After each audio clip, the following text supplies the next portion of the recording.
All right, we will go on the record. This is a deposition of former President William Jefferson Clinton conducted by the House Committee on Oversight and Government Reform under the authority granted to it pursuant to House Rule 10. Accordingly, House Rule 10 grants the committee broad jurisdiction for the committee to conduct investigations of any matter at any time. On July 23, 2025, the Subcommittee on Federal Law Enforcement of the Committee on Oversight and Government Reform voted by voice to approve a motion directing the chairman to authorize and issue a subpoena to you for a deposition. On August 5th, 2025, Chairman Comer issued a subpoena for President Clinton to appear today for a deposition in furtherance of the committee's investigation into the actions and investigations of Mr. Jeffrey Epstein and Ms. Ghislaine Maxwell. I will now enter the original subpoena and corresponding cover letter from August 5th, 2025, as well as the additional subpoena from December 15th, 2025, determining a new date as Exhibit 1. I will enter as Exhibit 2 the correspondence between Chairman Comer and counsel for President Clinton and Secretary Clinton. This correspondence includes the following letters. October 6, 2025, letter from David E. Kendall to Chairman Comer and Ranking Member Garcia. October 22nd, 2025, letter from Chairman Comer to David E. Kendall. November 3rd, 2025, letter from David E. Kendall to Chairman Comer and Ranking Member Garcia. November 21st, 2025, letter from Chairman Comer to David E. Kendall. December 10th, 2025, letter from David E. Kendall to Chairman Comer and Ranking Member Garcia. December 15th, 2025, letter from Chairman Comer to David E. Kendall. January 3rd, 2026, letter from David E. Kendall to Chairman Comer and Ranking Member Garcia. January 8th, 2026, letter from Chairman Comer to David E. Kendall. January 12th, 2026, letter from Ashley Cowan and David E. Kendall to Chairman Comer. January 13th, 2026, letter from William J. Clinton and Secretary Hillary R. Clinton to Chairman Comer encompassing attached declarations under the penalty of perjury of both President Clinton and Secretary Clinton. January 20th, 2026, letter from Ashley Cowan and David E. Kendall to Chairman Comer. January 31st, 2026, letter from Ashley Cowan and Catherine M. Turner to Chairman Comer. And February 2nd, 2026, letter from Chairman Comer to Ashley Cowan and Catherine M. Turner. The committee originally noticed the deposition for President Clinton on December 12th, 2025. I will mark that notice as Exhibit 3. I will mark as Exhibit 4 the notice dated December 16th, 2025 for a deposition of President Clinton to occur on January 13th, 2026. President Clinton did not appear for his deposition on January 13th, 2026. I will enter as Exhibit 5 the transcript for the deposition that President Clinton failed to appear for. The committee noticed a committee business meeting on January 14th, 2026 to consider the contempt report for President William J. Clinton held on January 21st, 2026. I will mark that notice as Exhibit 6. I will mark as Exhibit 7 the contempt report for President William J. Clinton voted favorably out of the Committee on Oversight and Government Reform on January 21st, 2026. I will mark as Exhibit 8 the final roll call vote sheet on favorably reporting the contempt report of President William J. Clinton out of the Committee on Oversight and Government Reform on January 21st, 2026. The committee noticed today's deposition on February 19th, 2026. I will enter the notice for this deposition as Exhibit 9. I will enter as Exhibit 10 in the email thread between Committee on Oversight and Government Reform staff and counsel for President Clinton and Secretary Clinton. The email thread confirms the date, time, and location, among other terms, of today's deposition. Additionally, this email thread clearly states the agreed upon terms, including but not limited to video recording, no predetermined time limit, and scope. The agreed upon scope from the email marked as Exhibit 10 is as follows. Pursuant to the committee's investigation into the alleged mismanagement of the federal government's investigation into Mr. Jeffrey Epstein and Ms. Ghislaine Maxwell, the circumstances and subsequent investigations of Mr. Epstein's death, the operation of sex trafficking rings and ways for the federal government to effectively combat them, ways in which Mr. Epstein and Ms. Maxwell sought to curry favor and exercise influence to protect their illegal activities, and potential violations of ethics rules related to elected officials, the committee will ask President Clinton and Secretary Clinton all of its questions regarding Jeffrey Epstein and Ghislaine Maxwell, including, but not limited to, the personal relationships between the Clintons and Mr. Epstein and Ms. Maxwell, and the ways in which Mr. Epstein and Ms. Maxwell sought to curry favor and exercise influence, as well as the operation of sex trafficking rings and ways for the federal government to effectively combat them without the proposed limitations on scope sought in your January 31st, 2026 letter. Can the witness please state his name for the record? William Jefferson Clinton. Thank you. My name is Jack Emmer, and I am the Chief Counsel of Investigations for Chairman Comer. Under the Committee on Oversight and Government Reform's rules, you are allowed to have counsel present to advise you during this deposition. Do you have counsel representing you in a personal capacity present with you today? I do. Will counsel please identify themselves for the record? David Kendall, Williams and Connolly, LLP. Catherine Turner, Williams and Connolly, LLP. Cheryl Mills, counsel to the president. Thank you. Starting with the majority, can members of Congress in attendance please identify themselves for the record? Billy. Go ahead, sir. Members of Congress. Yes, James Comer, Chairman of the Committee from Kentucky. Congresswoman Nancy Mace, South Carolina. Eric Burleson from Missouri. Congressman John McGuire, Virginia 5. Congresswoman Anna Paulina Luna from Florida's 13th District. William Timmons, South Carolina. Glenn Grothman, Wisconsin. Ranking Member Garcia, California. Congresswoman Melanie Stansbury, New Mexico. Congressman Suhas Subramaniam, Virginia's 11th. Okay. Congresswoman Emily Randall, Washington State. Congresswoman Yasmin Ansari, Arizona's 3rd. Congressman Maxwell Frost, Florida's 10th. Congressman Wesley Bell, Missouri's 1st District, St. Louis. James Walkinshaw, Virginia's 11th District. Ro Khanna, California 17th. Lauren Boebert, Colorado's 4th District. Thank you. For the record, starting with the majority staff, can the additional staff members please introduce themselves with their name, title, and affiliation? Billy Grant, Deputy Chief Counsel for Investigations for Chairman Comer. Peter Spector, Deputy Director of Oversight for Chairman Comer. Daniel Ashworth, General Counsel for Chairman Comer. Ryan Giacchetti, Chief Counsel for Chairman Comer. Will Harness, Professional Staff Member to Chairman Comer. Hannah Cathy, professional staff member for Chairman Comer. Melvin Soto, Digital Director for Chairman Comer. Olson Tolan, counsel for Chairman Comer. Emily Feierabend, counsel for Chairman Comer. Mark Moran, Staff Director for Chairman Comer.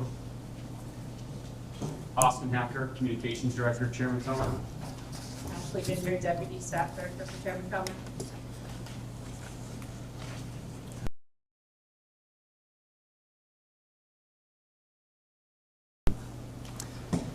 Thank you all. President Clinton, before we begin, I would like to go over the ground rules for this deposition.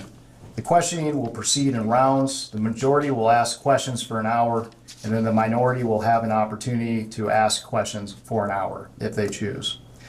To the extent members have questions for the witness, they will be propounded during their side's respective rounds. The clock will stop if you need to confer with counsel. Your counsel is speaking, and when members or staff are speaking during the opposing side's rounds of questions. We will alternate back and forth until there are no more questions. Do you understand? Yes. There is a court reporter taking down everything I say and everything you say to make a written record of the interview. For the record to be clear, please wait until the staffer questioning you finishes each question before you begin your answer, and the staffer will wait until you finish your response before proceeding to the next question. Further, to ensure the court reporter can properly record this deposition, please speak clearly, concisely, and slowly. Also, the court reporter cannot record nonverbal answers such as nodding or shaking your head. so it is important that you answer each question with an audible verbal answer. Do you understand? I do. Exhibits may be entered into the record. Majority exhibits will be identified numerically. Minority exhibits will be identified alphabetically. Do you understand? Yes. We want you to answer our questions in the most complete and truthful manner possible, so we will take our time.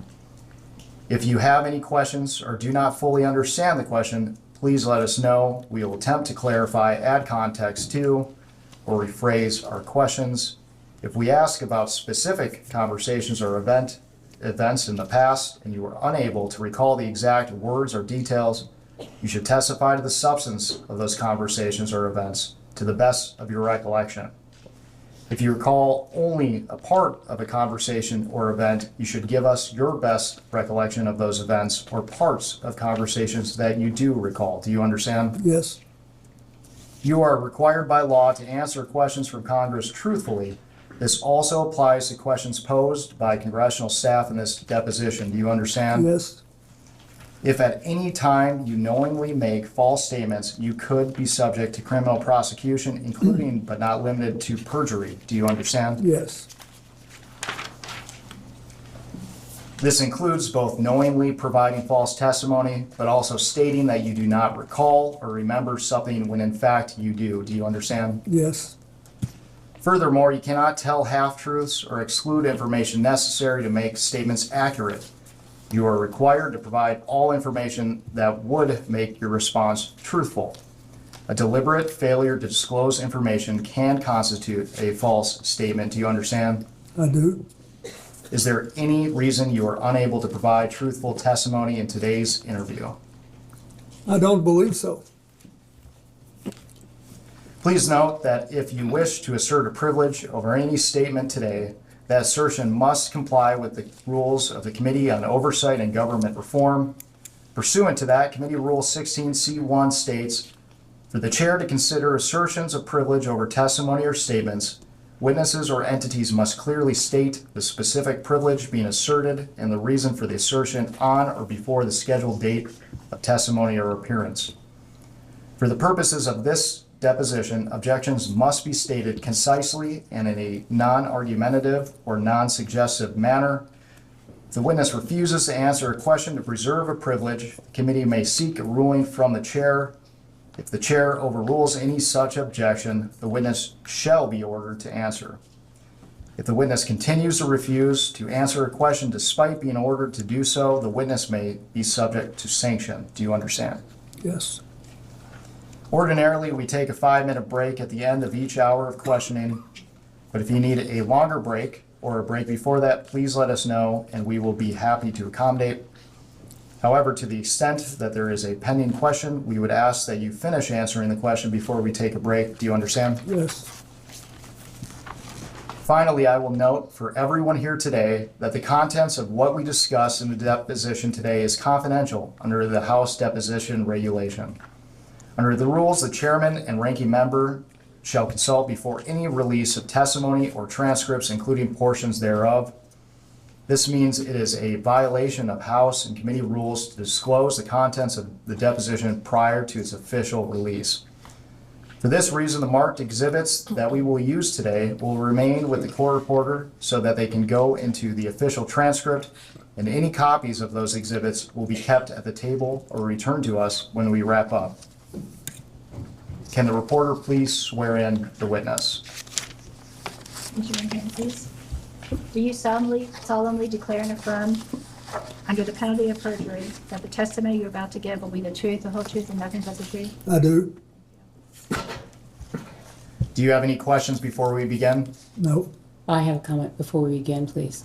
Mr. Chairman, I want to start out by saying, as you know, yesterday there was a photo released, and I appreciate you assuring and admonishing the committee and all of us of our obligations. Obviously, we want to ensure that that doesn't happen again.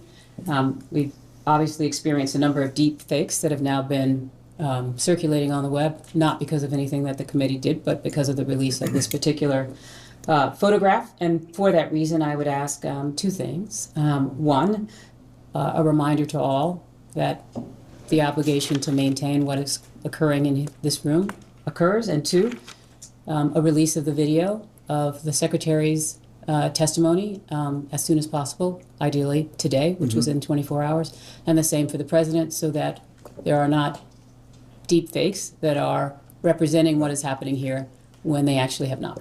Yeah, and let me say, yesterday, that was an unfortunate situation. We had probably two things that shouldn't have happened. The release of the photo, as well as a Democrat member communicating with the New York Times. So I will again remind everyone to refrain from sending pictures or texting with media outlets outside. Melvin is our videographer, and we're getting he's doing this today as well as producing the video, so we'll get them out hopefully as soon as possible, hopefully within the next 24 hours. Thank you very much, Mr. Chairman. I appreciate that. Nothing more. Mr. President, do you wish to provide an opening statement? I do. It's brief. First of all, good morning and welcome to all of you to our hometown.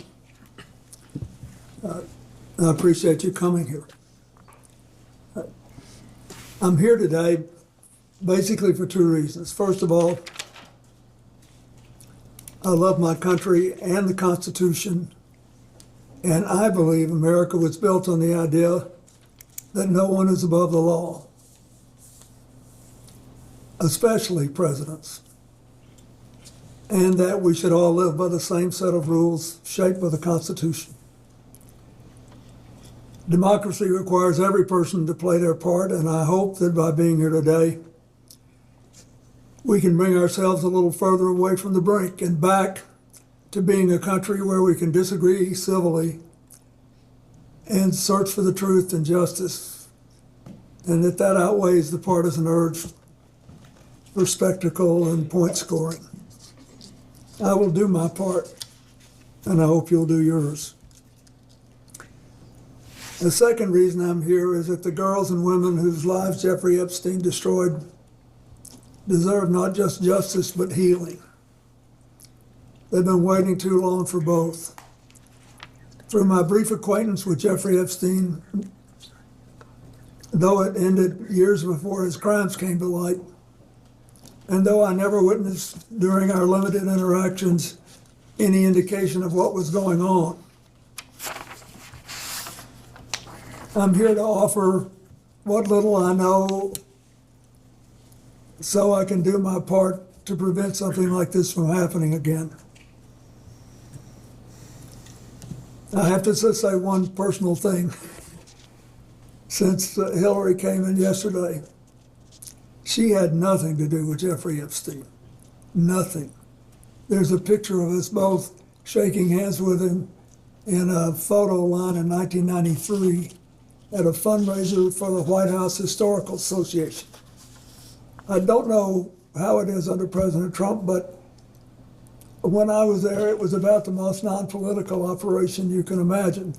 There were people who loved the White House, who were interested in it, would give a little money every year to do things that needed doing around the house. And nothing nearly as extravagant as the ballroom or any of that, just things that had to be done. And neither she nor I remembered shaking his hand all those years ago. So I don't think that was right. On the other hand, I do think you should be talking to me. I think you should have called me.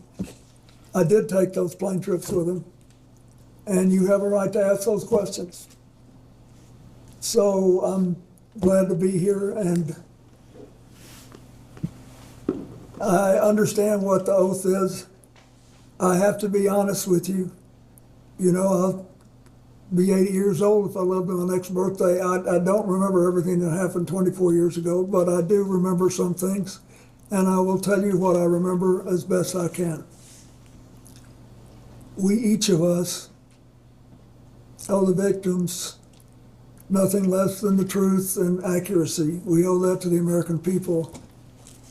And I actually hope that you will be able to come up with some suggestions that will reduce human trafficking and especially focus on underage girls. I hope you'll be able to do that. I know that Hillary talked a little yesterday about what the State Department does and what she pushed on human trafficking and girls. And when she was Secretary of State, we had to deal with it. And in my foundation, I saw it in Nigeria when Boko Haram was rampaging through the north of Nigeria. And we were working there trying to stop deaths from diarrhea for young children. And it was interesting. These guys were cold and calculated. They said, oh, you don't have to leave because the kids you're helping are younger than the ones we want. They have to be about 9 before they're worth anything to us. So this is really important. And I will do what I can to make whatever contribution I can. Thank you. Thank you. The time reads 11:28, and the majority's time will begin now.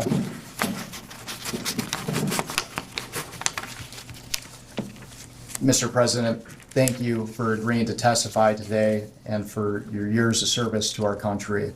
I want to start from the beginning. When did you first meet Jeffrey Epstein?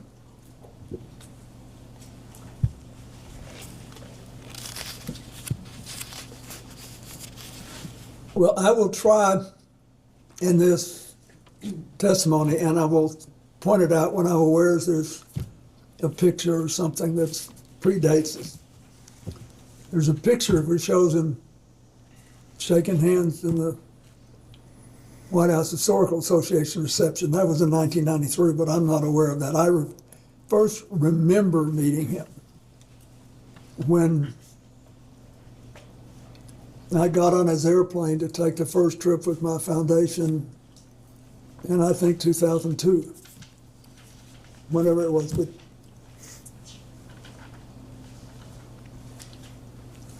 and to be clear, do you have any reason to believe that you may have met Mr. Epstein prior to becoming president of the United States?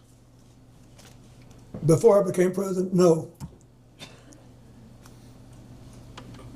And you mentioned that your first memory of interacting with Mr. Epstein was on your first trip. Which trip specifically?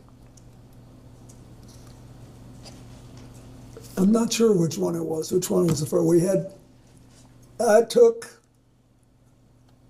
all or parts of 4 or 5 trips to Asia and Africa and one to Northern Europe on Mr. Epstein's airplane. And once when I was in Florida,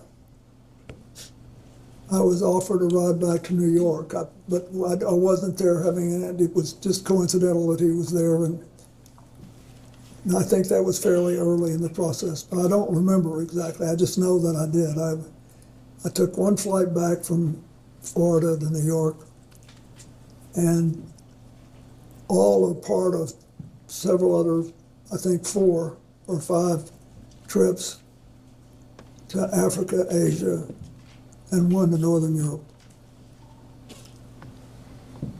And I want to make sure the record is clear. Is it your testimony today that you have no independent recollection whatsoever of the circumstances of when you first met Mr. Epstein? Objection asked and answered. You can answer again. Yes, I do have a recollection of when I remember meeting him before this trip. I mean, on this trip when I took his plane.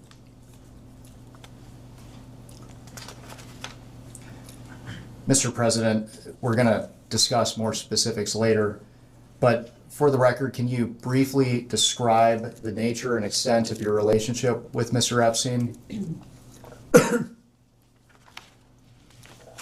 Well, sometime after I left the White House, either in late 2001 or early-ish in 2002, I received a call from Larry Summers, who had been on my economic team and was later Secretary of Treasury. and was then president of Harvard. And he said that he was calling because a man named Jeffrey Epstein, who had made a substantial commitment of several $1 million, I think it was 10, but whatever it was, I don't, to brain research.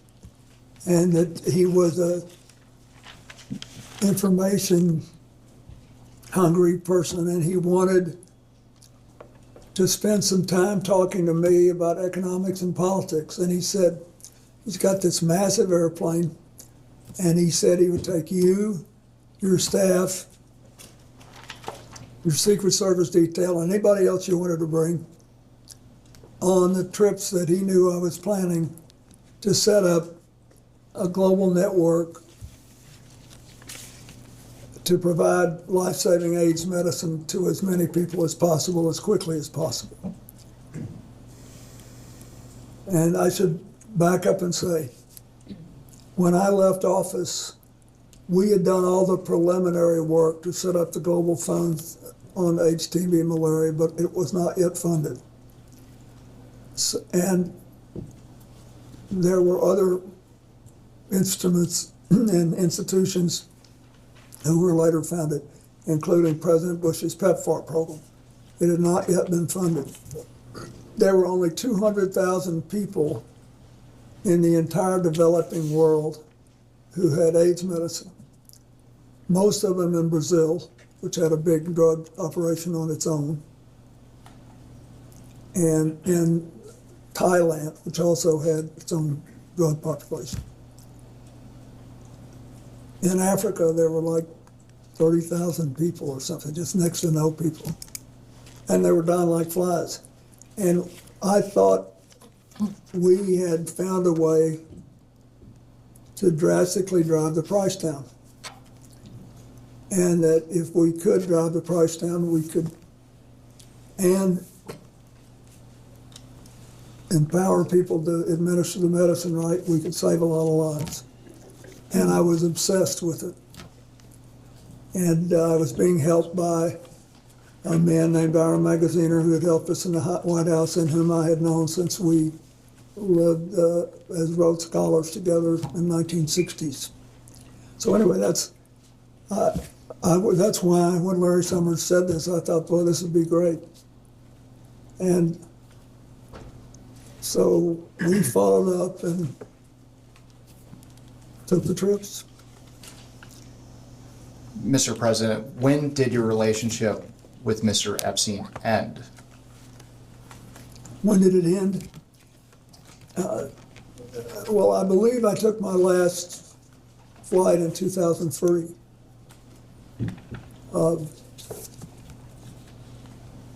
Now,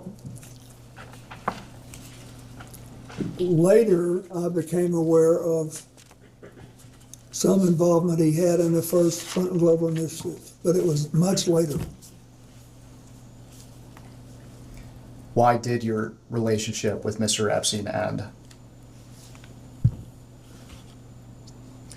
Well, after a year or two, we really picked up a head of steam with this AIDS program, and a lot of other people whom I knew better and who really cared about the work came forward and offered to help us provide transportation. And I thought Mr. Epstein was an interesting man, but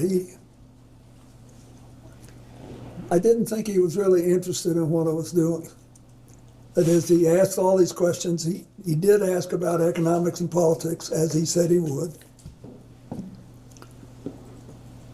And he never asked me anything untoward. It's just that I thought I had done what I promised to do, and he had done what he promised to do. And I've always, over the years, with these donors, tried not to overstay my welcome. I thought that we'd done enough, and then it's time to start working with other people.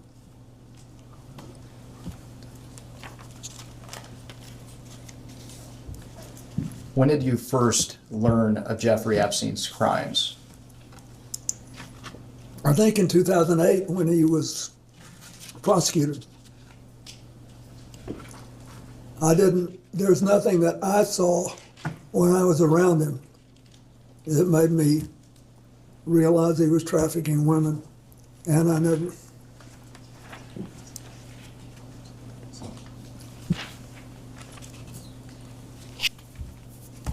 Let's talk about Ghislaine Maxwell. When did you first meet Ghislaine Maxwell? I believe I first met her with him when she was working with him. And what did you understand Miss Maxwell, and what did you understand her relationship to be with Mr. Epstein? I thought she was sort of his chief of staff or administrator. And you said that you first met Miss Maxwell with Mr. Epstein. Is that after you were president? Yeah, I don't believe I met her when I was president. I could have. I met a lot of people, I don't remember, but I definitely remember meeting her on that first flight. Can you briefly, for the record, describe the nature and extent of your relationship with Miss Maxwell? Yes, it was.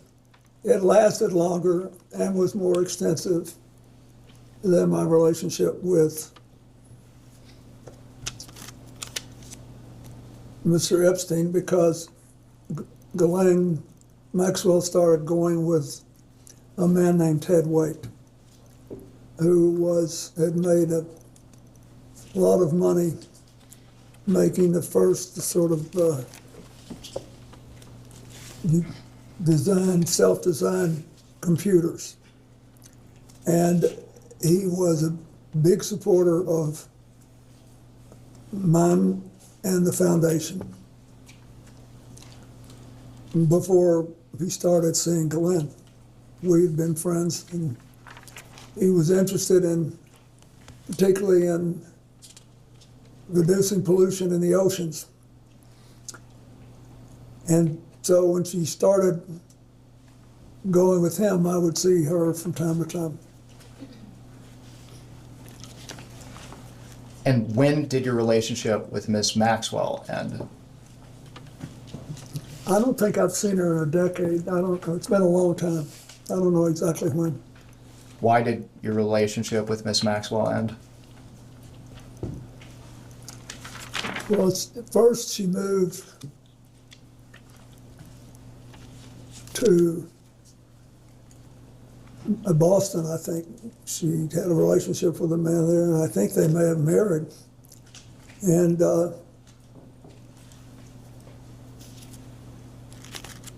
so she wasn't so much around, and then when it became, after 2019, when it became obvious that she was involved too, to an extent that I did not know, that was the end of it. And I want to make sure the record is clear. You mentioned that your relationship with Miss Maxwell was more extensive than that of Mr. Epstein. Well, it lasted longer, yes. Okay. When do you have any recollection of what year it would have ended? No, but when she was with Ted Waite, she was when we were kicking off CGI. She was very interested in that, and she participated. But I don't remember, I don't know, it's been 10, 12 years since I saw her. I don't remember when the last time was. Thank you. I'm going to ask you some baseline questions regarding who you communicated with and about what. If you don't recall specifics but do recall you communicated with them, you should answer yes, but say you do not recall specifics. Okay. Counsel, can I just ask, if you're going down a list, your question is, did he communicate with the person, yes or no? And then you'll come back if he says yes to ask further. Yes. Thank you. And I will finish the prompt here too. So the question, Mr. President, have you ever communicated with any of the following people regarding Mr. Jeffrey Epstein or Miss Ghislaine Maxwell? And for now, you can say yes or no, and we will come back to discuss each one. And this is to the best of his recollection, yeah? Correct. Okay, thanks. Okay. First, Richard Kahn. Richard who? Kahn, T-O-D-D? K-A-H-N. I don't know who that is. Darren Indike. Indike? Correct. I don't know who that is. Sarah Kellen. I don't know who that is.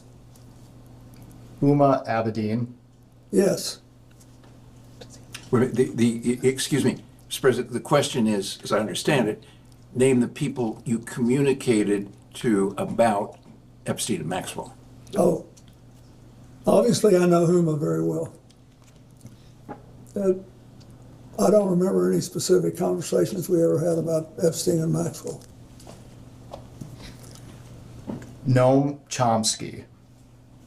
No. Mr. Chomsky wasn't a big fan of mine.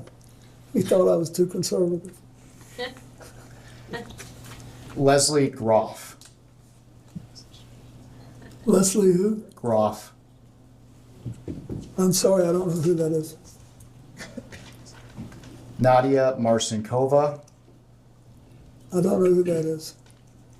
Jean-Luc Brunel. I don't know who that is, I don't believe. Alan Dershowitz. I know him. And I'm not aware that we ever talked about Epstein or Ghislaine Maxwell. I don't believe we did. Reid Hoffman. I know Reid Hoffman, but he never talked to me about Mr. Epstein or Miss Maxwell. Karina Shuliak. I don't believe I know who that is. I don't think I've ever met that person. Woody Allen. I do know who he is, but I don't think I ever met him, and I never talked to him about Epstein or Maxwell. Sandy Berger. Sandy Berger was my national security advisor, and we were very close personally, but he's been dead for several years. And I don't think I ever talked to him about either one of those people. Jess Staley. Jess Staley? Correct. No.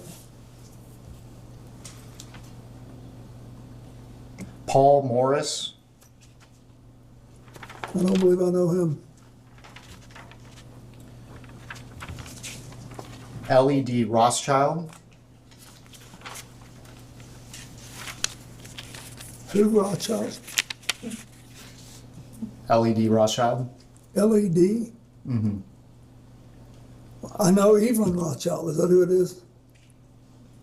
No, and I have other Rothschilds on this list as well.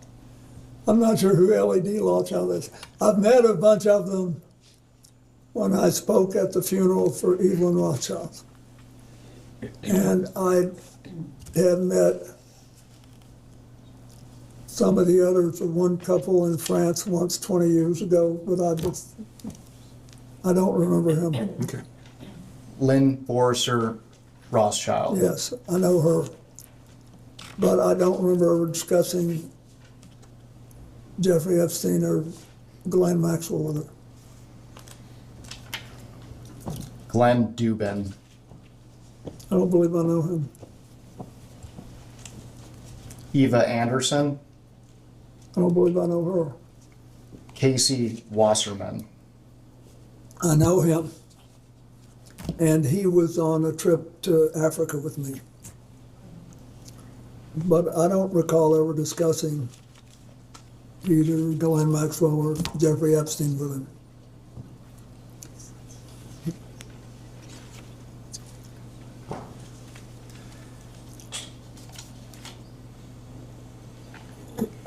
Ira Magaziner.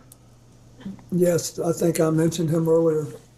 He was the person who basically helped me start the AIDS program, and he ran the Clinton Health Access Initiative for many years. He retired a couple of years ago, a few years ago. But I don't remember ever discussing either Epstein or Rothschild with him, or Maxwell with him. Karen Ewing, No, Stacy Plaskett, Stacy Plaskett is the member of Congress from the Virgin Islands, isn't she? correct. I know her. But I don't recall ever discussing Epstein or Maxwell. Howard Lutnick, Howard Lutnick is the Secretary of Commerce, right? correct.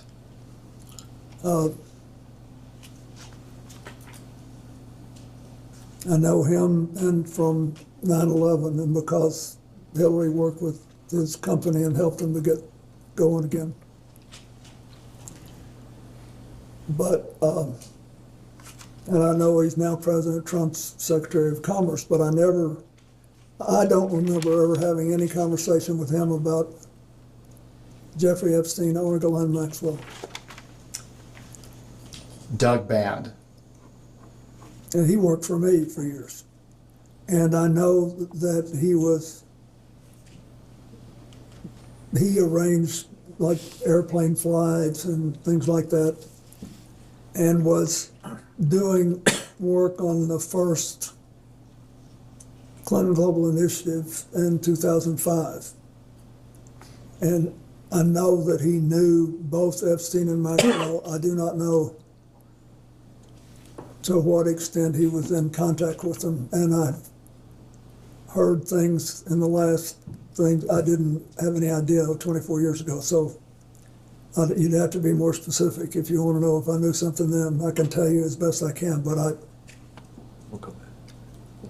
he worked for me, and I knew some of what he was doing, and I didn't know some of what he was doing. thank you, and we will return to Mr. Band. Louis Free. I do know him. To the best of my knowledge,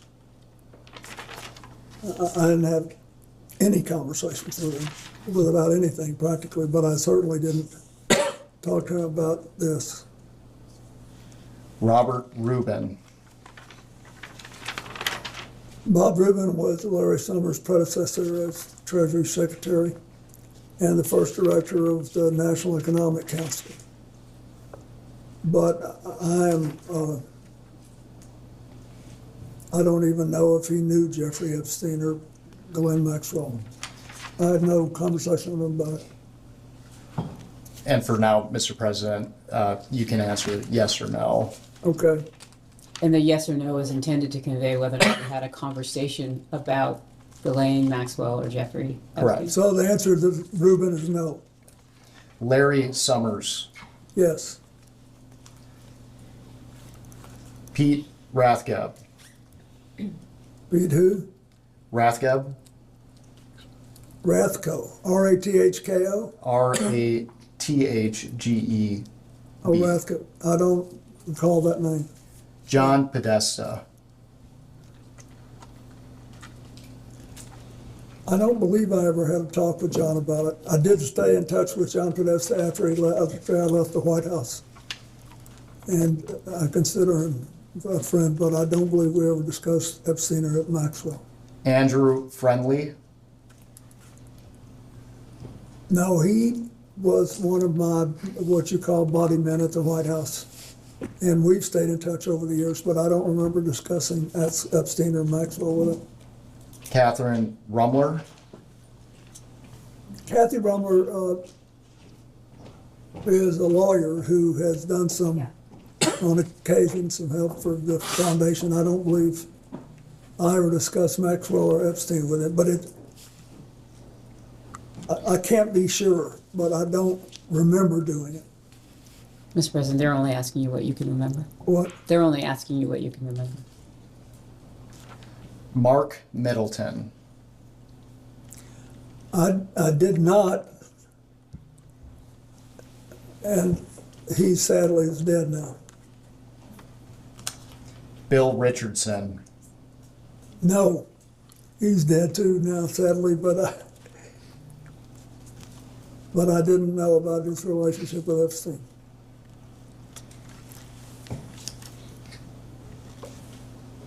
George Mitchell, No, Bill Gates, no, Leon Black, no, Ayud Barak, no, Tony Blair, no, Andrew Mountbatten Windsor. I knew that he knew, at some point I knew that he knew Ghislaine Maxwell. But I did not know, I don't think that he knew Epstein. So is that a yes that you had communications with him? No, we never had any, Is your question communications about Epstein and Maxwell? Correct. Just generally as a conversation, like you're together? Can you just Yes. elaborate more so he can better answer your question? Mr. President, did you ever have any communications with Prince Andrew related to Mr. Epstein or Miss Maxwell? the direct answer to your question is no, but I don't want to mislead you. I know that because of my friendship with Evelyn and Lynn Rothschild, and because the former prince was around them, and they knew Ghislaine Maxwell from Britain and through her father, her late father. There may have been some conversation there. I don't remember it, but I don't want to mislead you. I knew something that. Thank you. Your question, because it's so broad, means that any social engagement that you might have would be captured. Yeah, So I I think didn't- what he's trying to I don't distinguish want- between is what you're trying to learn and just social engagement. Yes. If I had a social engagement with Andrew, Related to Mr. Epstein? not or related Miss to him, Maxwell? no, Thank you. Peter Mandelson, no, Mohammed bin Salman, no, Larry Page, no, Sergey Brin. no. So let's talk about Larry Summers. You mentioned that you had communications with him related to Maxwell and Epstein. What were the nature of those? For the record, he said with Epstein, just to Just clarify. Epstein. Just Epstein. Thank you. You mentioned that you had communications with Larry Summers related to Mr. Epstein. Can you describe the nature of those communications? Yes, as I said before, he called me on the phone. He knew what I was trying to do with this AIDS work and how important it was to me.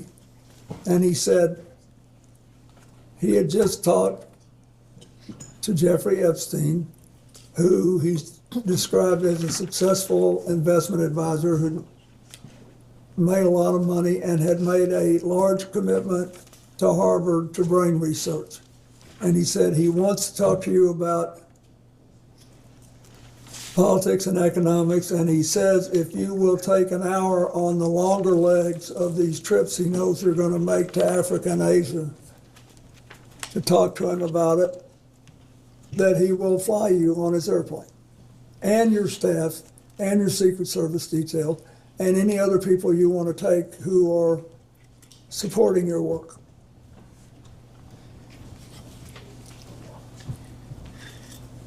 And you mentioned these communications were related to the work of your foundation. Did you ever have any other communications with Larry Summers related to Mr. Epstein? No. So for the record, you never discussed anything related to Mr. Epstein and young women or girls? Absolutely not.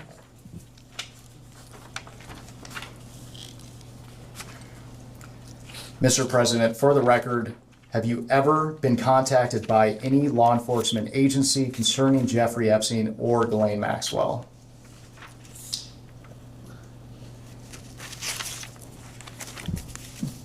As far as I know, no. That is, as far as I remember. Back in 2008, I sort of thought somebody might ask me something. Because I was glad this had come out since it had happened.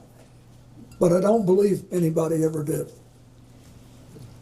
You mentioned that you thought someone would want to ask you something. Can you elaborate on what that means? Just because he let me use this airplane. And to be clear, have you ever provided any information to any law enforcement agency concerning Jeffrey Epstein or Miss Ghislaine Maxwell?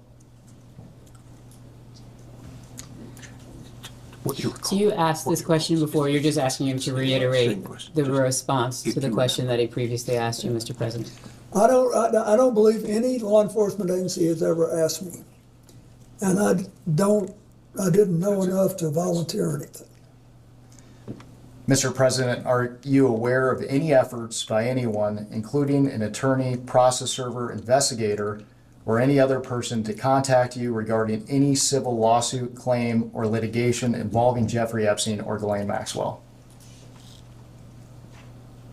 Not that I recall.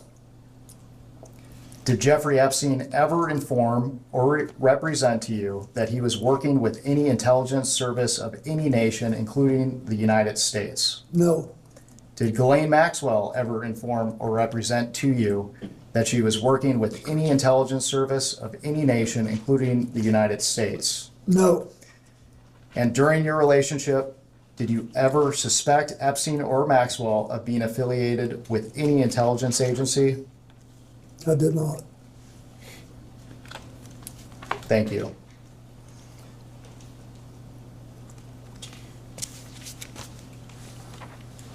I want to talk about your time in the White House. I realize that you have testified, your recollection is limited, but did Mr. Epstein ever visit the White House while you were president?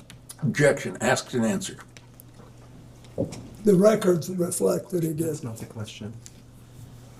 According to FOIA requests to the Clinton Library, Mr. Epstein visited the White House at least 17 times between 1993 and 1995. Do you have any reason to dispute those numbers? Nope. I don't. Do you know what the nature of Mr. Epstein's visits to the White House were? Are you asking what he knew in preparation for today? Can you clarify what you are seeking to learn?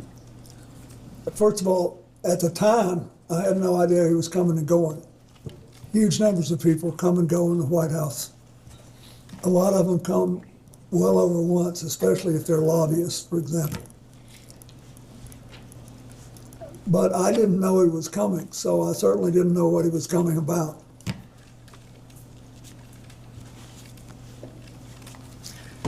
Mr. President, after you left office, did you or your staff ever conduct a review of records, documents, or other materials related to Mr. Epstein's connections to your White House?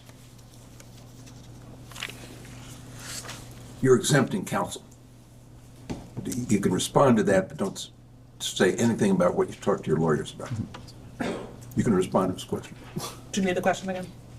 Yeah, I don't even understand. You mean, did we look into what he did in the White House after I left office? Mr. President, one of the concerns of the committee is how Mr. Epstein and Ghislaine Maxwell attempted or potentially attempted to curry favor with influential figures. My question was, after you left office, did you or your staff ever conduct a review of records related to Mr. Epstein's connections to your White House? To the best of my knowledge, no.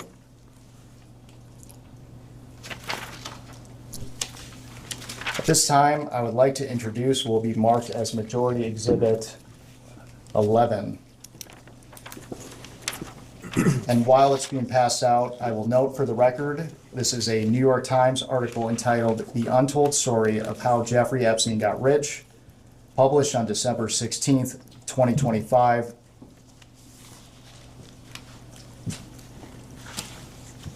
And when you receive the article, I want to direct your attention to the last paragraph of page 31.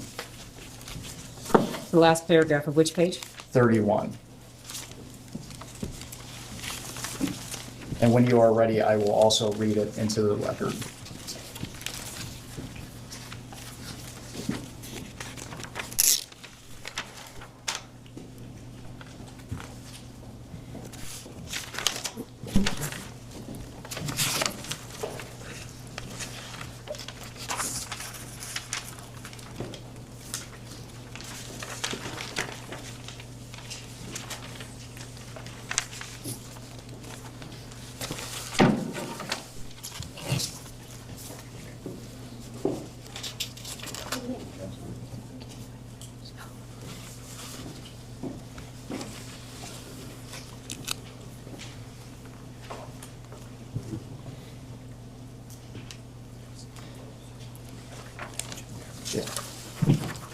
Again, we are looking at page 31 in the last paragraph, and I will read it into the record and ask you a few questions.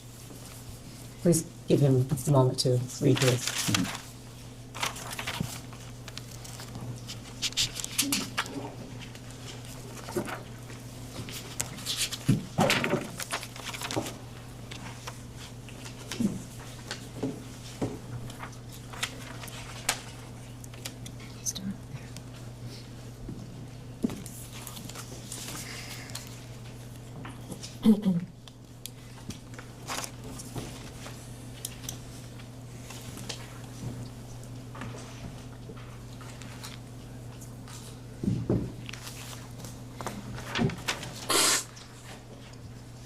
I see this.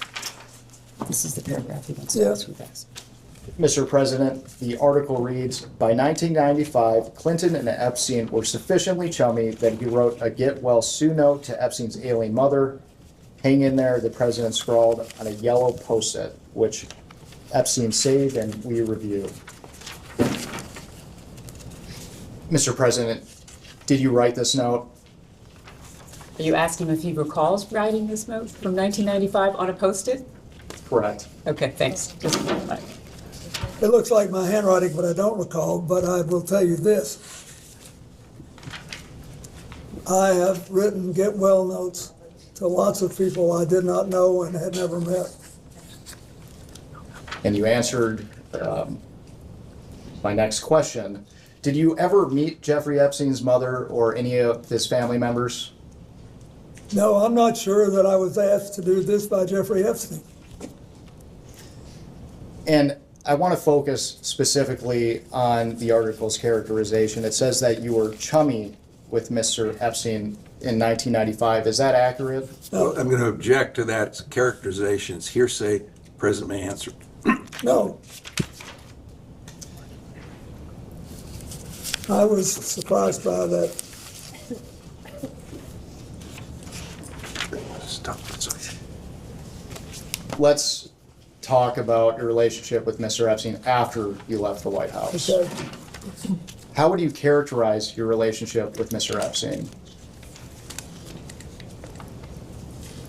Mr. Well, President, he has a question for you. During the time it was cordial. At any time, would you characterize Mr. Epstein as a friend? We were friendly, but I didn't know him well enough to say we were friends. How often did you communicate with Mr. Epstein? Usually only on the trips. I did go to his house once, as you know. And we will discuss that further later on today. And how did you typically communicate with Mr. Epstein? Did you talk to him on the phone? Excuse me, he just said he talked to him on the trips, so that's in person. Typically, my staff communicated with with him. I think it was mostly Mr. Band, but somebody talked to him. And you mentioned that you visited one of his properties. But outside of the work on the foundation and your trips, how many times did you meet in person with Mr. Epstein? You're asking him to the best of his recollection. Outside of the trips, I believe he came to the office once in Harlem I was still the house up there then. And I think he paid a brief visit to the office. And I paid a brief visit to his house. When I once thought he was there, but now that I think about it, I don't think he was. And that was it. I mean, I didn't, that's what I remember. And you mentioned you visited Mr. Epstein's house. Are you referring to his New York townhouse? Yes. And your communications with Mr. Epstein, did you ever have any communications that were not related to the foundation? I don't believe we ever talked about anything but the work we were doing. I mean, maybe small talk, I can't imagine, I don't remember the conversations. And for the record, before we move on, did you ever have any communications with Mr. Epstein that related to young women or girls? No.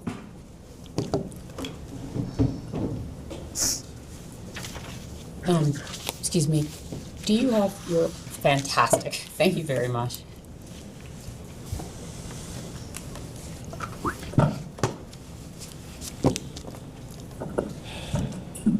Am I good? Good morning, Mr. President. How are you? Fine. I want to first start out by asking you, have you ever been or traveled on, or has Huma Abedin ever traveled on Epstein's plane? If you know. I don't know. She might have taken one of the trips with us, but I don't know. Okay, so have you flown on a plane with her? Several times. Several times? When you say have you flown on a plane, any plane? The Lolita Express. What is that, when you say that? Have you flown on the Lolita Express with Jeffrey? Objection.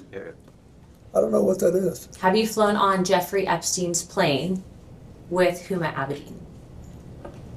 Asked and answered. You may answer again. I don't remember, but I have phoned. She's been sort of a part of our family for a very long time. So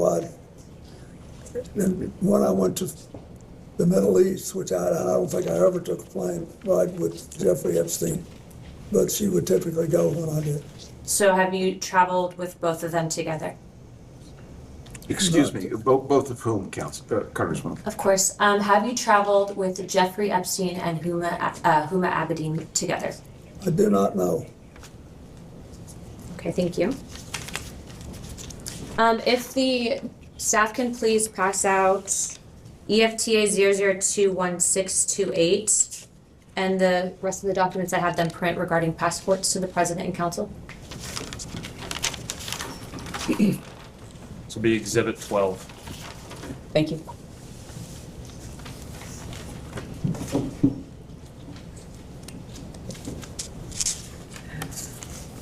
Thank you very much.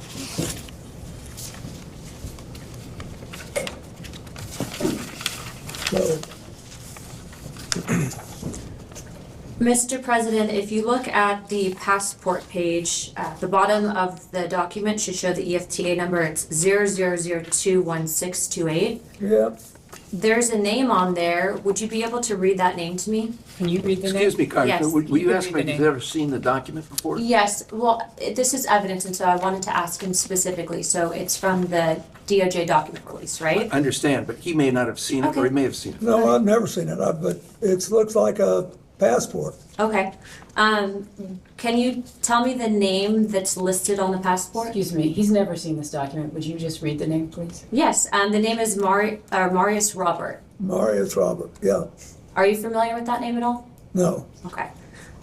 Would you be able to identify the individual in the photo? It looks like Jeffrey Epstein.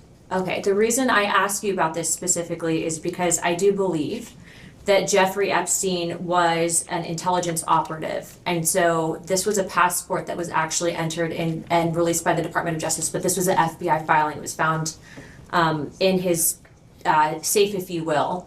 So it's an alias. The reason I ask you that is because given your nature and position, I'm wondering if you were essentially targeted by a honeypot operation and or by intelligence to gather information. So that's why I asked you that question. Well, if it was a honey, Mr. President, there's not a question pending. I have, is there a question? No. You can ask a question. Well, I'll be getting to more, but that's the reason I asked that. Okay, my next question for you is, have you ever had contact with an individual by the name of Shantae Davies? I believe Shantae was, that's a distinctive name, and so I think that was the name of one of his flight attendants. Okay. She's been described on being on a 2002 Africa trip and providing massages. Was she or any other young female on that trip underage at that time? Not that I'm aware of. Okay. Did you ever receive a massage or have physical contact from her or anyone else on that trip? You've seen the pictures. There was one time when I was sitting up and I got a back rub, a neck rub. Okay. And I think Shantae did it, but I'm not sure. Okay. Did you ever visit Epstein's Little St. James Island? No. We have Virginia Guffrey, who has testified seeing you on the island with 2 young girls. Did this occur at all? Okay. Why do you think she would have made that claim? Objection, speculation. He can't possibly. Have you ever met her or any other Epstein associated underage girl? Not to my knowledge. Okay. In Epstein's 2016 deposition unsealed in the DOJ files, he refused to answer if you were accompanied by 2 young women who were approximately 18 years old on the island. Were any such women potentially underage with you? I know you've stated that you were not there, but did you have any interaction with the said Objection to individuals? the foundation of the question. He's already stated he was not on the island. You're now asking about a claim of the Fifth Amendment by Jeffrey Epstein. Okay. Would the staff be able? Go ahead. If the witness doesn't know, the witness is welcome to say he doesn't know. No, but he actually answered the question. Yeah, he when answered she the asked question, that but he I'm wasn't not- on the island, I'm so not then she was instructing asked. him to. Okay. Do you know an individual by the name of Sarah Ransom? I don't believe so. Okay. There have obviously been claims made about you, and I do not believe that these claims are credible. The reason I am asking you specifically about that name is because that individual stated that you were in sex tapes, okay? It was unfounded and it was discredited. But given the politicization of this entire investigation, do you believe that it would be appropriate of members of this committee to bring in witnesses, whether it is about you or another president, that have unfounded allegations regarding sexual claims of misconduct? That's not a decision for me to make. As a recommendation in regards to avoiding trafficking, et cetera, and bringing justice for the victims, would you make that recommendation to this committee?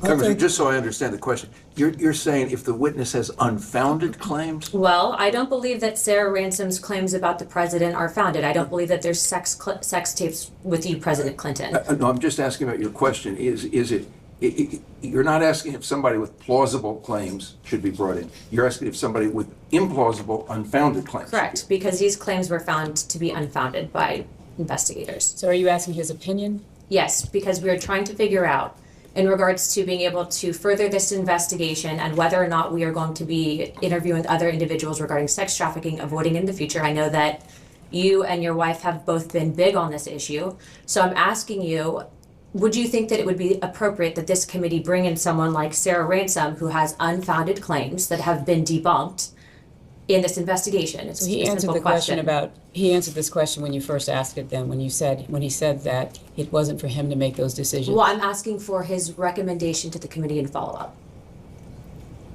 It's not a gotcha question. This is obviously a very serious investigation.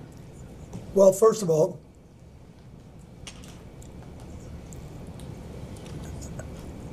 I recommend that you have on your staff a prosecutor who's had a lot of experience in this, dealing with these cases. Normally, it's not a good idea to bring in a witness that you know is lying. Okay, thank you for that. My last questions for you are you familiar with anyone by the name of Adriana Ross? I don't think so. How about Sarah Kellen? I don't think so. Okay. Would you recommend that this committee bring in individuals that were listed as trafficking minors? They were listed as co-conspirators and then given plea deals. I don't know enough about it, but I think you should do whatever you think will strengthen the ability of the United States not to have this happen again. Okay.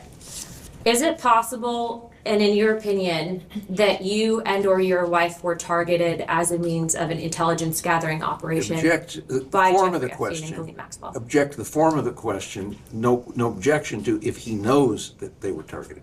I believe that's what she asked. No, she said it's it's impossible, so she's asking him to speculate instead of asking him, does Do he you know? do you know if you were targeted at any point? I don't, but Okay. I don't. I'd sort of be surprised, but I'm not. I don't know. Okay.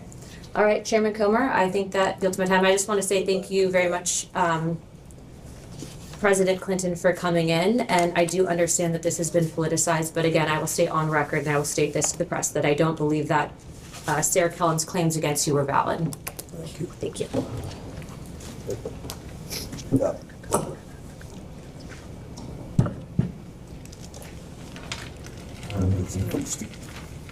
Mr. President, before we left off, I asked you to characterize your relationship with Mr. Epstein. I asked you if you considered him to be a friend. You said you did not. Is that right?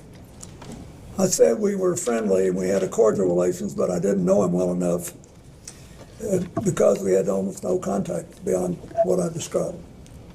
At this time, I'd like to introduce what will be marked as Majority Exhibit 13. And this is Bates marked House Oversight 000126. And while it's being passed out, this is a letter from a book of letters, which Yeah, was it's his compiled 50th birthday. Jeffrey Epstein's 50th birthday. Questions? Yep, Mr. President, do you recognize this I letter? do. And for the record, does this appear to be your handwriting and signature? It is. And why did you write this letter? Why did I? Because I was requested to contribute a nice letter for his birthday book. And who asked you to write the letter? I don't remember. Would Miss Maxwell have I asked you? don't know. I think someone on my staff asked me. Now, there's a word that our committee has not been able to identify, and in our defense, the Wall Street Journal has not been able to identify. Imagine being on his staff. Can you please read the letter for the record? Yes. It's reassuring, isn't it, to have lasted so long across all the years of learning and knowing, adventures and errors, and still to have your childlike curiosity, the drive to make a difference, and the solace of friends. Not a bad letter. And because we haven't been able to identify that word until now, what did you Which mean? word was it that you could not? Solace, you couldn't, No, errors. errors. What Were did you I mean? refer- Anybody who's lived 50 years and done anything has made mistakes as well as progress and done things. But for the record, you weren't referring to errors in judgment that Mr. Epstein had related to his inappropriate activities involving young Absolutely not. I knew nothing about that.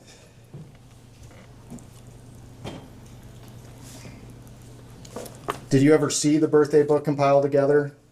I don't think so.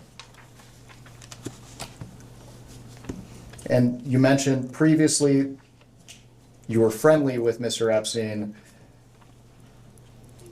Did you typically send birthday wishes to individuals that you didn't consider to be friends, though? No, I send out literally hundreds and hundreds of birthday letters every year to people that have been my friends. But if somebody's doing a special, I've sent birthday letters of congratulations to people I've met 2 or 3 times for their 70th birthday, their 80th birthday, their, 50th wedding anniversary. I do it. And I just told you, I thought Epstein was interesting and curious. So I wrote a letter that I thought reflected that. Can you elaborate on what made him interesting and curious? No more than I've already said.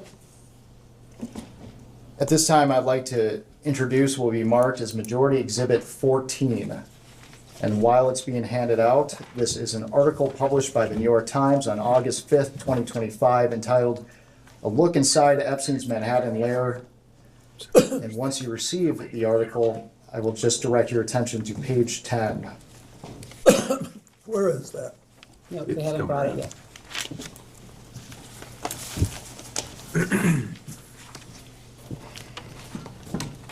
Thank you very much.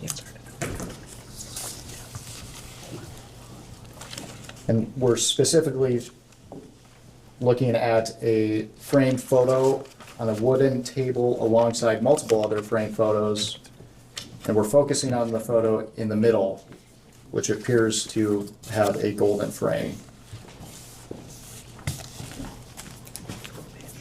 Where is that? I think 2 more pages. Right there.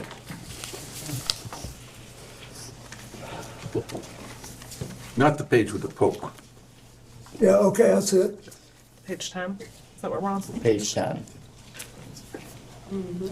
Mr. President, do you recognize yourself in this photo? I do. And it appears that the man on the right of the photo is Jeffrey Epstein, is that correct? I think so. Have you seen this photograph before today? Only in this picture.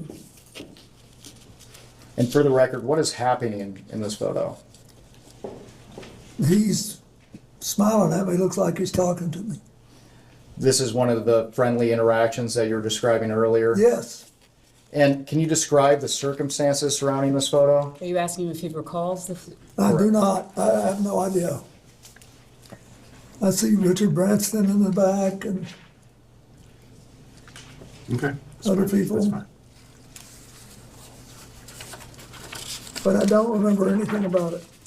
And you appear to be comfortable with Mr. Epstein in this photo. Would you disagree with So that characterization? You're creating a characterization. He's already responded to your question about the picture.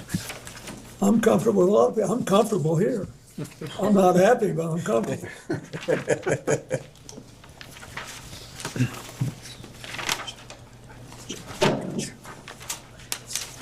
And my conscience is clear, that helps.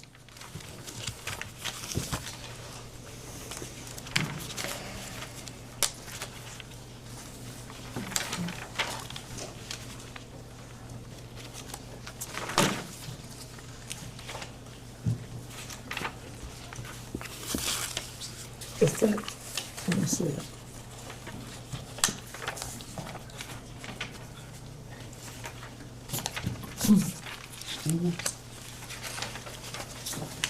Okay.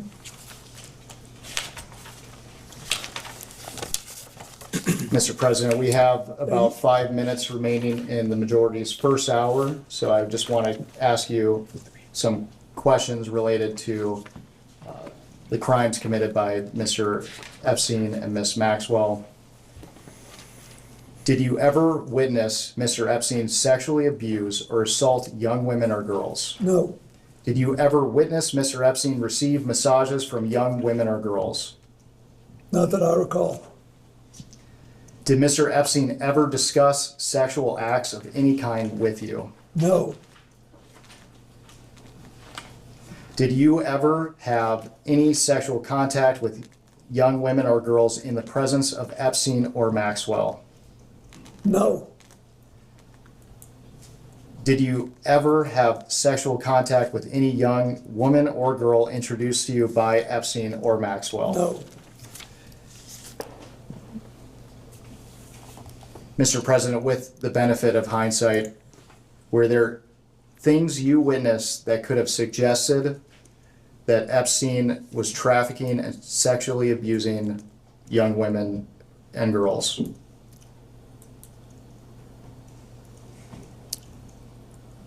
I do not believe so.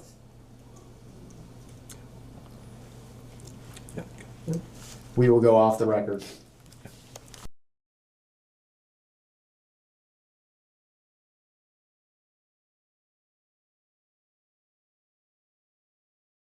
We can go back on the record.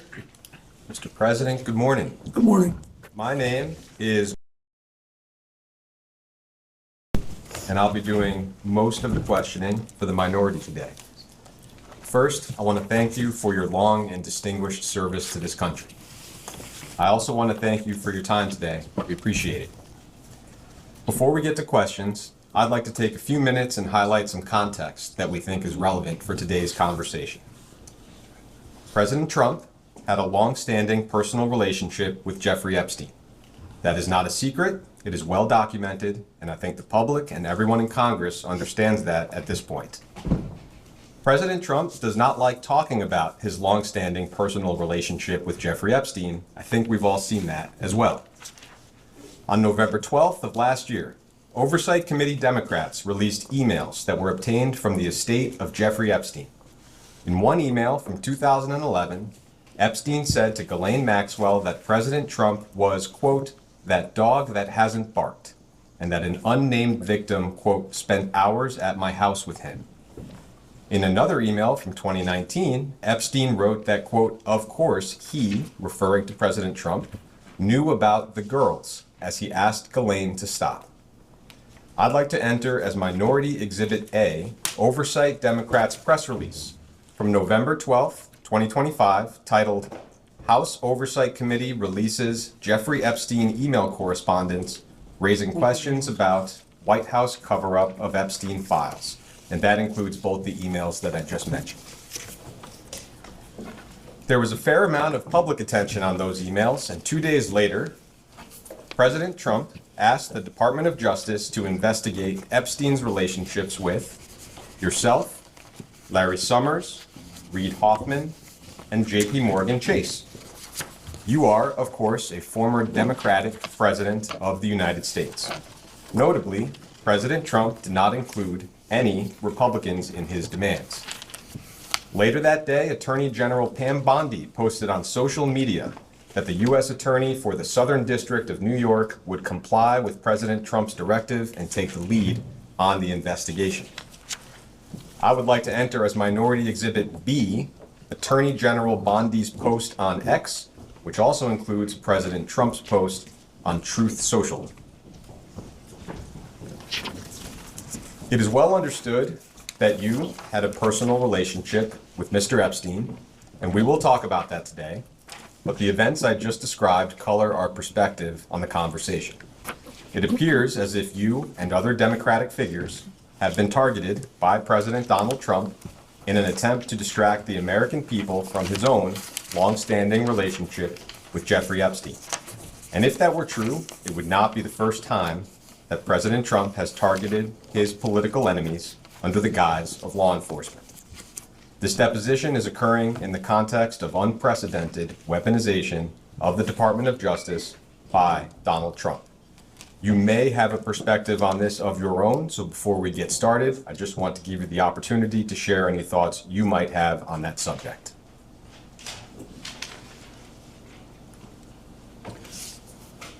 I think I'll let you ask me some questions, and then maybe at the end I'll say something. That sounds fine. Thank you. I'd like to start our conversation with a few foundational questions so we can just set the record straight from the very beginning. With respect to your relationship with Mr. Epstein, did you ever, at any point during your interactions with Jeffrey Epstein, know about the sexual abuse that he was committing against minors and young women? No. Have you ever engaged in sexual activity with a person introduced to you by Jeffrey Epstein? No. With respect to your relationship with Ms. Ghislaine Maxwell, did you ever, at any point during your interactions with Ghislaine Maxwell, know about the sexual abuse that she committed and facilitated against minors and young women? No. Have you ever engaged in sexual activity with a person introduced to you by Ghislaine Maxwell? No. Have you ever, at any point, visited Jeffrey Epstein's former estate on Little St. James Island in the U.S. Virgin Islands? No. In February of last year, Attorney General Pam Bondi said on Fox News that you traveled on Mr. Epstein's plane, quote, because it supposedly had a bed in there where Jeffrey Epstein had young girls. I will ask you, did you fly on Mr. Epstein's plane because it had a bed where Jeffrey Epstein had young girls? No, Are there any other accusations that have been made against you with respect to Mr. Epstein that you'd like to address before we get started with some chronological questions? I think you pretty well covered it. Thank you. Thank you. I will ask a series of chronological questions. I'd like to try to create one clear chronological record. Some of that might be repetitive from what you've already talked about. I will try to keep that to a minimum. All of these questions are from a long time ago. If you don't recall anything about what I'm asking, just let me know. Starting with events before and during your presidency, the earliest known link that we're aware of between yourself and Mr. Epstein is that he made a pair of campaign contributions to you in 1992. There was a $1,000 contribution to your presidential election committee in January 1992, and another $1,000 in June to the Clinton Gore General Election Compliance Fund. I imagine a lot of folks donated $1,000 to your campaign. Do you have any specific recollection or knowledge of those particular contributions? No, I think this is the first time I've ever known that. Thank you. That takes us into your time as president. You were elected in November of 1992 and inaugurated in January of 1993. Mr. Epstein visited the White House a number of times while you were in office. Our understanding is that Mr. Epstein visited the White House 17 times between 1993 and 1995. I am not going to walk you through each of those visits. I'm just going to break them into categories. I think first, with respect to the only Epstein visit where it is publicly known that you either met Mr. Epstein or had some interaction, was the White House Historical Association reception that you mentioned earlier. I know there's a photograph that you mentioned of yourself and Mr. Epstein meeting. Am I right that you have no specific recollection of meeting Mr. Epstein or Ms. Maxwell at that event? I don't. Okay. With respect to the other 16 times that Mr. Epstein came and went, and that spanned 1993 to 1995, am I right that you have no specific recollection of meeting Mr. Epstein any of those times? No, I don't think I did, and I don't know who he saw.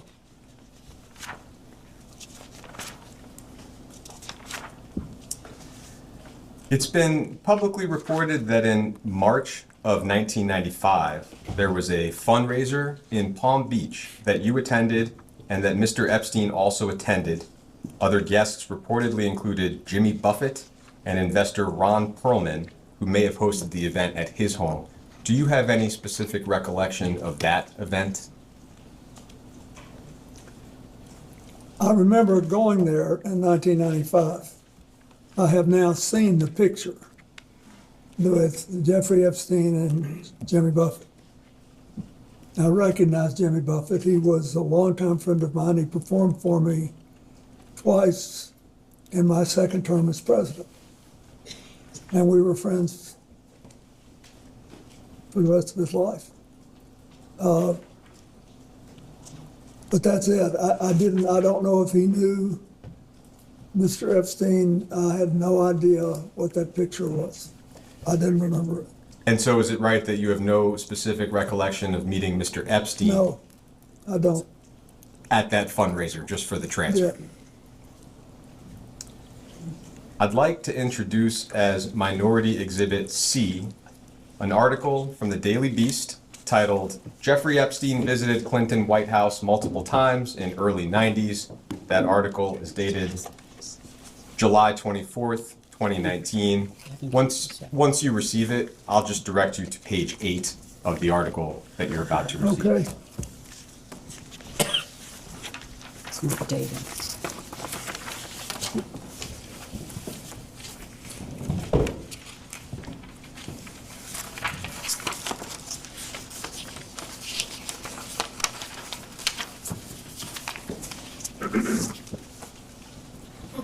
I'll give you a moment to look that note over, and then I'll read the relevant portion into the record. Page 8. Yeah. Okay.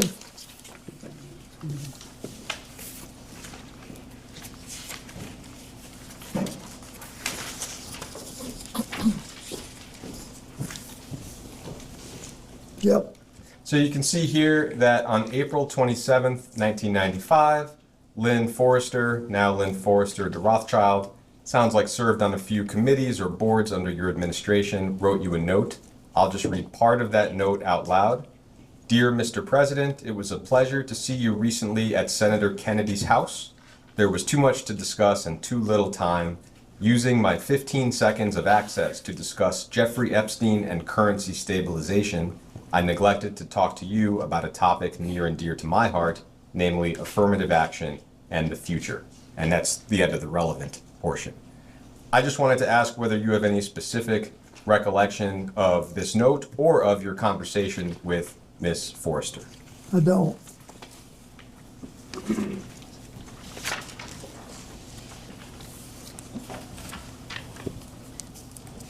As far as you can remember, at this point in the middle of 1995, how would you have characterized your relationship with Mr. Epstein? It would be virtually non-existent. Do you recall any other interactions that occurred between yourself and Mr. Epstein during your time in office that have not already been mentioned today? No. I think I've told you everything I know. In October of 1999, toward the end of your time in office, we know that Epstein contributed $20,000 to the First Lady's joint fundraising account. Would you have any memory or knowledge of that particular contribution? No, is that for a White House related thing? No, joint fundraising, he means the Senate. Oh, no, I didn't know that. Okay, I am going to move to the years after your presidency. We'll do this in chronological order as well. Your second term ended in January of 2001. In December of 2001, the New York Post reported that you and Ms. Maxwell had dinner at a New York City restaurant called Nello's. Do you have any specific recollection of that dinner? No. How did I know? I didn't. Nor do I remember the article. So moving into 2002, you touched on this in the previous round. It sounds like there were two meetings. We don't have exact dates for them, but one of them was at your office in Harlem with Mr. Epstein. The other was at Mr. Epstein's home in New York City. Could you just repeat for us, what do you recall about each meeting, maybe starting with your office in Harlem? I just remember that sometime in 2002, I think, he paid a visit, and he had become, I think it was either after or just before we started the flights. But he obviously was going to be a serious supporter of the foundation, and I think he paid a visit. I was flattered he wanted to see my office. I liked it. And then the meeting at his home in New York City, did I hear you say in the previous hour that Mr. Epstein was not actually there? I said that when I wrote my book and talked about it, and when I've talked about it in the past, I realized I talk as if he were there, and of course he was there.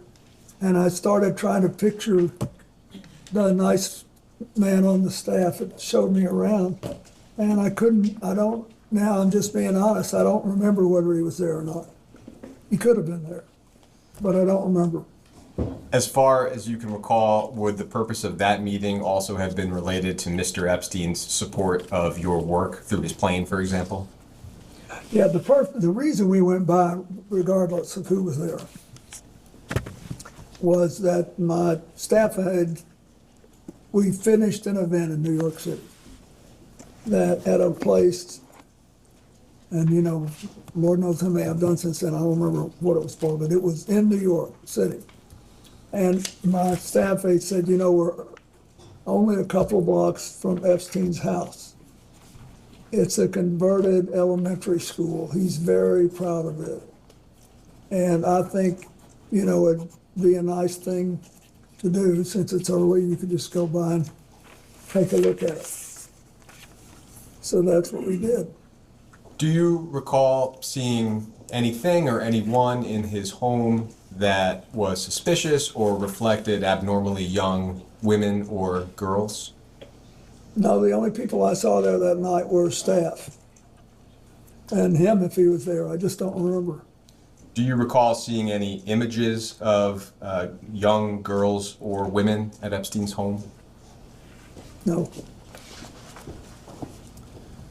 So, moving to some of the travel on Mr. Epstein's plane, and we have specific dates for a lot of that, I'd like to move through that chronology of known trips, just one at a time, in order. To begin, flight logs indicate that on February 9th of 2002, and we'll give you the logs, you flew on Mr. Epstein's plane from Miami to Westchester County, New York, with Epstein, Maxwell, and some others. And you mentioned this flight in the previous round as well. I will introduce that flight log as Minority Exhibit D. And we'll give you a moment to receive that and take a look at it.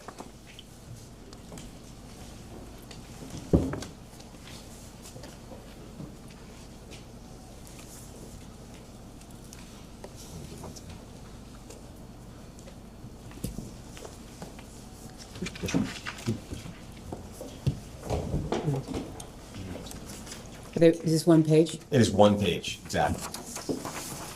Excuse me, Mr. President.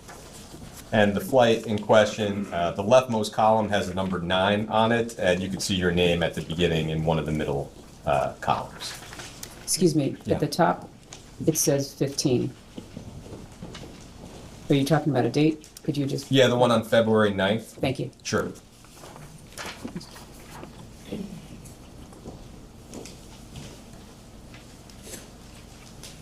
This one. Yeah, I do see it. Great. I'll just ask some specific questions. As an initial question, and we can see it here, you had a Secret Service detail that traveled with you after you left office, presumably still does. Is that correct? Yeah, that's correct. And did that detail accompany you on all trips that you took with Mr. Epstein? Yes. For this trip from Miami to Westchester, first, just do you recall the circumstances of the trip? No, I was down there and I was coming home. I don't remember why I was down there. In terms of who was present on the flight, and we'll do this exercise with the other trips as well, are you able to make out from the initials here maybe who is who? In other words, I can see your name and I can see 4 Secret Service. And then from there we have 2 males, 1 female, I think Mr. Epstein and Ms. Maxwell, and then SK and AP. Do you have any recollection of who any of those folks may have been? No. I just don't remember, I'm sorry, I don't. And the initials, they don't mean anything to me. This isn't a record from yours, this is their record. Yeah. In February in 2002, so the same month as this flight, it was reported that you and Miss Maxwell were seated together at some type of charity gala in New York. I don't know what the charity was or where exactly the event occurred. Do you have any recollection of what I'm referring to? Could you state the date again, sir? In the same month, February 2002, and I don't have an exact date. What was the report in? Simply that you and Ms. Maxwell were seated together at a charity gala in New York. Wow. I have no recollection of it, but it could have happened. Heading into March of 2002, so the following month, we have a series of international travel, and the first of those trips indicates that on March 19th and 21st of 2002, you flew on Mr. Epstein's plane from JFK to London and back with Mr. Epstein, Ms. Maxwell, and some others. We will introduce those flight logs as Minority Exhibit E and go through the same exercise.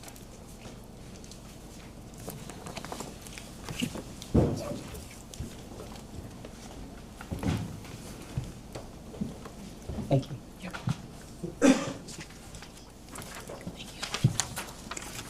and that's the 19th and the 21st.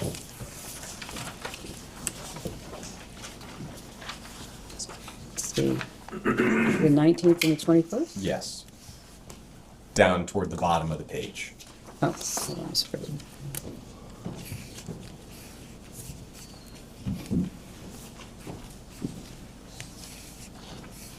Was this a flight to London? Yes. Yeah, this says we had 10 Secret Service agents. So I guess just to start with, do you recall the circumstances or the reason for this trip? And this was when? This was March of 2002. I don't, but keep in mind, there was a lot of stuff going on. India, in the late January, 4 days after I left office, had a horrible earthquake. And lots of people died. And I called the Prime Minister of India, Mr. Vajpayee, who belongs to the current leader's party, but was much less uber nationalist. And I asked him if I could help. And he said, yes. He said, I have the money and organization to fix the big cities, but not the smaller towns. And we need schools, we need hospitals, we need all this stuff rebuilt. Will you help? So that's the first thing I undertook to do, even before the AIDS thing, after I left the White House. So I was there. So by March of 2002, the next year, we were still working on that, and then the South Asian tsunami hit in December. So I was doing all this stuff and also trying to get set up at home too. So that's why it sounds unusual for me to have 10 Secret Service agents, but I must have been going to several stops. And is it the same for you when you look at some of these names? I can make out the name Naomi Campbell. Do you have any recollection of Naomi Campbell being on this flight? Naomi, when we went to Europe once, I think she went on one. She was a friend of Doug's, and that's what I remember. Let me see. Yep. And Jeffrey, Ghislaine, I don't know who the other people are. Looks like Doug Band is listed there, and that... Yeah, he's there, but SK, I don't know who that is. Okay, great. Thank you.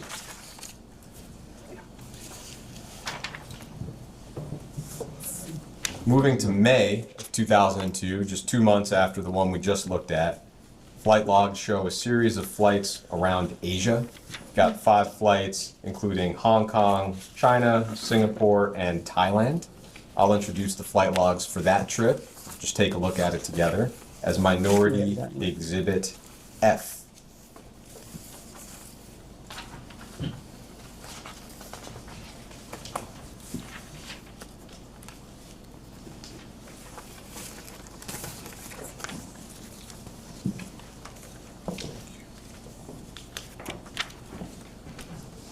You still need it, right? We do need it. Thank you.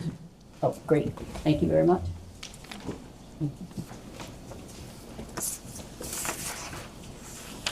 You said So what? those are from the 22nd to the 25th. Let me just highlight that. 22nd. And you're saying each one till the 25th?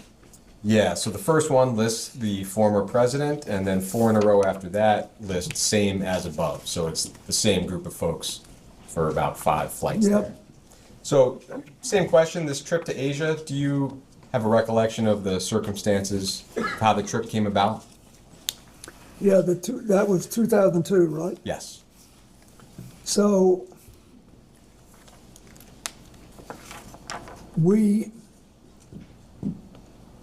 and when was the tsunami? Was it at the end of 2002 or the end of 2001? That I'm not sure of. Just to the best of your memory, you have to share what you know. Anyway, to the best of my memory, this was a trip to raise funds to organize our health network in Asia, which was basically designed to deal with AIDS, but also I was heavily involved in the reconstruction of India after the earthquake there. And was asked to do it by the Prime Minister and later by the UN. So I was involved with that. And do you have any recollection of who these individuals on the flight were? For example, there are a few female names. I think one is Janice, one is Jessica. When you look at the log, do you have any recollection of who's who? No.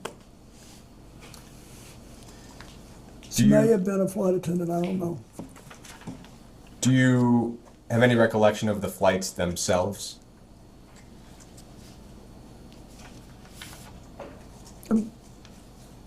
Of this Not the particular flights flight? themselves. This group of flights. I remember we made several stops and you mentioned them. And we're going there, but that's all I remember. To the best of your recollection, whether with respect to the flights or the trip itself, did you ever witness or become aware of sexual abuse of any kind? No. We then have logs showing 2 flights in July of 2002, and I will introduce those as Minority Exhibit G. Give you a moment to receive those. What was the prior one? Prior one would have been F. And that was the May 2002 flight log. There's F. No, I put F on that, but I thought that was, sorry, so you're. Oh, no problem. It should be May 2002. I have as F as in Frank. Okay, I'm not sure what this one was. Okay, got it. I'm gonna get the labels later. Okay. Thank you, sorry about that. No, not at all. Apologize. So this one will be G, and it's July of 2002, specifically on July 13th. Oh, sorry. Next one, Mr. President. I'll give that one to David.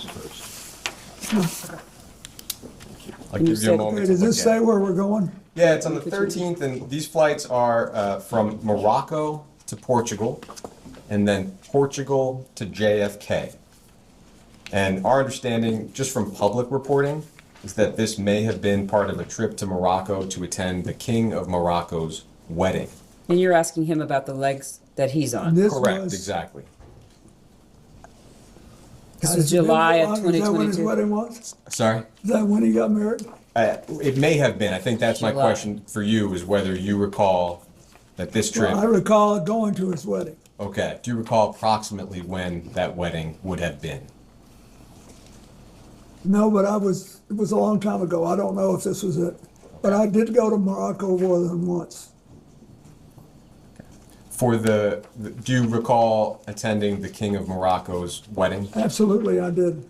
Do you recall whether Mr. Epstein and Miss Maxwell also attended that wedding? I don't. I remember, I think Chelsea went with me. And I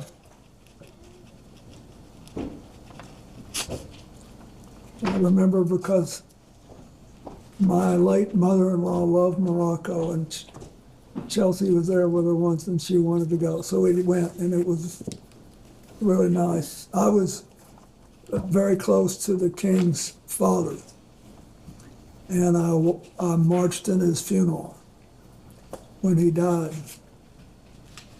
And so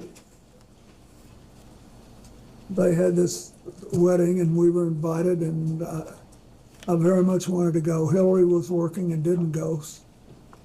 Chelsea did, and I think Huma was with us too. I think. There's been some reporting that you may have invited Mr. Epstein and Miss Maxwell to the King's wedding. It sounds like, but please you tell me, do you have any specific recollection of that? I don't remember. Do you have any specific recollection of these two flights, which may or may not have been part of the King's wedding? They're from Morocco to Portugal and Portugal to JFK. Mr. Epstein and Ms. Maxwell were on the flights, as well as yourself. When I was coming home, He's just asking you about these two legs, and he's asking you, do you have any recollection of these two legs of the flight? no, I remember the wedding very well and all the stuff that happened. That's all. I don't remember the coming or the going. Thank you. In September of that year, we have the trip that I think a lot of folks are aware of. This is a trip to Africa in September of 2002. The trip started at JFK, ended in London, stopped in Ghana, Nigeria, Rwanda, Mozambique, and South Africa. Some high-profile figures were on board, including actor Kevin Spacey and comedian Chris Tucker, as well as Mr. Epstein and Ms. Maxwell. I will introduce those flight logs as Minority Exhibit H. I'll give you a moment to receive them. Thank you.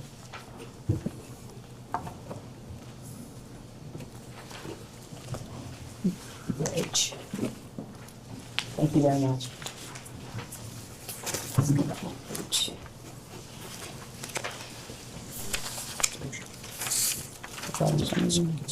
David. So this is a two-sided document, and the flights are the bottom half of the first page and one flight at the top of the second page. Starting at the 21st? Yes. Sure. Okay. Starting there. I'll just ask you generally, before we look at the log specifically, what is your recollection of how this trip to Africa came about? Well, this is where most of our work was going to be done. And what month is this? This is, I believe, September of 2002. So, and the countries we were going to represent places where we had operations. Like Mozambique, for example, had a big AIDS problem, and we were trying to help. And there was, so that's what I know. But we, in South Africa, we spent quite a bit of time because I wanted to go see Mandela. He was still in good shape then. And we did things together. And then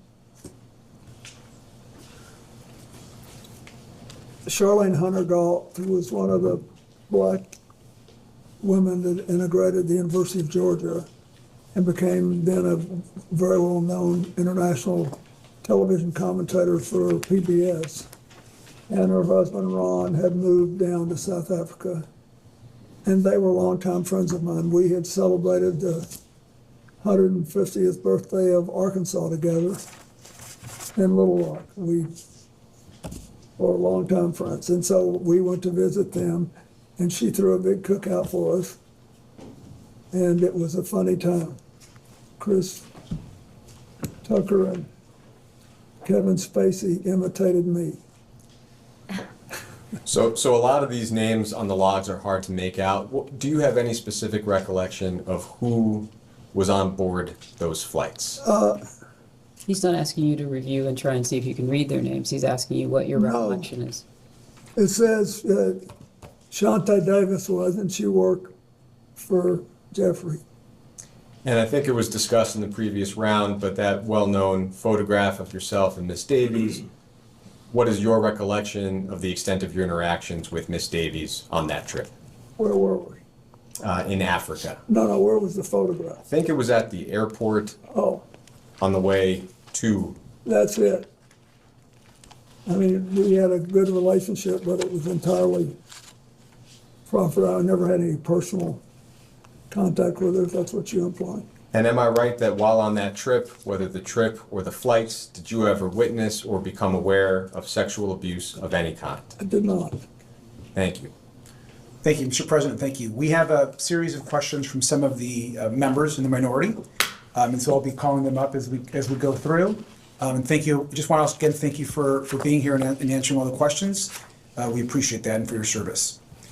Just two clarifying questions. One that was asked during the Republican hour, and I just want to have you reiterate it for the record.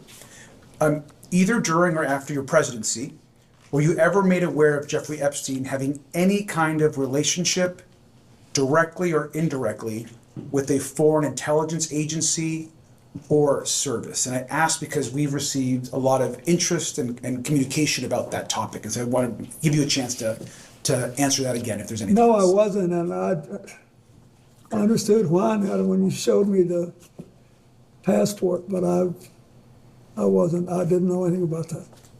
Thank you. And then second, of course, this deposition also sets a pretty new precedent, I think, which is something that we've been discussing and folks in across the country are discussing as well. We're thankful that you're here. We believe in the minority that President Trump should also answer this committee's questions. He's someone that is mentioned almost more than any other person beside Ghislaine Maxwell in the Epstein documents.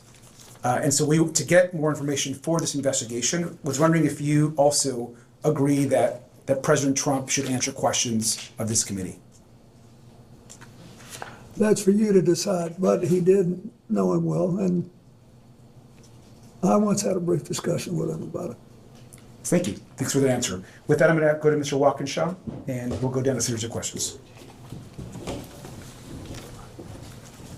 Oh, I hate this, but because I don't believe I should inject anything. But I do not want to leave the impression, but since there was no follow-up question, the president never, this is 20-something years ago, never said anything to me to make me think he was involved in anything improper with regard to Epstein either. He just didn't. He just said we were friends. And then we had a falling out over a land deal, property deal. That's all. Thank you. Could I ask very briefly, Mr. President, Sure. if you recall, what were the circumstances of that conversation? Or at least let's start with, when did the conversation occur? It was on its golf course. And there were a couple of years there when Joe Torre, who had been the manager of the Yankees, and was a friend and had a tournament, a charity golf tournament, called appropriately for this investigation, the Safe at Home Foundation. And it was designed to combat domestic violence, of which Joe Torre had been a victim as a child. And so I wanted to support it. And so Donald Trump gave him the golf course in New York to have a tournament on, and I played in it a couple of times. And the day I was there, he would typically, Donald Trump would come out and play a few holes with us. And he somehow knew I had flown in Jeffrey Epstein's aircraft, and he said, you know, we had some great times together over the years, but we fell out, all because of a real estate deal. And he said, I'm sorry it happened. That's all. Do you recall whether President Trump was the first one to affirmatively bring up the subject of Jeffrey Epstein? No, but I'd be shocked if I did. I just don't do that. Do you recall whether President Trump elaborated at all on the great times that he had with Jeffrey Epstein? No, and at the time, I didn't put any, sexual spin on it. And as far as you recall, President Trump characterized the nature of the ending of their friendship as being solely due to the real estate bidding. That's what he said. Thank you. But I didn't think much about it at the time. And, it was 2 minutes and then we were gone. As far as you recall, have you had any other conversations with President Trump related to Jeffrey Epstein or Ghislaine Maxwell? No. And your best recollection, if you have one, of the year that this conversation occurred? be 2002 or 2003. Thank you. But Thank you, Mr. President. Good afternoon. I just want to focus again on Ghislaine Maxwell. First, I'll ask you just to reiterate, did you ever at any point during your interactions with Ms. Maxwell know about the sexual abuse she committed and facilitated against minors and women? no. When did you learn that she had engaged in crimes against girls and young women? When the first evidence came out, when was it, in 2019? Okay. And have you ever engaged in sexual activity with a person introduced to you by Ghislaine Maxwell? You're aware that she was convicted of crimes, as we discussed, and you're aware that she's currently incarcerated as a result of her federal conviction. Yes. Maxwell received a 20-year sentence for her crimes. Are you aware that she has repeatedly called on President Trump to grant her clemency, and that she has said that you and President Trump are not guilty of any wrongdoing with respect to Epstein? I know that now, yes. In your opinion, does she deserve or should she be granted clemency by President Trump? I don't think I should comment on that. I don't know anything about President Trump other than what I've already told you. Okay. And I thought it was a mistake to pardon everybody in the January 6th case. And I think that this thing was really hard for me when it came out because we had been friendly with Ghislaine. I was sad, but it was terrible what she did, and she has to be punished. Somebody besides me should make a decision on what it is. So she got 20 years, and there it is. Okay. Mr. President, on July 24th, 2025, the Deputy Attorney General and President Trump's former personal attorney, Todd Blanche, conducted a closed-door interview of Ms. Maxwell at her then low-security prison. On August 1st, 2025, just a few days after that interview, she was transferred to a lower security prison where she's afforded a list of amenities, personalized meals, playtime with puppies, a transfer that I think most Americans agree is inconsistent with a very serious crime she was convicted of. Do you have any opinion on her transfer to that lower security prison and the amenities she's been granted? Did it seem strange to you when you learned of that? I think you're in a better position to find out what happened than I am. Okay. When you were President of the United States, was it common for your Deputy Attorney General to directly conduct interviews of witnesses and/or federal inmates? Was it? You were there. You have to testify what you know, He's what asking, you recall. yes, he's You asking, recall if it did was- you ever send a deputy attorney general to To interview? the best of my knowledge, I did not do that. All right. Thank you, Mr. President.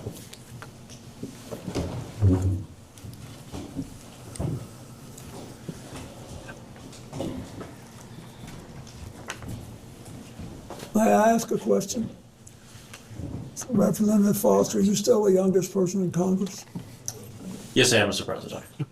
Lucky you. Hopefully that changes soon. If you're the youngest for too long, it's not good. There'll come a time, believe me. I was, for most of my life, the youngest person doing whatever I was doing. And one day I woke up, I was the oldest man in every room, and I couldn't tell you for the life of me how I got from one place to the other. Time will take care of it. Enjoy it while it lasts. Thank you, thank you. It's a blessing to be the oldest person in the room as well. Mr. President, I just wanted to circle back to the conversation around the conversation you had with Jeffrey Epstein on the golf, or with Donald Trump on the golf course in New York. You know, President Trump has said publicly multiple times that his falling out with Jeffrey Epstein was the result of him hiring away workers from Mar-a-Lago and his crimes. He said that's why he kicked them out of Mar-a-Lago. You brought up, I have two questions about this. Did President Trump specifically characterize the result of this land dispute they had as a falling out specifically, to the best? Yeah, he said they both wanted the same piece of land. Mm-hmm. He didn't say what it was, and that's all I remember. And he said it was a falling out as a result of that.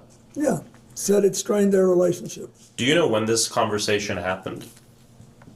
When the conversation I had with him happened. Well, it had to be in 2002 or 2003, I think. 2002, 2003. All right, thank you. During any of your interactions with Jeffrey Epstein or Ghislaine Maxwell, did either of them ever mention or discuss their relationships or connections with Howard Lutnick? No.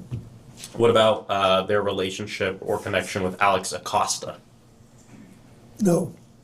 Prior to Jeffrey Epstein's arrest in 2019, did anyone ever speak with you about Epstein's relationship with Howard Lutnick? No. And what about Alex Acosta? No. Okay, thank you. Those are my questions.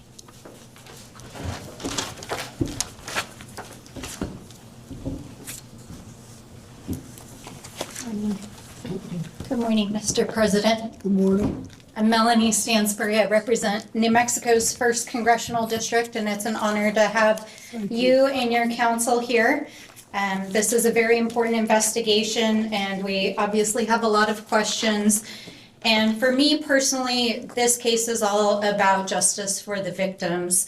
And I really appreciated in your opening statements, your statement about nobody being above the law, including a president. And I think it's important that we are setting the precedent for Congress establishing oversight and subpoena power over a president. And I believe Donald Trump should and will ultimately be in front of this body.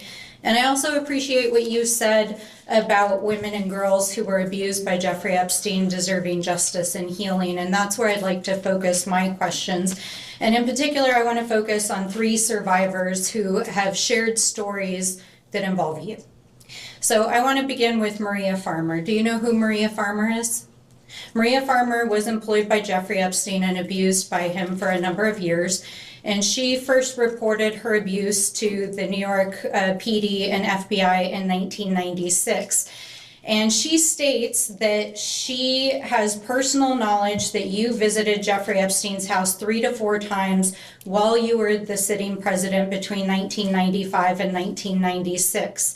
And she says she knows this based on photographs that Ghislaine Maxwell showed to her, as well as discussions with the staff. So let me ask you, Mr. President, did you visit Jeffrey Epstein's house while you were president? I do not remember doing that. I do not believe I did. How do you explain this discrepancy? Objection calls for him to speculate. I can't speculate.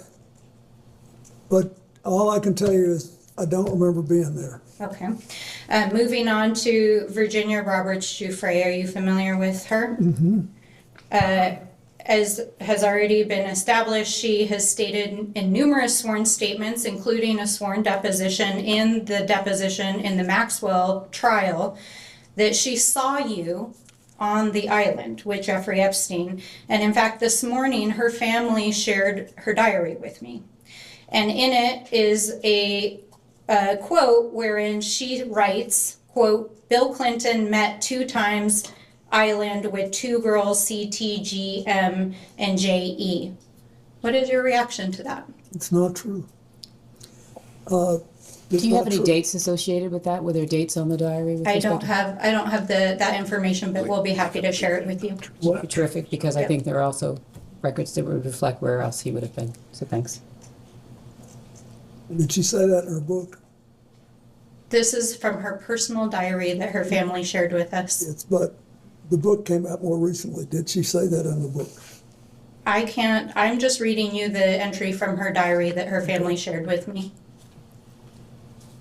I think she ultimately reached a different conclusion, although I had no contact with her. Okay, well, I just want to make sure that it's on the record that is Virginia Giuffre's statement. Did you ever fly in a helicopter with Ghislaine Maxwell? Ever, anywhere? I have no idea. Okay, well, at least one of the survivors claims that you flew in a helicopter with Ghislaine Maxwell to the island. Did you ever? Then I did not do that. I've never been to that island. Okay. The third person I want to talk about briefly is Shantae Davies. I know we've already mentioned her here today. I know you've already mentioned that she was listed as a flight attendant on the trip to South Africa in 2002 that you took with Jeffrey Epstein. Are you aware that Shantae Davies is a survivor who claims she was abused for 3 years, including during that time period? I am now. And are you aware that Jeffrey Epstein recruited his victims through calling them masseuses? No. You're not aware that But Jeffrey... it doesn't surprise me. I mean, I didn't know that, no.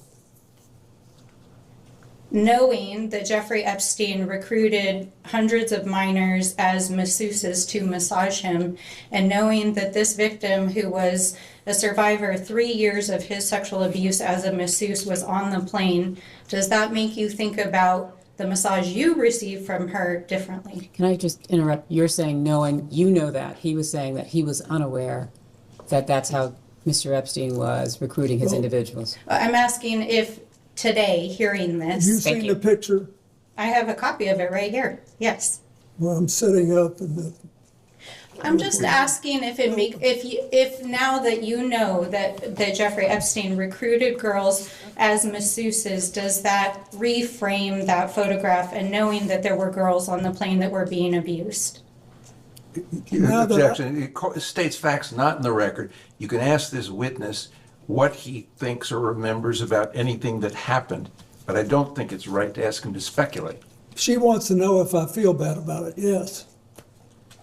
I'm not, I think what I'm trying to get at is that there is a culture that surrounded Jeffrey Epstein in which rich and powerful people saw young women that were survivors who were being abused and didn't say anything and didn't do anything. So is your question... Part of what I'm trying to do is to ask you, we know there was a survivor that was on the plane. You've stated that you didn't know she was a survivor. I understand that, but I'm asking now that you are aware that Epstein was recruiting survivors as masseuses, does this make you rethink what you saw as you were traveling and interacting with him? Okay, so he has already spoken wait a minute. I want to make sure that you are clearly answering her question. He's already stated what he saw and what he knew. And so what you're now asking him is, given what you've now shared with him, does he think any differently about what he saw and what he knew? Thank you. Yes, thank you. I wish Shantae had told me. I liked her. Mm-hmm. But I didn't think it was anything unusual. I can't tell you how many airplanes I've been on where rich people asked me to go and they had someone offering a massage. You know, all these boats that you go on and all that, they all do that. And usually I don't do that. I'm not into this. Well, that certainly raises some other questions about people offering free massages on boats, etc. But I do want to enter a couple of exhibits into the record, and I know council is prepared to pass them out. And while that is occurring, we're going to introduce this exhibit. What is it? Exhibit I, it'll be Minority Exhibit I, which is a FBI PowerPoint that was included in the files that were released as part of the Epstein Files Transparency Act. And then I would like to introduce this exhibit, which is Exhibit J, which is a internal correspondence emails between the FBI. And though I'm short on time, what I'll describe in both these exhibits is that your name appears in FBI tip sheets as having attended parties in Jeffrey Epstein's presence in which sexual activities were occurring.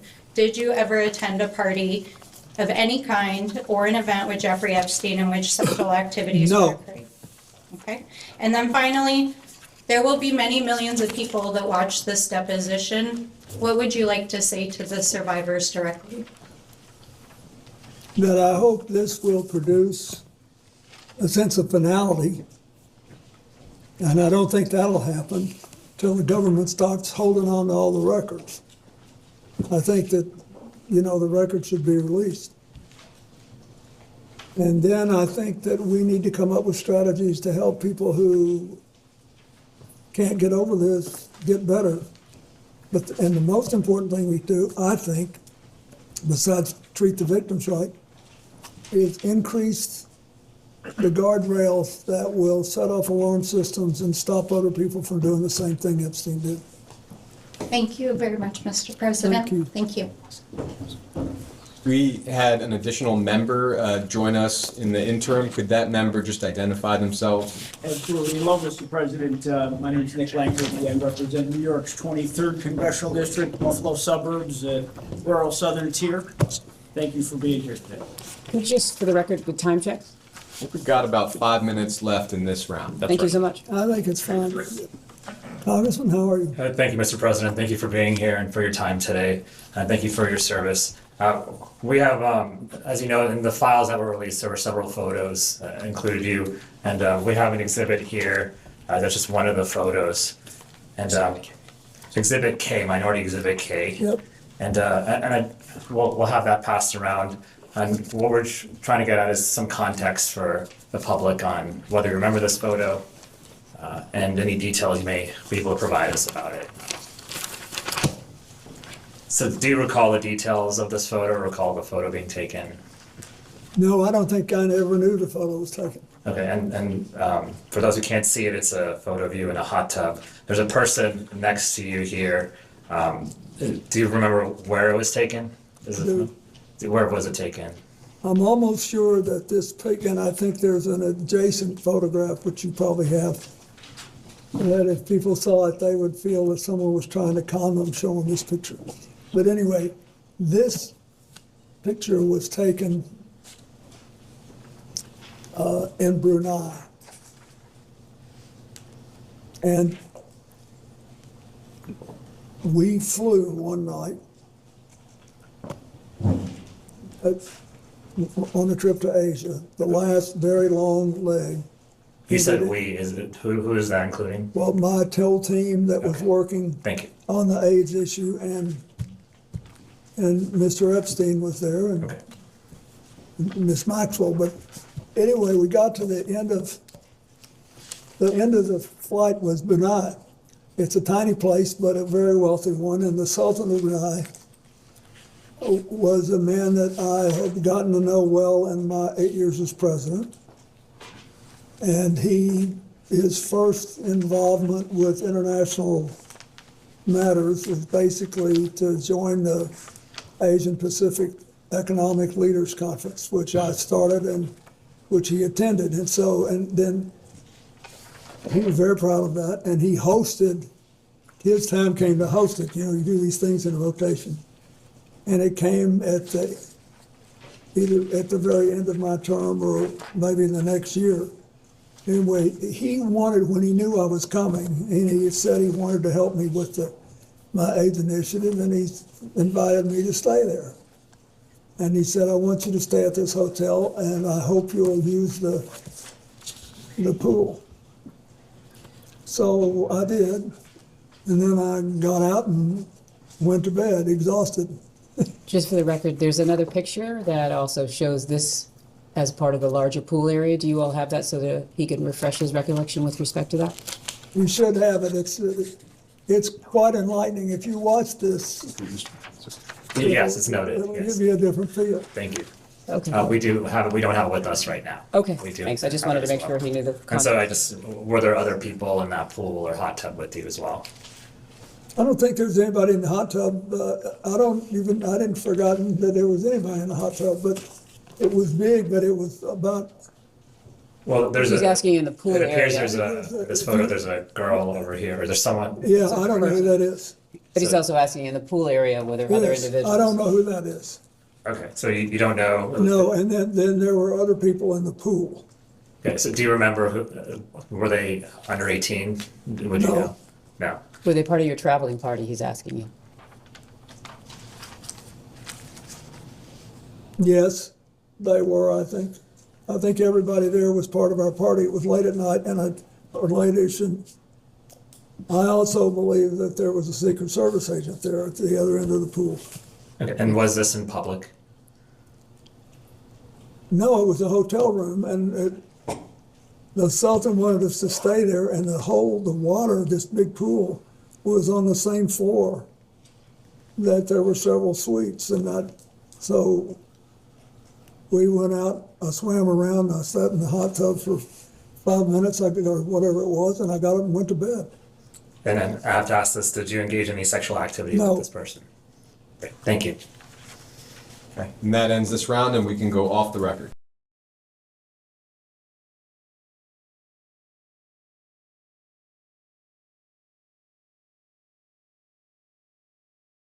All right, we'll go back on the record.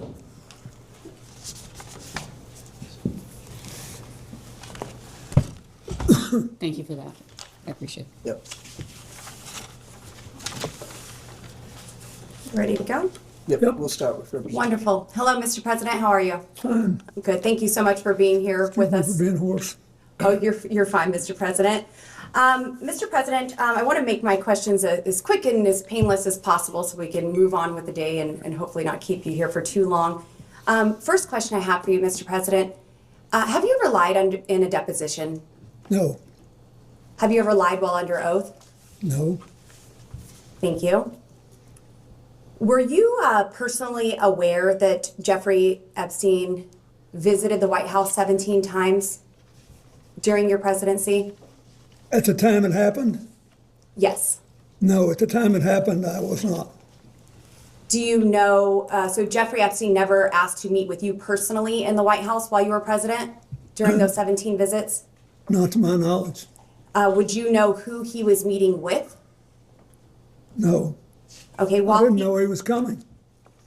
is that standard protocol for the president to not know of someone who is attending, visiting the White House 17 times? So wait, excuse me, just to be clear. While you were president. The White House office, which has 1,600 employees, you're speaking of the White House office? Yeah? Yes. Okay. No, I think that most presidents don't have a clue who's coming in every day unless it's somebody of personal interest to the president.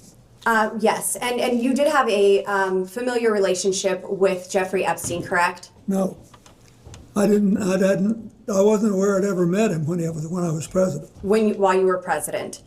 We are trying to establish if Jeffrey Epstein was a foreign or potentially even a domestic asset of some kind. Do you have any reason to believe that he was trying to seek access to classified materials, intelligence reports, or sensitive government information? No, I knew nothing about this story until it came up. I was glad to see that picture of the Yes, and Mr. President, passport. sorry to interrupt you. Mr. President, since knowing Jeffrey Epstein and knowing that he had visited the White House, were there any conversations from your associates, any White House staff, or anyone familiar with the meetings that said he was seeking detailed information about government relationships? Does that question relate to back in the day or now? What's the time of the question? I'm asking, since you have been aware, any time since after you are aware that Jeffrey Epstein visited the White House 17 times, has there been any conversations with anyone that you are aware of that Jeffrey Epstein was seeking sensitive government information? She's asking to the best of your recollection. To the best of my knowledge, no. Yes, sir. Thank you. And moving on, at any time while you were traveling on any aircraft owned, leased, or otherwise affiliated with Jeffrey Epstein, did you engage in sexual relations or sexual activities with anyone other than your wife? No. During any such flight, did you witness or have knowledge of any other individual engaging in sexual activities with any female passengers? No. In 2002, you participated in a 10-day multi-country trip to Africa while traveling on a Boeing 727 owned by Mr. Jeffrey Epstein. This trip was organized by Ghislaine Maxwell. Do you recall this trip, Mr. President? I recall the trip, but I don't know that it was organized by Ghislaine Maxwell. Yes, sir. I believe we were going places that I needed to go for my work in Africa. Yes, sir. Internal FBI records described the aircraft as having a section with couches adjacent to which a sliding glass door leading to another compartment. There was a bed. Are you familiar with the layout of this aircraft that you traveled on? I'm familiar with the fact that there was a bench that turned into a bed at the end of the passenger seats. And no other bed you are familiar with? Did you ever go into any part of the aircraft with a bed that you perhaps lied on or utilized? I'm familiar with the bench. Yes. It turned into the bed. Yes. I do not believe I ever went into the back section. At any time while traveling on such aircraft, do you remember utilizing either the bench that laid? I'll keep it as one option for now. Do you remember utilizing the bench as a bed? Was it laid out as a bed? Do you remember? I don't remember, but that doesn't mean I didn't. I'm familiar with the note. Yes, sir. FBI internal records relay testimony from Dr. Greg Bledsoe, who participated on the 2002 Africa trip. Did Dr. Bledsoe describe multiple millionaires? Dr. Bledsoe does describe multiple millionaires and billionaires on the plane. Do you remember any of the names of those individuals, potentially even the actor Kevin Spacey? Yeah, Kevin was on the plane. Did Dr. Bledsoe also describe, he also describes multiple young women were present on the flights and that Maxwell appeared to be in a position over the girls on the plane and was directing the girls. Can you describe the purpose of these women participating in this multi-country trip? Objection to the form of the question. You have no objection to you asking the president what he saw, observed, heard, but he can't possibly speak to what Maxwell was in her mind. Did you witness, Mr. President, Ms. Maxwell appearing to be in the position over other girls on the plane and possibly directing the girls? Well, I thought that she was Epstein's top aide and that she was basically in charge of what happened. What did happen, Mr. President? I don't know. I mean, I've already told you this. I'll tell it again. I never saw anybody do anything wrong. I thought they were flight attendants. Do flight attendants typically wear tank tops and jeans? They don't all wear uniforms on private planes. Yes, sir. Most are dressed probably pretty business class. Moving on. His testimony was, with respect to private aircraft, people are not wearing uniforms. Mm-hmm. Correct. Dr. Bledsoe described at least one of the girls serving as a masseuse. At any point, did you or other male passengers receive a massage from this young woman or any other young women who are described as a masseuse? Well, I've seen one picture that shows that in a airport waiting area, one of the women was massaging my neck. That's all I've seen. Have you received more than one massage from these trips with Mr. Epstein and the young girls that were present? I don't recall them, but the problem I remember from that trip was that my neck had spasmed and I was in, and so they offered to help and I let them help. One left. She asked whether or not you recalled any other massage No, trips. I do not. Thank you. Mr. President, moving on to my next question. Submitted to the record, we have a painting that seems to be of you, Mr. President, found in one of Jeffrey Epstein's residences wearing a, I would categorize it as a famous blue dress worn by the White House intern, Monica Lewinsky. And I have this image here. This image is being passed around. If we need to go off the record while we do that, we can. I can take a picture. Do you have a question? It will be marked as Majority Exhibit 15. Proceed. Thank you. So, Mr. President, we are looking at an image of a portrait that is looks to be you, Mr. President, in this blue dress. Can you describe this painting? And He doesn't need to describe the painting, you just gave him a picture. What's your question? my question is, are you familiar with this painting? Have you ever seen it in person? I've never seen it in person. Do you know why someone would paint this? Are you asking him to Objection. speculate? That's calls for speculation. You can ask the artist. And if I had known Jeffrey Epstein had this painting, it would have saved me this whole day. Did you ever introduce Epstein to Monica Lewinsky or any other young female White House staffers? I did not. Did Epstein ever request introductions to young female intern staffers of you? Did he request you to introduce them? And one regarding this exhibit 15, this portrait, to the right of this image, there appears to be a plain letterhead document that is framed in a gold frame. Are you familiar with? That he's testified that he's not seen this picture? The painting we asked, yes. And now I'm asking about the image next to it. So Are you asking whether or not he's familiar with what's in this small frame? I'm the part that you have covered up. This part? I'm asking if he's familiar with this letterhead letter There's no that was letterhead that we can Is this see. part of the painting? No, sir. This is next to the painting, and it's framed on the wall in the home of Jeffrey Epstein.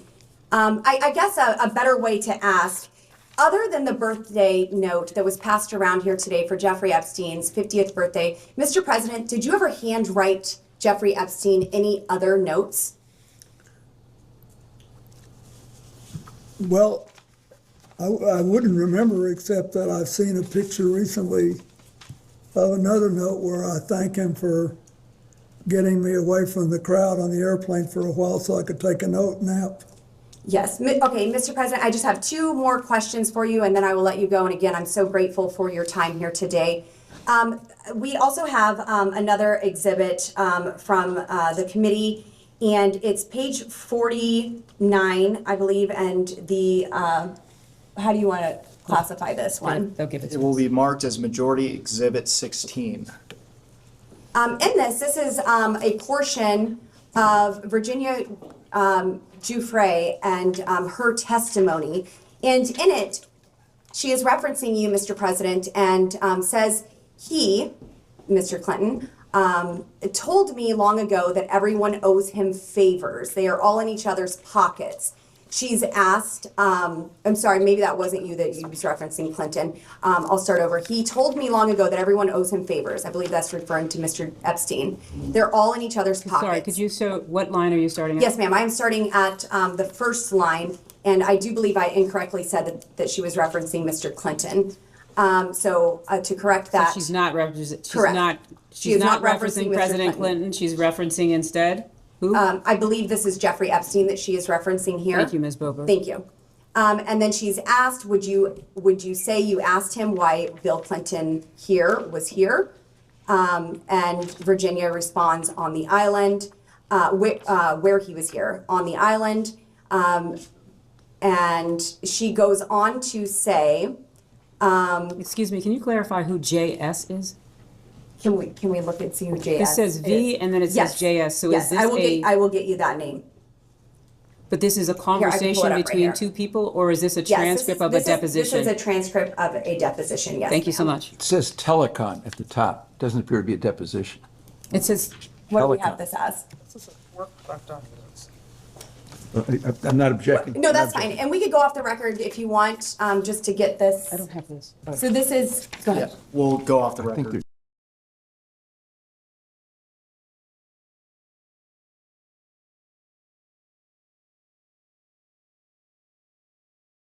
We can go back on the record.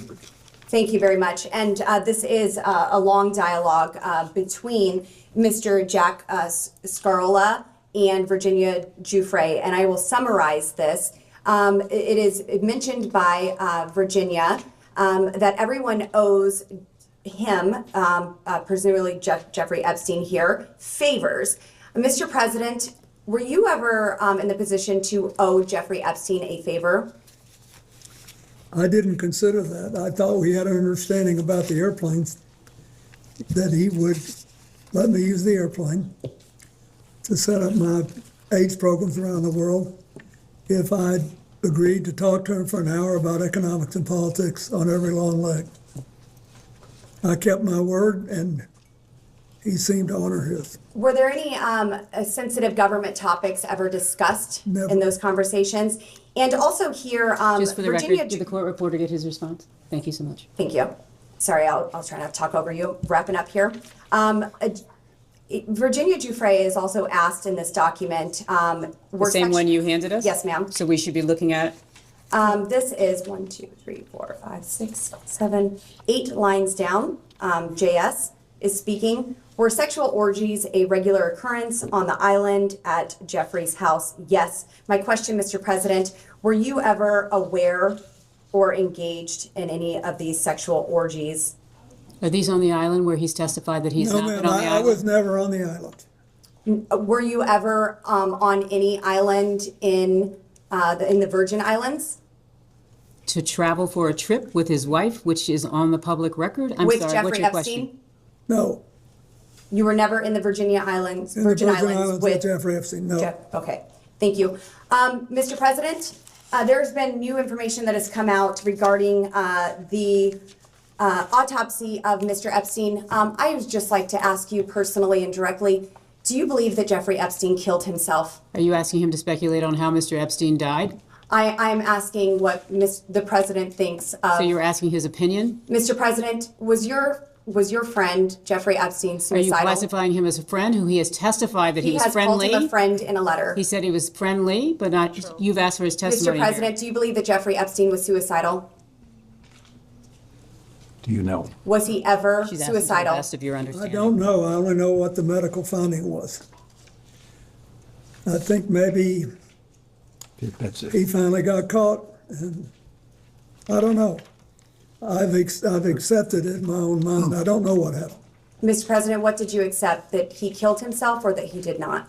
but he did, but I don't know. Yes, sir. Thank And you, neither do Mr. you. President. We don't, none of us know. We weren't there. Mr. President, it's been an honor. Thank you. Thank you.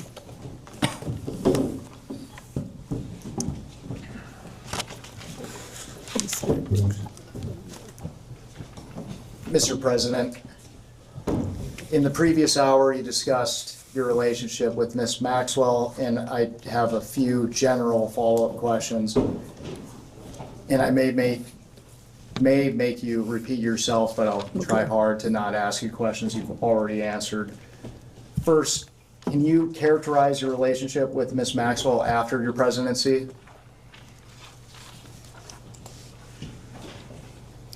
Well, I didn't, to the best of my memory, I didn't see her very much until I started flying on Mr. Epstein's airplane. And for the record, would you at any time ever consider her to be a friend? Oh, yes, I would.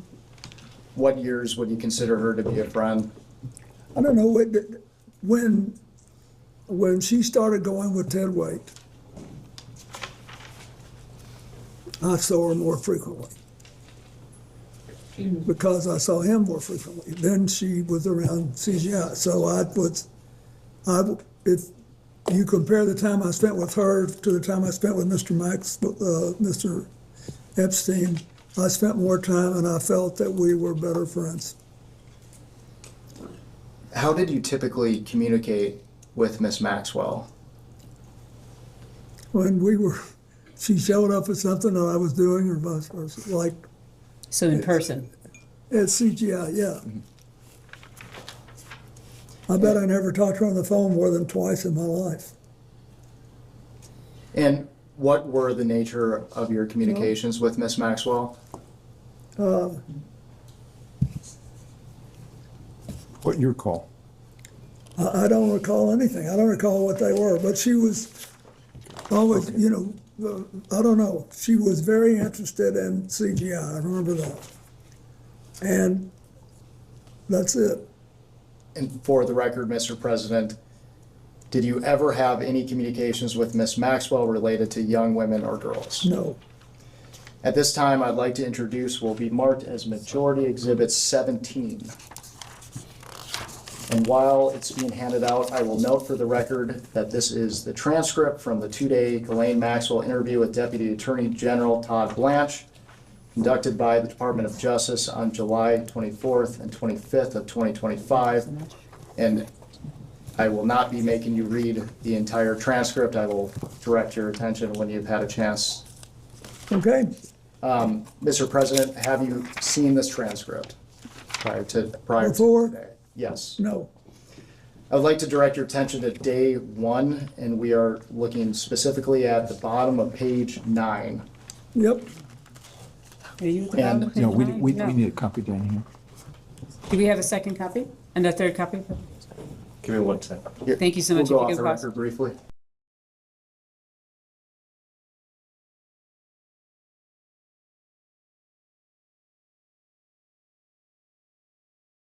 We will go back on the record.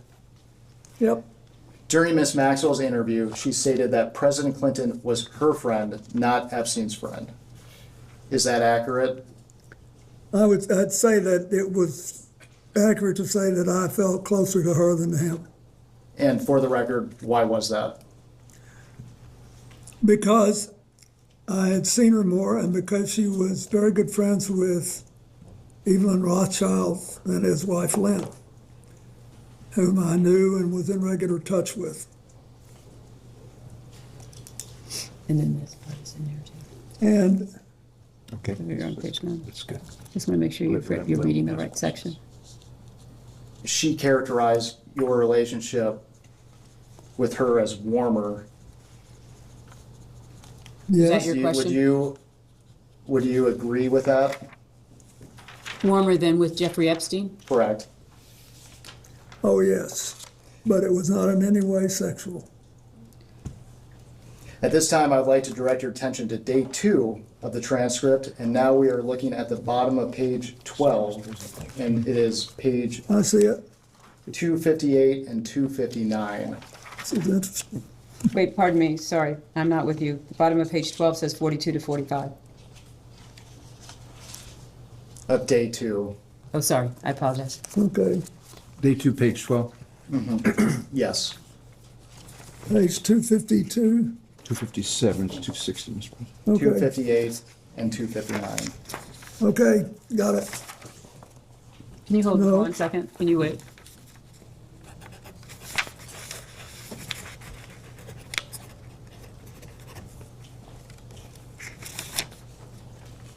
What do you have?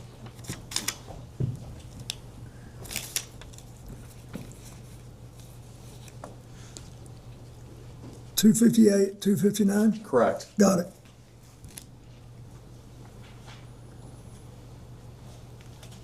Are you asking us to read that? Yes. All of 258 and all of 259? Correct.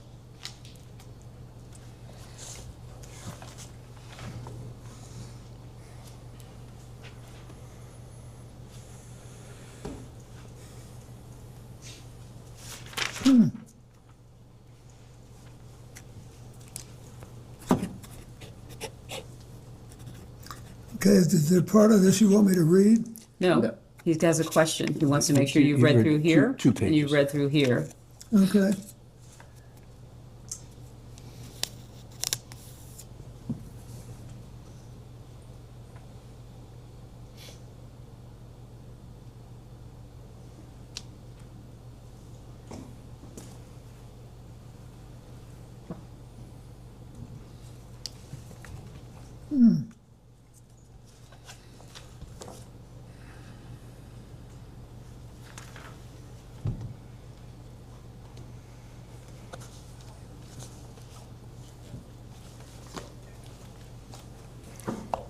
He's asking about these two.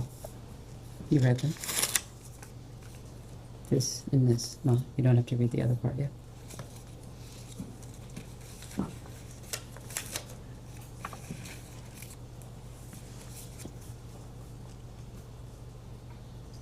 Ready? Yes. Got it. Mr. President, you've had a chance to review the transcript. Here, Blanche asks Maxwell if she has ever visited your home in Chappaqua, to which Maxwell testifies that she had been invited to visit your home. For the record, did Ms. Maxwell ever visit your home in Chappaqua? It wouldn't Excuse me, surprise- counsel, the transcript says, I went to the house. Does it say invited? Did I miss that? Maxwell replies after Blanche asks, Got it. why Sorry. did you go to the house? You're right. Maxwell says, I was invited. Got it. I will repeat the question again. Did Ms. Maxwell ever visit your home in Chappaqua? I don't recall, but it's quite possible she did. Hillary was a senator. In the beginning, she had a lot of events there. And we knew her. During the same exchange, Ms. Maxwell implies that she may have been just driving past Chappaqua and stopped in if you were home. Did this ever occur? If you don't. Not that I remember, but I may not have been home. But Mr. President, is it common for people to just stop by your house? No. There And for are the more than record- one or two people who would do that. So for the record, you're a former president. Does your security detail allow people to show up unannounced? Well, they'd allow them to, but they don't, your question is whether or not the security allows them in. Yeah, they have to be clear to be able to come and go Thank you. like that. Thank you, Mr. President. I want to ask about Doug Band and what was Doug Band's relationship with you, sir? Well, it changed over time, but he was basically the last in a long line of young men. They were my sort of body people. They were close to me and supposed to get me where I was trying to go on time and all of that. And then after he and another young man, Justin Cooper, wanted to come with me when I left the White House. When you leave the White House, they give you, you get, I don't know, a certain allocation for staff. And I think there are 9 positions you can put on federal health insurance. I think that's right. But anyway, Doug and Justin were 2 of them. So I'd say he's pretty close. What? You were pretty close. We were close, and Justin wrote my book with me. I mean, he did all the, the clerical work, and Doug was our main fundraiser when we started off. Okay. I would like to introduce Majority Exhibit, I believe it would be 18, which is the EFTA 02332287.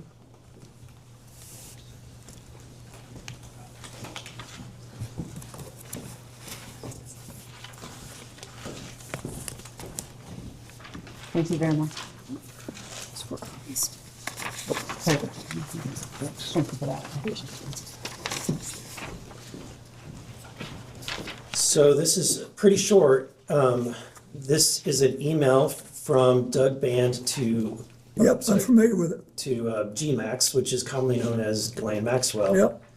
It says, for the record, the email states, "You back? Another way to get in touch with me quicker is on my BlackBerry, actually the president's, but we share it." The email that's listed there, WJC, is that your email address? Or was that your email address? Practically, no. That is, I never sent one email on it.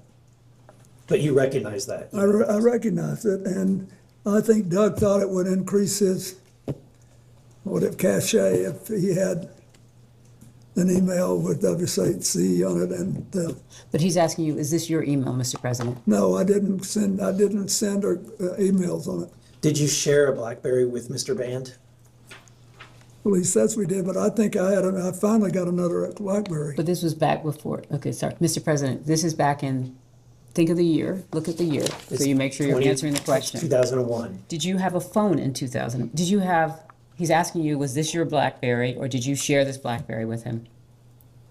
Well, I'd been out of office then 9 months. Did you have a phone, Mr. President? I don't think I did. I don't, anyway, but the truth is, I don't remember. I just know that I did not email. Okay, so you did not email, how often do you send emails? Or did you send emails? Have you ever sent an email, Mr. President? I sent one email to John Glenn, Senator John Glenn, when he was in space at age 77. And I sent an email to the men and women aboard a U.S. ship in the Adriatic during the Kosovo War. Have you sent any other emails, Mr. President? He's asking. Since then, I'm not sure I've sent one. Okay. I'd like to introduce Majority Exhibit I number know that 19. makes me a certified, Which ends in 2335030. yeah.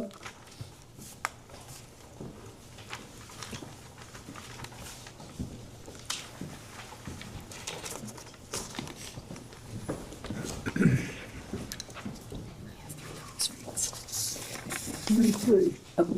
One goes to, Okay, if you're ready, I'll be happy to read it out loud. It's, again, it's from GMAX, Ghislaine Maxwell. Yeah, I read it. We believe, while it's redacted, having seen the unredacted files, we believe that the two is to the same email. It says, sorry to hear about the Bellsburg stuff is bad news, even worse, that it may be damaging. You know that one of my pet fears is that in London I am press toxic, so I hope that I never add to your woes in that department. If I hear anything, I will of course let you know. I could not help myself. There was one juicy little tidbit I did let out, the one about what a super stud that you are, and how I have a crush on you, and how you are hung like a horse. And, well, you get the picture. Hope you don't mind. Are you familiar with this email? are you saying at the time it was sent or in the preparation for this? At the time that it was sent, were you familiar with it? Oh, no. Are you familiar with it before? Yes, it's Okay. now famous. Okay, what can you tell me about your knowledge of this email? So if his knowledge is only from when he was prepared for this hearing, that would have been with his counsel, or is that what are you asking for outside of any preparation Let me for ask this this. hearing? Mr. President, do you believe that Mr. Band sent this or received this email? I do. Okay. So, and there's more. Let me go to the next one. Exhibit, which would be number 20.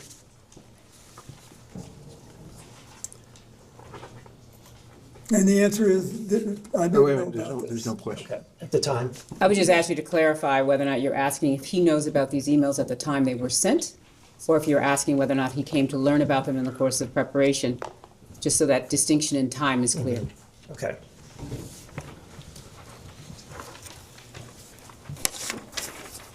Unbelievable.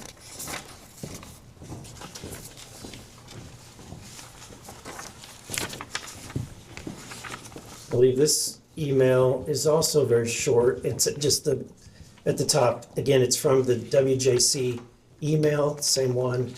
And it says, this email is silly. I want to spank bottoms tonight. Who's it from? It's from the same email account, the same email that has been used before, the WJC email. What was your knowledge of Mr. Band's relationship with Ghislaine Maxwell? I knew he was, basically, he contacted her in the same way that she represented Epstein on things. I did not know, nor did I need to know, that they had a personal relationship for a while. A physical relationship? Are you asking him whether or not they had a physical relationship? You believe they had a physical relationship? I don't know for sure. And just to be clear, you said it, but you did not have a physical relationship with Ghislaine Maxwell? The President's answered that question multiple Absolutely. times. Yeah, thank you. Okay, and finally, I want to move on to another question regarding the visits to the White House. Are you familiar with Mark Middleton? Yes. Can you describe who Mark Middleton was? he was a young man from Arkansas who was really ambitious, wanted to go to work in Washington, wanted to have, and he knew Mac McClarty, my chief of staff, who was from Little Rock, and Bruce Lindsay, who was also from Little Rock. And he worked with us, and then later I think he became, I don't know, but maybe he became a lobbyist later, but there was a period of time when he was in a position to wave people in to the White House because he was, that was one of his jobs. Okay. So he has been identified by multiple news sources to be the individual that most of the time was entering or signing in Jeffrey Epstein into the White House. Yes. And what role did he have specifically at that time? He was working and on logistical things in the White House, but there must have been someone else who he told him to let him in. Maybe Mark had I don't know if he had the authority to let people in. You can only testify to what you know. He's asking, who did Mark Middleton work for in the White House? I don't know the answer to that. Okay. I can find out, but So knowing that he met with Mark Middleton or was signed in with Mark Middleton, do you have any knowledge of the content of the meetings or the topics of the meetings that Mr. Epstein would be coming for? No, Mac never said anything to me about meeting with him. And by Mac, do you mean Mac McClarty, the Yeah. chief of staff? Did he work for Mac McClarty? Well, he might have been, but at the time, was this at the beginning of my presidency or at the end? This would have been during the 90s at the beginning. when- 1993 to 1995 is what they provided before the Yeah, he period was- of time for the visits. He was my first chief of staff, and then he became my special envoy to Latin America, so, And this is Mac McClarty. I'm McClarty, so Okay. it depends on, well, we could tell what he was doing if we knew when this happened. Okay. Are you aware that Mr. Middleton committed suicide? Yes, I in am. 2022. He was found dead at Hefner Ranch, approximately 30 miles from his home in Little Rock. He was discovered hanging from a tree by an extension cord around his neck with a self-inflicted gunshot wound to the chest. So he was shot and hung. Do you have any information that leads you to suspect that he did something other than commit suicide? No. Okay. Do you have any concerns that this was in relation to his knowledge or relationship with Jeffrey Epstein, given the date? But the president has Of the already suicide? testified to the fact that he was unaware that Mr. Epstein was visiting the White House. So are you asking him then as to what he would have known? I'm asking, when you heard about the death, knowing about the things that have been, at this point, it's all over the news, seeing that he has committed suicide. Have you ever had any conversations with people about whether or not that there's any relationship between the two? Oh, no. No one's ever suggested it to me. Okay. Thank you. I yield back. Next up, Mr. It's really sad. It is. Mr. McGuire from Virginia. He represents UVA. What? He represents UVA. What about UVA? He represents UVA. Thank you, Mr. President, for being here. I served in Navy Special Warfare during your presidency. Thank you. In your opening statement, you talked about preventing future or more human trafficking in our country, and I agree with that. I think that's one of the big purposes of being here. Today, we hope we can get justice for the victims, have accountability and transparency.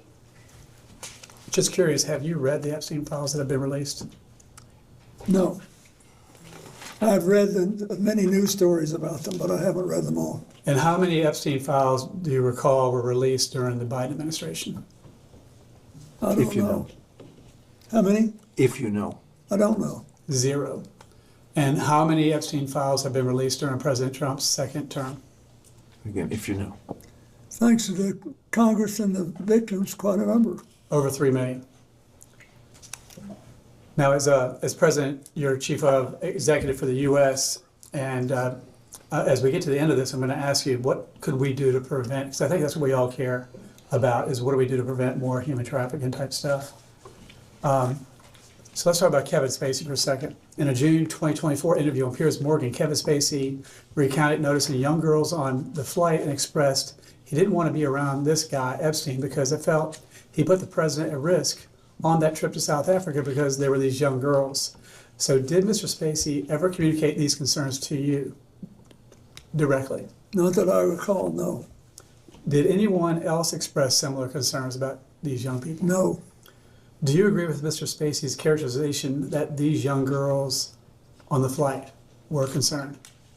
I'm sorry, what exactly is the characterization that Mr. Spacey gave? That these young girls would put the president at risk. So that's Mr. Spacey's concern, and you're asking him whether or not Would Mr. he agree Spacey with- said that, shared that with him? Would he, yes, would he agree with that?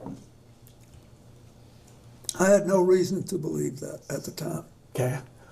Did you ever feel uncomfortable due to the presence of young girls on any of these flights? When you say young girls, do you mean women who are younger than 18? And so you're saying there were women younger than 18? I'm asking. Yeah, if you can ask that question. Were there anybody on the flights that you can recall under age 18? To the best of my knowledge, there was not. If there was, and I knew it, I would be uncomfortable. That answered. All right. Did you ever speak with or otherwise engage with, well, I think you just answered, young girls on these flights, so I'll move on. Ron Burkle, do you know him? I do. All right. Ron Burkle commented on the Epstein is creepy. I would like to introduce Majority Exhibit. And what's number? 21, Majority Exhibit 21, page 5. The paragraph at the top of the page, the last sentence. If you would take a look at that.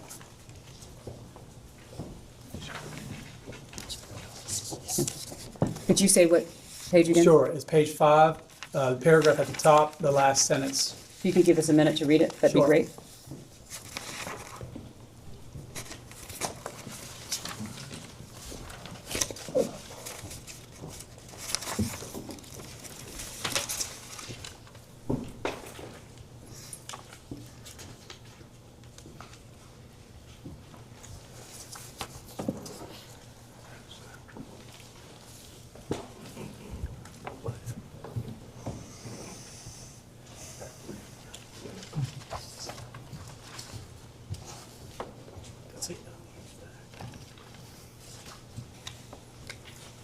No, page 5, Top paragraph. this paragraph.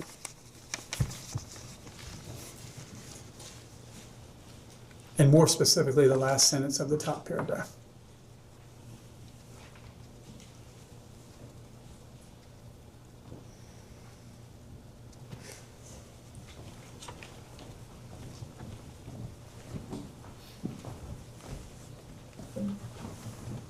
Yeah, I didn't know about this.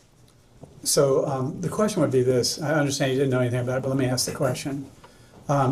You have no memory of this occurring, correct? Excuse me, are you talking about Ron Burkle saying to the president? Well, let me read the whole thing. Let me read the whole thing. He didn't actually say it, it doesn't say that. Sources close to Burkle says he was invited by Clinton, assumed the rod was vetted, and flew home on a commercial jet after finding Epstein to be creepy. It appears if he saw that and he flew home early. But that be that as may, do you have any memory of this occurring? I don't. Why do you think Mr. Burkle would think Epstein is creepy? Are you asking Objection, for him? speculative. He can't know what. I don't know, Ron Burkle's some thinking. people thought I shouldn't fly with him. Did you witness anything unusual with Epstein that would lead you to believe that Epstein was creepy? No, I never saw him do anything that I was suspicious of. And you don't recall Mr. Burkle leaving the trip early to fly home commercially after I finding? don't know. Okay. I'm surprised I don't know that. Sure. So who else in your circle, because one of the concerns I have is how did someone who is convicted of trafficking humans, how did he infiltrate the highest level of government? If we could get to an idea or a lesson learned, we could prevent that from happening again. Who in your circle, while you were president or after in the Clinton Foundation, Who else do you think we should question here? Can I just clarify one thing? You said who had been convicted. He wasn't convicted at the time. Epstein? Yes. No, I'm talking afterwards, so people that were associated with him, because After he was because convicted. one of the questions would be is, why do you think Epstein visited the White House so much? So he was convicted in 2008? I believe so. I have to look at my And he notes. visited the White House in the 90s. So I'm just trying to make sure you're not speaking to before he was convicted. You're talking about after he was convicted? So let me go back. So the thing is, he went to the White House many times, and he is connected to world leaders all over the place. Many people have resigned as a result of the Epstein files. So I'm just asking a neutral question, and that based on your experience as a world leader, what could we do to prevent predators like this from infiltrating the highest levels of the American government? Well, when someone knows about it, should report it, and there should be a system set up to act on it. Well, I agree with that. Is it true that in 2013, Ms. Maxwell was a guest at the Clinton Global Initiative Conference? I don't know. When's the last year we had it? 2013 is one of the years where they're asking whether or not she was there. I know. Mm-hmm. I'm trying to, So you can just... Off the top of my head, I don't know. Well, I understand that she also attended your daughter's wedding. She did. And so understanding now the unspeakable evil that these people committed, do you believe it was a mistake allowing them close to your family? Are you asking if he knew at the time when she was at the wedding? Looking back. Looking back, I had no idea. If I had known what she was doing, I would have done the right thing. Understand. Well, I think that... But I also, keep in mind, I felt bad for Ted Waite, who was a very close friend of mine. And I never had any doubt about him, and still don't. Roger that. Well, I think you would agree that we all want justice for the victims. We all want transparency and accountability. We want to strengthen our anti-human trafficking laws. President Trump has secured the border and gone after the cartels and even passed legislation to help human trafficking victims. What other legislation could we do, based on your experience, that would help stop trafficking in America, if not the world? Well, first you need to ask people who know more about how people get over it. I mean, there's already been a large number of dollars put into settlements, but I think there must be damages to people that will take a lifetime to heal. So I think there needs to be a lot of study on that. And then I think there's the hotlines where people make reports need to be taken seriously, and you need to follow up on them. And I think that the more we talk about it, the less likely it is that another big network will form. Thank you for answering my questions. I think you're doing a good, just having us talk about it is important. Thank you. Next will be Mr. Groffman from Wisconsin.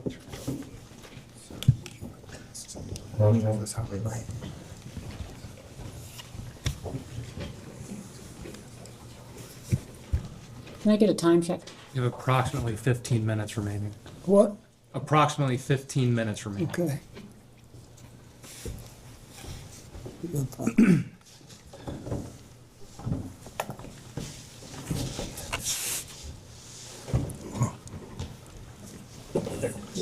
Hello, sir. Oh, Mr. President. It's on here. Yes, we can hear you. Was Jeffrey Epstein on? You apparently took 26 flights on planes connected to Jeffrey Epstein. Was he on every flight you were on?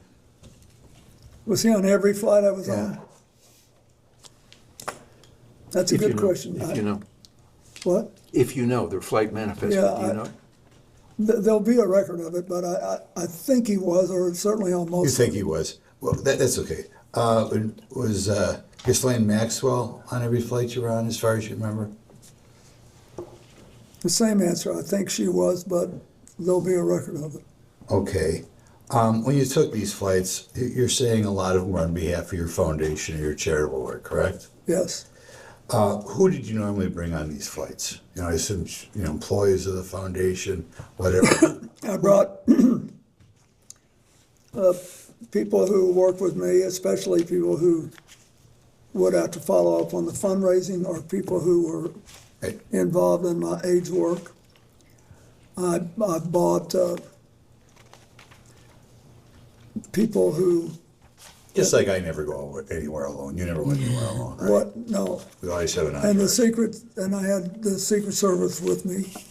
And then on occasion, I had people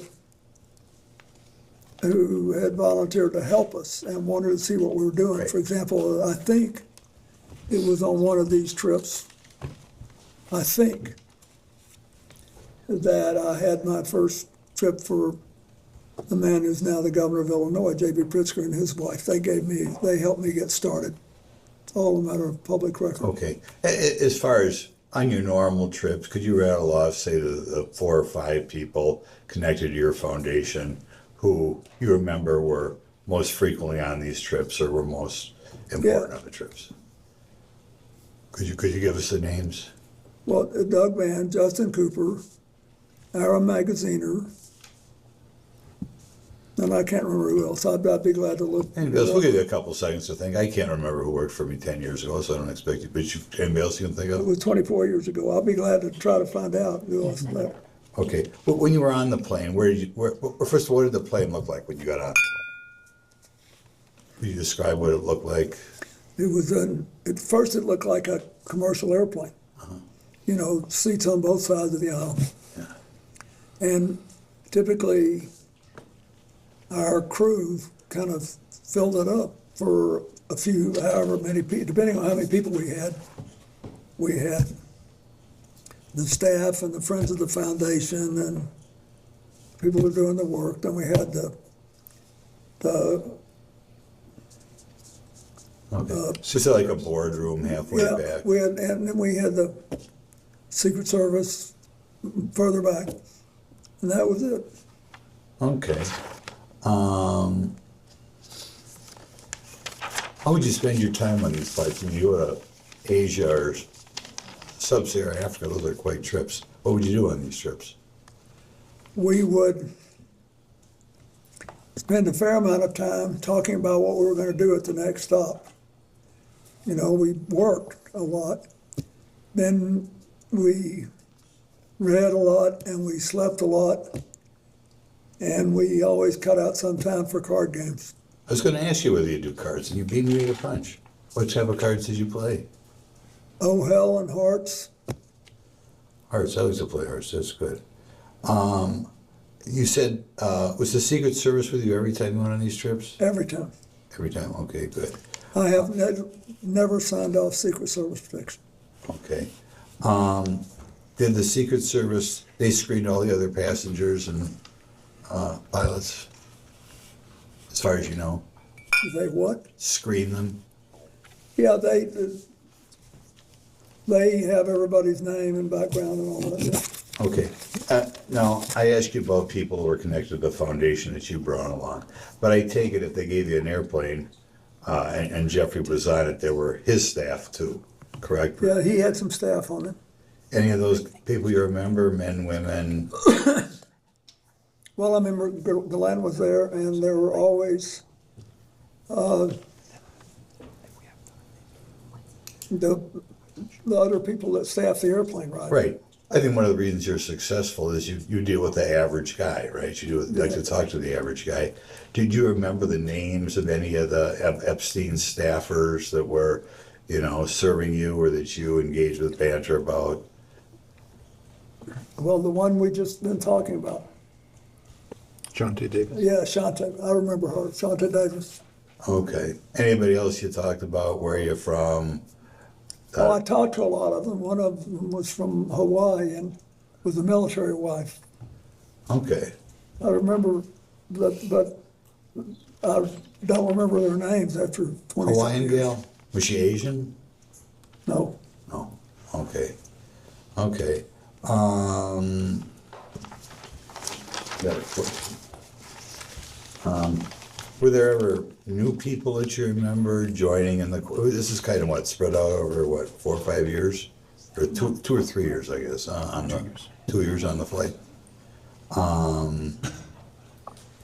Did you ever get to the Virgin Islands other than on these planes? Have you ever been in the U.S. Virgin Islands in your life? Oh, yes, I worked, my foundation did a lot of work in the Virgin Islands. And you also vacationed there as president? Well, yeah, and when I was president, Hillary and I vacationed there, and we liked it very much. Okay. But when they had the hurricane in 2017, we went to the islands and tried to help. My foundation did. Okay. And we did a lot of work there. Okay. We have another question. You know, when you read about this, and obviously these files have received a lot of public attention, recently a columnist pointed out that one of the reasons this human trafficking was allowed to exist is there were lawyers, sometimes high-priced lawyers, who were able to bring, I guess particularly from Eastern Europe, Eastern European girls through here, you know, negotiate the immigration laws and such. And particularly some very high-priced famous lawyers were hired, and apparently, I don't know, they couldn't find anything better to do when they left Washington, were engaged in helping, I guess, girls that some people alleged became prostitutes get here from Eastern Europe. Could you comment on lawyers who make money bringing girls from Eastern Europe or other places around the world into prostitution, coming to this country? Sorry, I'm just to clarify, you just want him to comment on that? Yeah, I want you to comment. What do you think of these people? So you're asking his I don't opinion? like it. What? I don't like it, but I don't know much about it. Would you think that, oh, I'm sorry. I'm getting the hook. You know how it is. Saved by the bell. Well, why don't I finish that question? Do you think if lawyers help legally or illegally people come into this country for the purpose of prostitution, that they should be disbarred? Not unless it's illegal to do it. If you passed a law which said it was illegal to provide representation, notwithstanding the constitutional right to You get think they're one, sleazy lawyers if they then do it? Can maybe we get you to say that? Sleazy lawyers? They'll say they're sleazy? For the record, we think lawyers are fantastic. Thank you, Mr. President. Thank you. And lastly is Representative Langworthy from Buffalo. Oh, my goodness. That's right, we say Buffalo, not New York. Oh. Oh, I love Buffalo. You were there the day after you were acquitted, I remember. Yeah, it said 20,000 people filled the It gym. was a big I'll crowd. never forget it. Big news. Thank you very much, President. Never forget it. You are widely regarded across party lines as one of the most politically perceptive leaders of modern time. Your political instincts are very well documented, and your successes of your political career are well documented. How would you describe the substance of your conversations with Jeffrey Epstein during the many hours that you spent together on the aircraft? Well, at first, he really seemed to be like a vacuum cleaner, like he really wanted information. And there was no, to go back to the business with what do you call it, the passport, the false line. There was nothing overtly manipulative about it. He wanted to know, you know, what did I think of derivatives trading? Did I think that the stock market was properly regulated, or did it need more?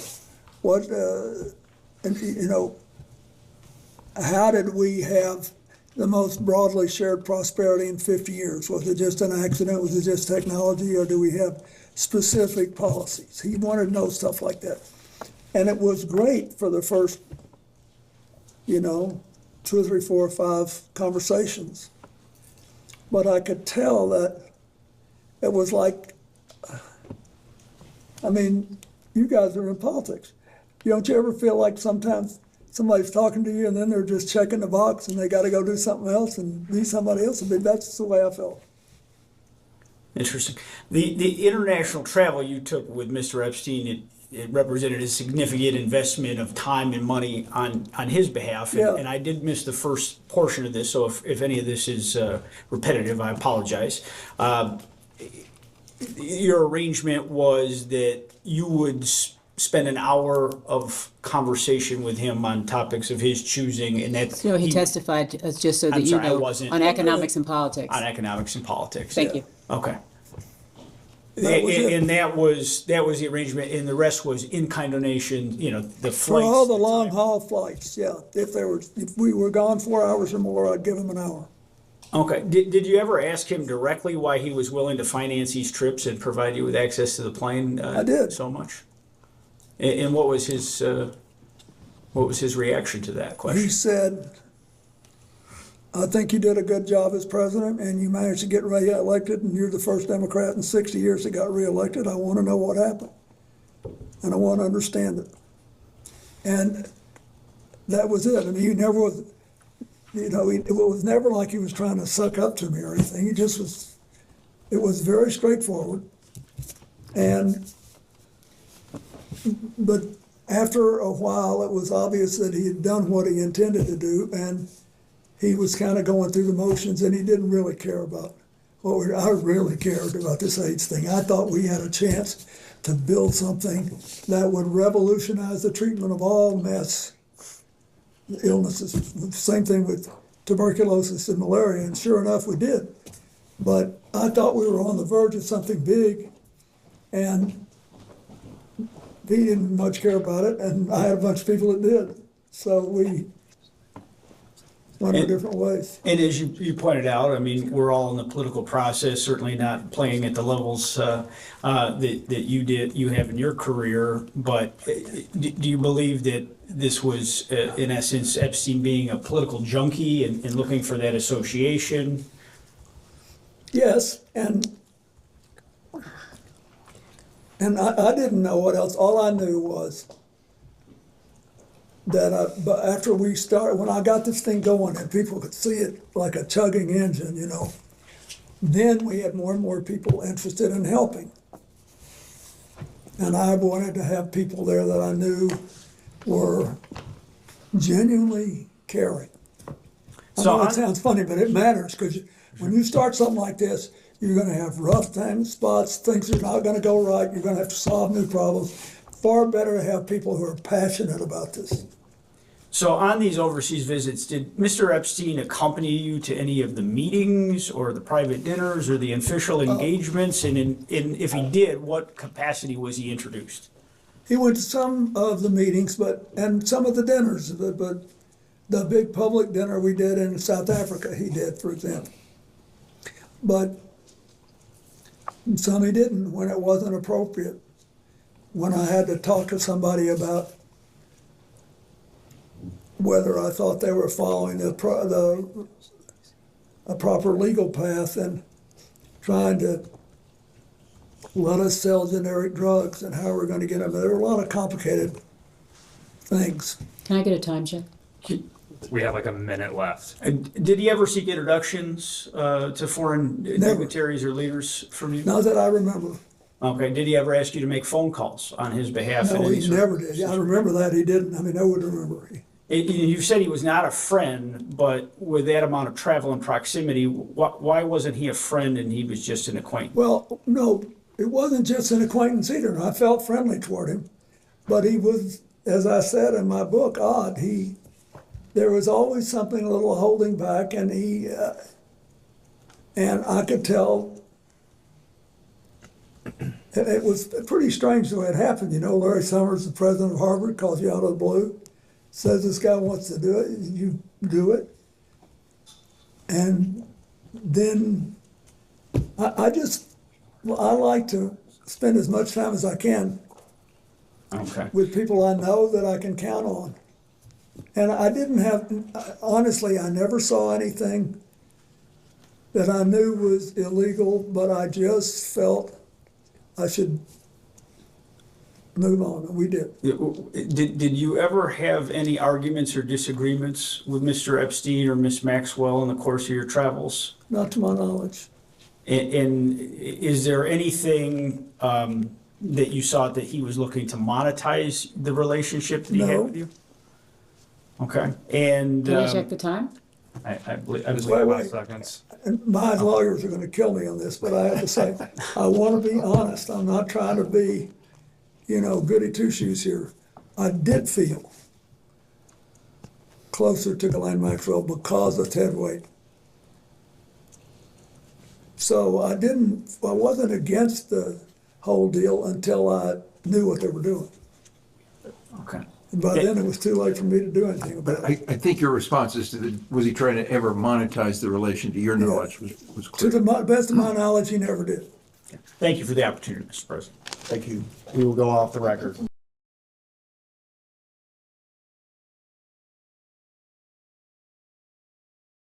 We can go back on the record. Mr. President, I just have a few more questions. I'll try to be as efficient as possible as we move through them. One is moving back in time just a little bit. In 1996, Maria Farmer, who was a confirmed Epstein victim, submitted information to the FBI that Jeffrey Epstein was sexually abusing minors. During your presidency, were you ever made aware of the information that Maria Farmer provided to the FBI in 1996? No, and no. Thank you. I'm going to move back ahead to the year 2003. There's just one international trip that I don't think we've specifically discussed yet. And that was in November of 2003, a trip to, I think, Russia and China on Mr. Epstein's plane. That's the last one I took. Great. So I'm going to give you, I think for us, the last piece of paper for the day, which is the flight log for that trip. And we'll mark that as Minority Exhibit L. And I'll give you a moment to receive that. Wow. Thank you very much. I'd forgotten I went to Russia and China. You went through Russia. Huh? You went through Russia, you're coming from Norway. Yeah. And for your council, that's a total of 5 trips distributed between the 4th, 5th, 6th, and 9th here on this log. Yeah, this was another one of our AIDS trips because Ira was on it. Yeah, so if you could just describe what you recall about the circumstances of this trip.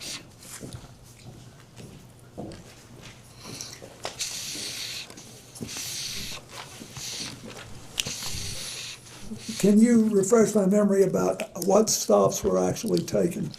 Yeah, the countries in question are Russia and China. I think the final stop was Beijing. I do not, off the top of my head, recall what each of these airport codes are. It was Brussels to Oslo to Tolmagacho, Russia, to Hong Kong, Chengdu, Beijing. Well, thank you. I appreciate that. Okay, let's do it again. Brussels to Oslo, to the middle of Russia, Tolmachevo, to Hong Kong, to Chengdu, to Beijing. Got it.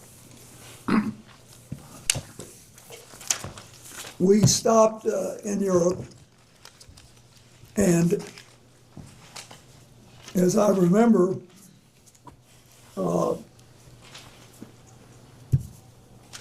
that we did something with Brussels as the parliamentary capital of Europe, and I think we did something with the EU, and then Oslo was important because the Norwegians had funded a project that we did for them, for the Clinton Foundation, for Russia. And they asked us to try to develop a plan for Leningrad. And we did. What kind of plan, Mr. An President? AIDS plan, because Leningrad had a very high AIDS rate because it was near the ocean and people were coming in and out. And I think that's what happened then.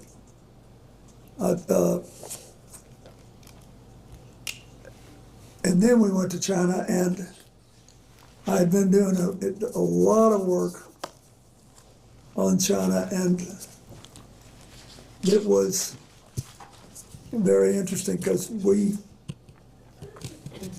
the Chinese were eager to get into this and yet scared. It was very interesting. We could have been, if you were in Russia and China, you could have been in rural America on AIDS at the time. They were very reluctant to discuss this, and all hung up about it. And the Chinese, with whom I had good relations, were at the time, were the national government asked me.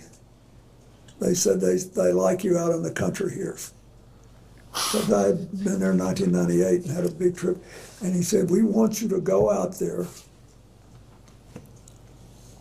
and be photographed on state television playing with children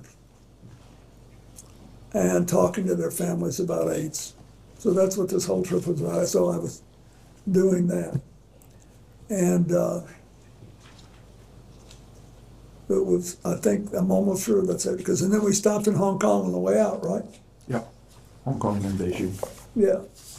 Thank you very much. I appreciate that context. Is it correct that while on that trip, you did not witness or become aware of sexual abuse of any kind? No, we were all busy as crazy, and I never saw anything like that. Thank you. We have a few events for which we don't have exact dates. I'll ask about them one at a time. CNN has reported that in July of 2003, Ms. Maxwell co-hosted a fundraiser for your presidential library, and Mr. Epstein may have attended. We don't know whether or not you attended that event. Do you have any recollection of attending that event? I don't. I wouldn't be surprised. I don't remember anything about it. Thank you. An investigative journalist named Vicky Ward has claimed that Ms. Maxwell accompanied you on a trip to India sometime in 2003, including to the Taj Mahal, and that you traveled for that trip on a private jet owned by billionaire Ron Burkle. Do you have any recollection of the trip I just described? No. But I want to be forthright here. The first thing I did in the way of public service after I left office was to try to help India deal with the aftermath of the Gujarat earthquake, which happened literally 4 days after I gave up the White House.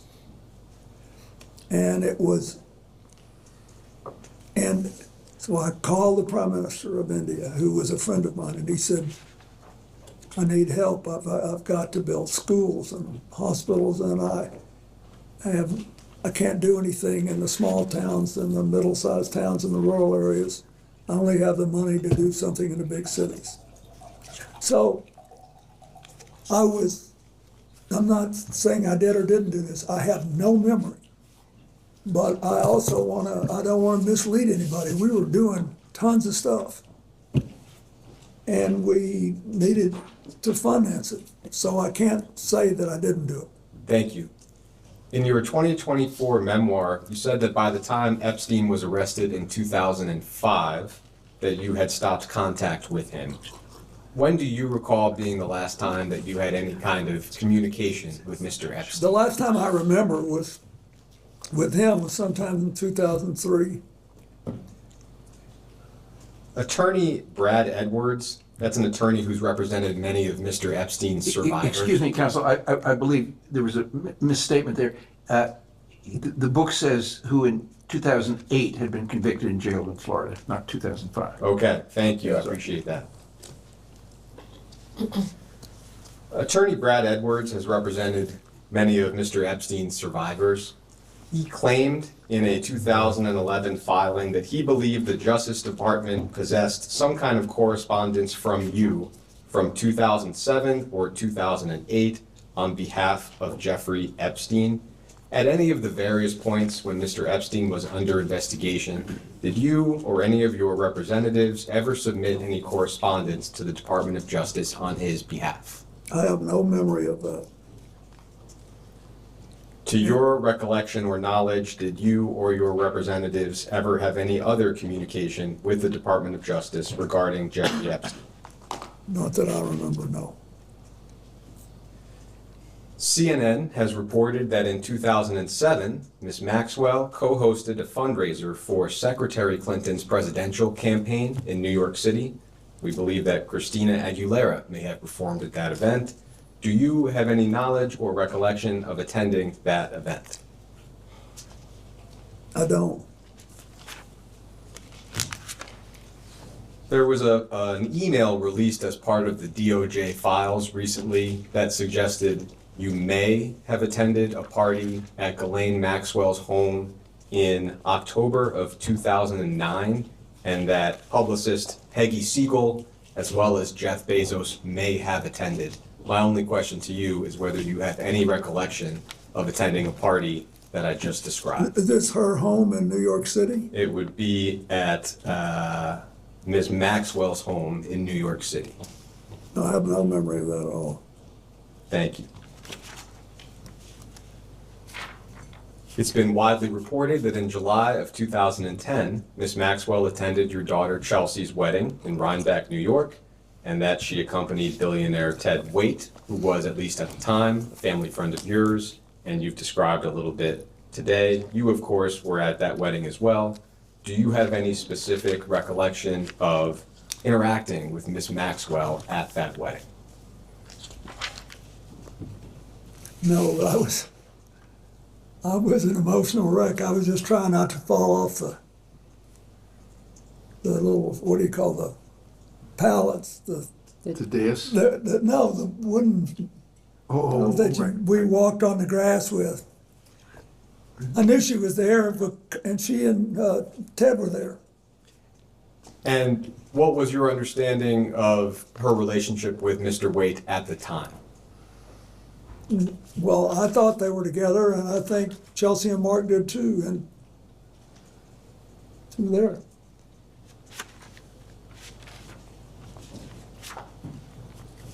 It's also been reported that in 2011, your advisor Doug Band instructed an aide to remove Ms. Maxwell from all attendance-related lists for Clinton-related events. This was reportedly in the wake of Virginia Roberts Giuffre and allegations that she made at the time against many people, including Ms. Maxwell. Do you have any memory or knowledge of Mr. Band's instructions that I just described?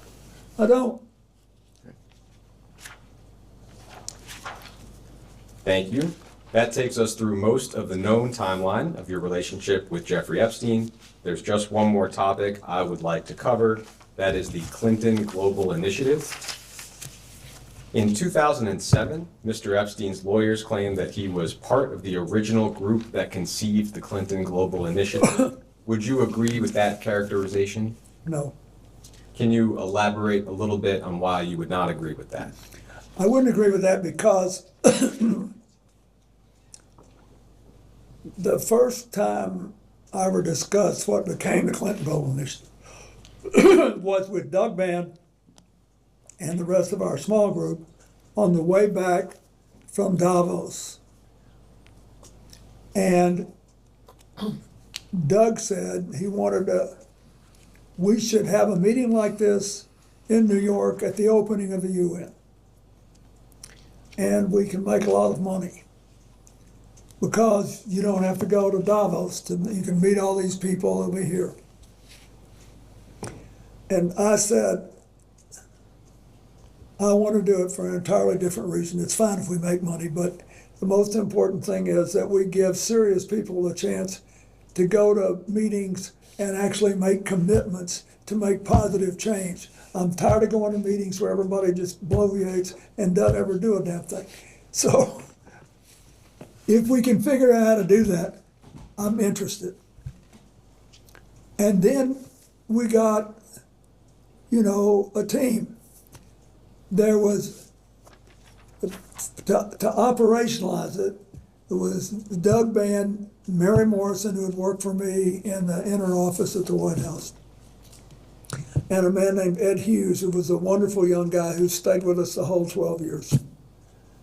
And they were working on how to stand up and do the mechanics of this. Then my job was to try to get some people who would come that people would want to hear and see, and try to, make it exciting and make people actually want to make commitments. And so I think it was at that point that Ghislaine may have gotten involved. I don't know. You can ask them about it, but I'm just telling you how it began. It began with Doug said, let's do this and make money, and me saying, let's do this and make commitments. I think the question, Mr. President, which you've answered was Jeffrey Epstein involved in the At the time, no, not at all. Thank you.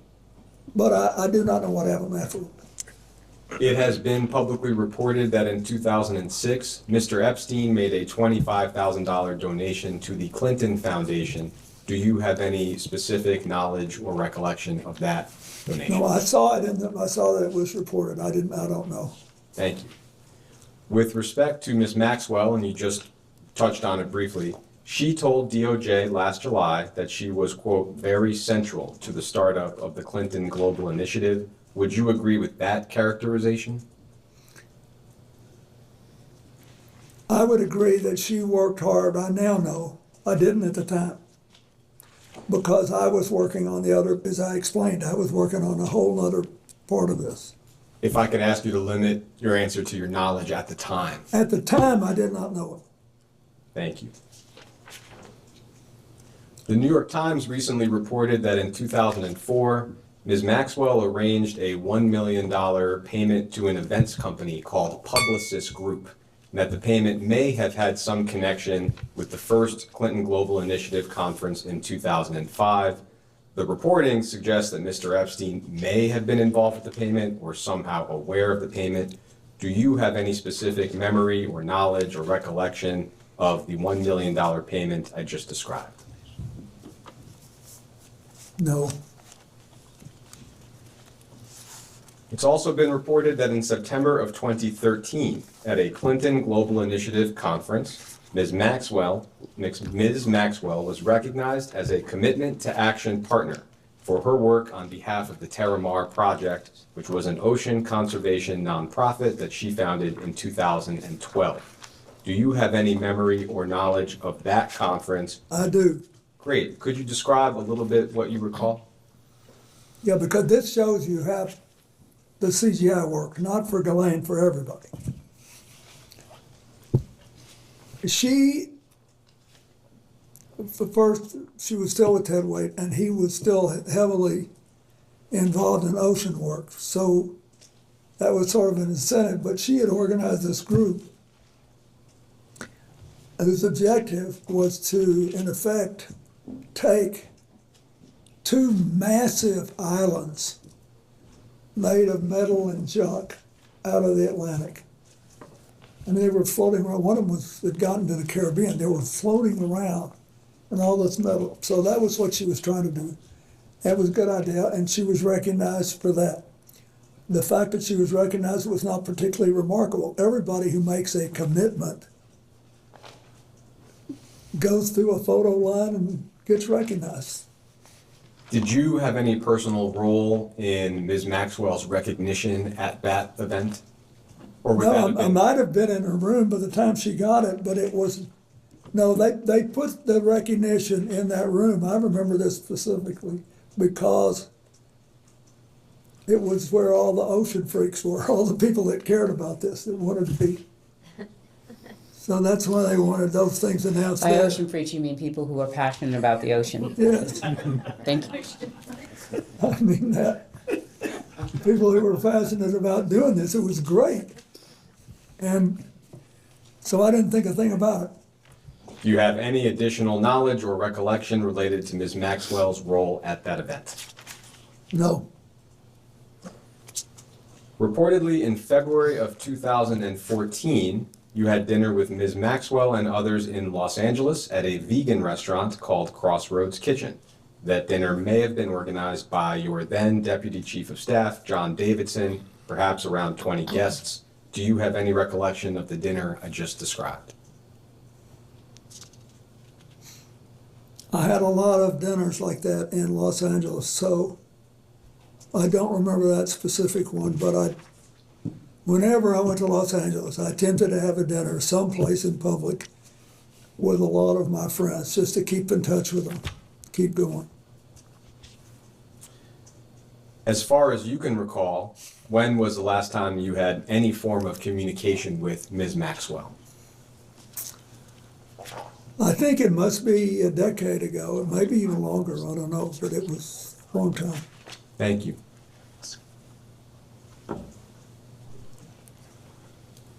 Mr. President, it's a pleasure to be here, and quickly, on a lighter note, point of personal privilege, my birthday is November 5th, 1974, which shouldn't mean anything to you, but what it means is that I turned 18 2 days after the election, and I couldn't vote, and I'm still upset about that. So on behalf of my mom, I apologize, she was a little slow. President Clinton, as counsel noted at the beginning of this deposition, Donald Trump posted on social media that he wanted Attorney General Pam Bondi to investigate you and other prominent Democrats in order to distract from his own close ties to Jeffrey Epstein. That post was previously marked as Minority Exhibit B, which you already have. Yep. President Trump's post refers to Jeffrey Epstein's crimes against young girls and women as the Epstein hoax. His post also completely ignores several other high-profile individuals, including Republicans and allies of President Trump, who were known to have had relationships with Epstein. In fact, the Epstein files contain numerous officials in the current and previous Trump administrations who have connections to Jeffrey Epstein, including Howard Lutnick, RFK Jr., Steve Bannon, Tom Barrett, Kevin Warsh, and Mehmet Oz, to name a few. President Clinton, to your knowledge, has the Trump administration done anything at all to investigate these other individuals with ties to Epstein? Well, I wouldn't be in a position to know. That's the truth. As I said earlier, the only conversation I had with President Trump about this was in the early 2000s. And I have no information that he did anything wrong. I just want it all out there. I want everybody to get it all out there and let everybody see where we are. And had you had any conversations with him since the early 2000s about this subject matter? No. And then my last question is, Howard Lutnick recently went so far as to lie about his close connections with Jeffrey Epstein, but the truth came out with the release of the files. President Clinton, is Howard Lutnick still employed as Secretary of Commerce in the Trump administration, to your knowledge? I think he is. And in your opinion, why has Donald Trump ignored these other prominent figures who've had close ties to Epstein? He's asking your opinion, Mr. President. Lutnick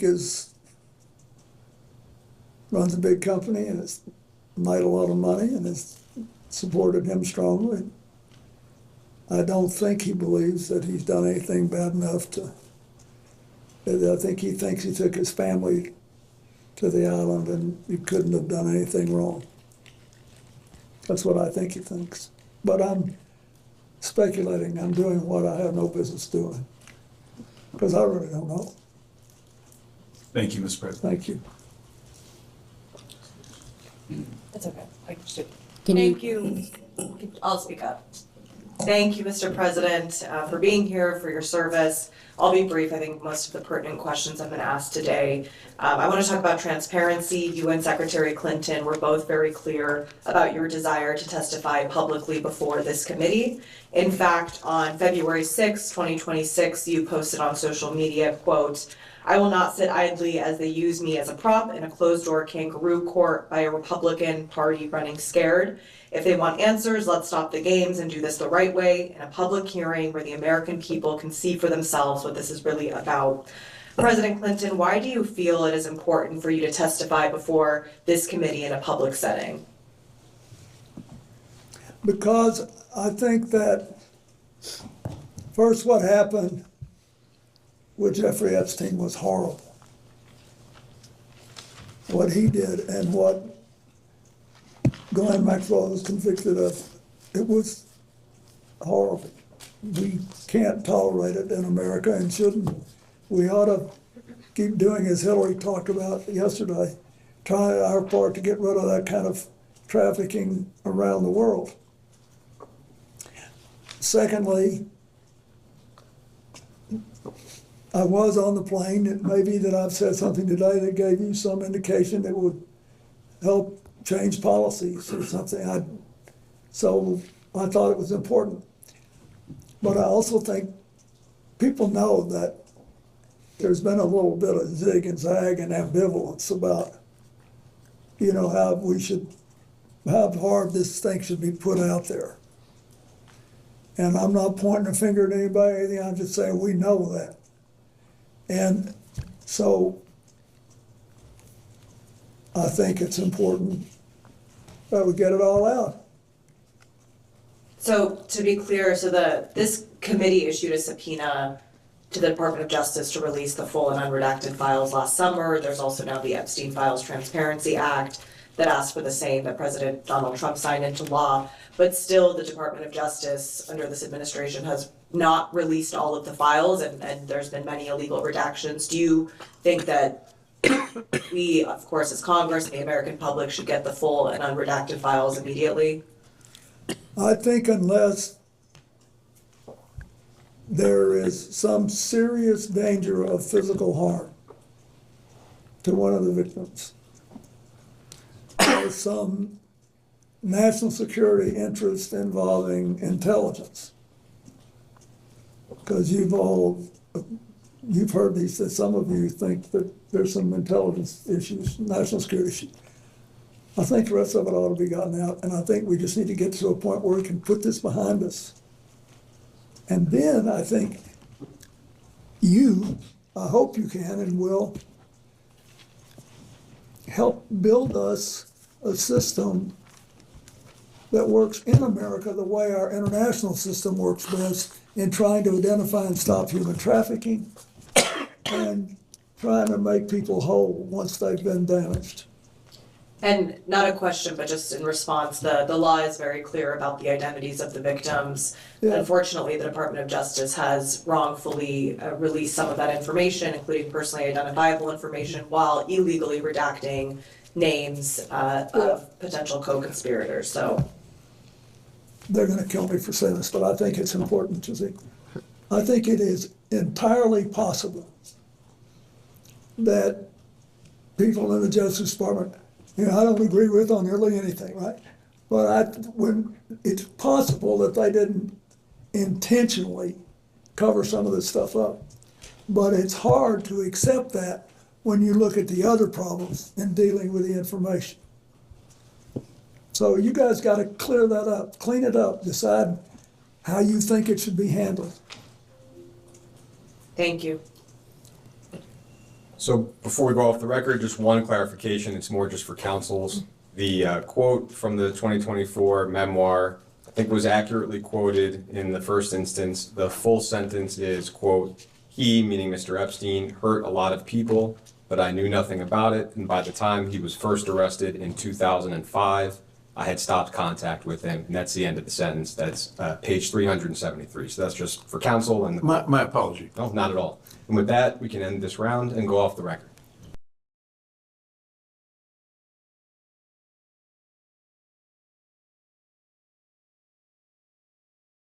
We'll go back on the record. Mr. President, during the last hour, there was a discussion related to your book with minority counsel, and I just want to read the excerpt into the record, and just a quick question for clarification. You said, "I had always thought Epstein was odd, but had no inkling of the crimes he was committing. He hurt a lot of people, but I knew nothing about it, and by the time he was first arrested in 2005, I had stopped contact with him." We understand that Mr. Epstein was arrested in July of 2006. Can you explain the discrepancy? Are you asking him to fact check his own book? Correct. Okay, I mean. Can you explain it or not? I can't. I'm sorry, we made a mistake. Thank you. All right, Mr. President, Congresswoman Nancy Mace from South Carolina, thank you for being here with us for hours today. I know it's been a long day, and I know that we're going to wrap up soon for you. Did you know one of the witnesses who testified in the Epstein cases that Epstein said, you quote, "like them young"? Why would Epstein say that about you? Are you asking his opinion? You're asking him to think about why Mr. Epstein would say Correct. something about him? Why would Epstein say that So about she's the asking you president? to try to be in Mr. Epstein's mind and guess at what Mr. Epstein would have thought about. Clinton likes them young, referring to girls. First of all, that's not true. What's not true? That I have any interest in underage. I didn't say underage, I said young. But it's still not true. Is an intern young? Yes. Okay. At my age, Did- anybody younger than I am Did you is know young. Jeffrey Epstein instructed a witness to deny you were ever on his island? He didn't have to since I was never there. Did you ever travel to Zorro Ranch? Is that the one in New Mexico? Yes. No. Okay, have you ever flown on anyone else's private jet 26 times or more for overseas trips?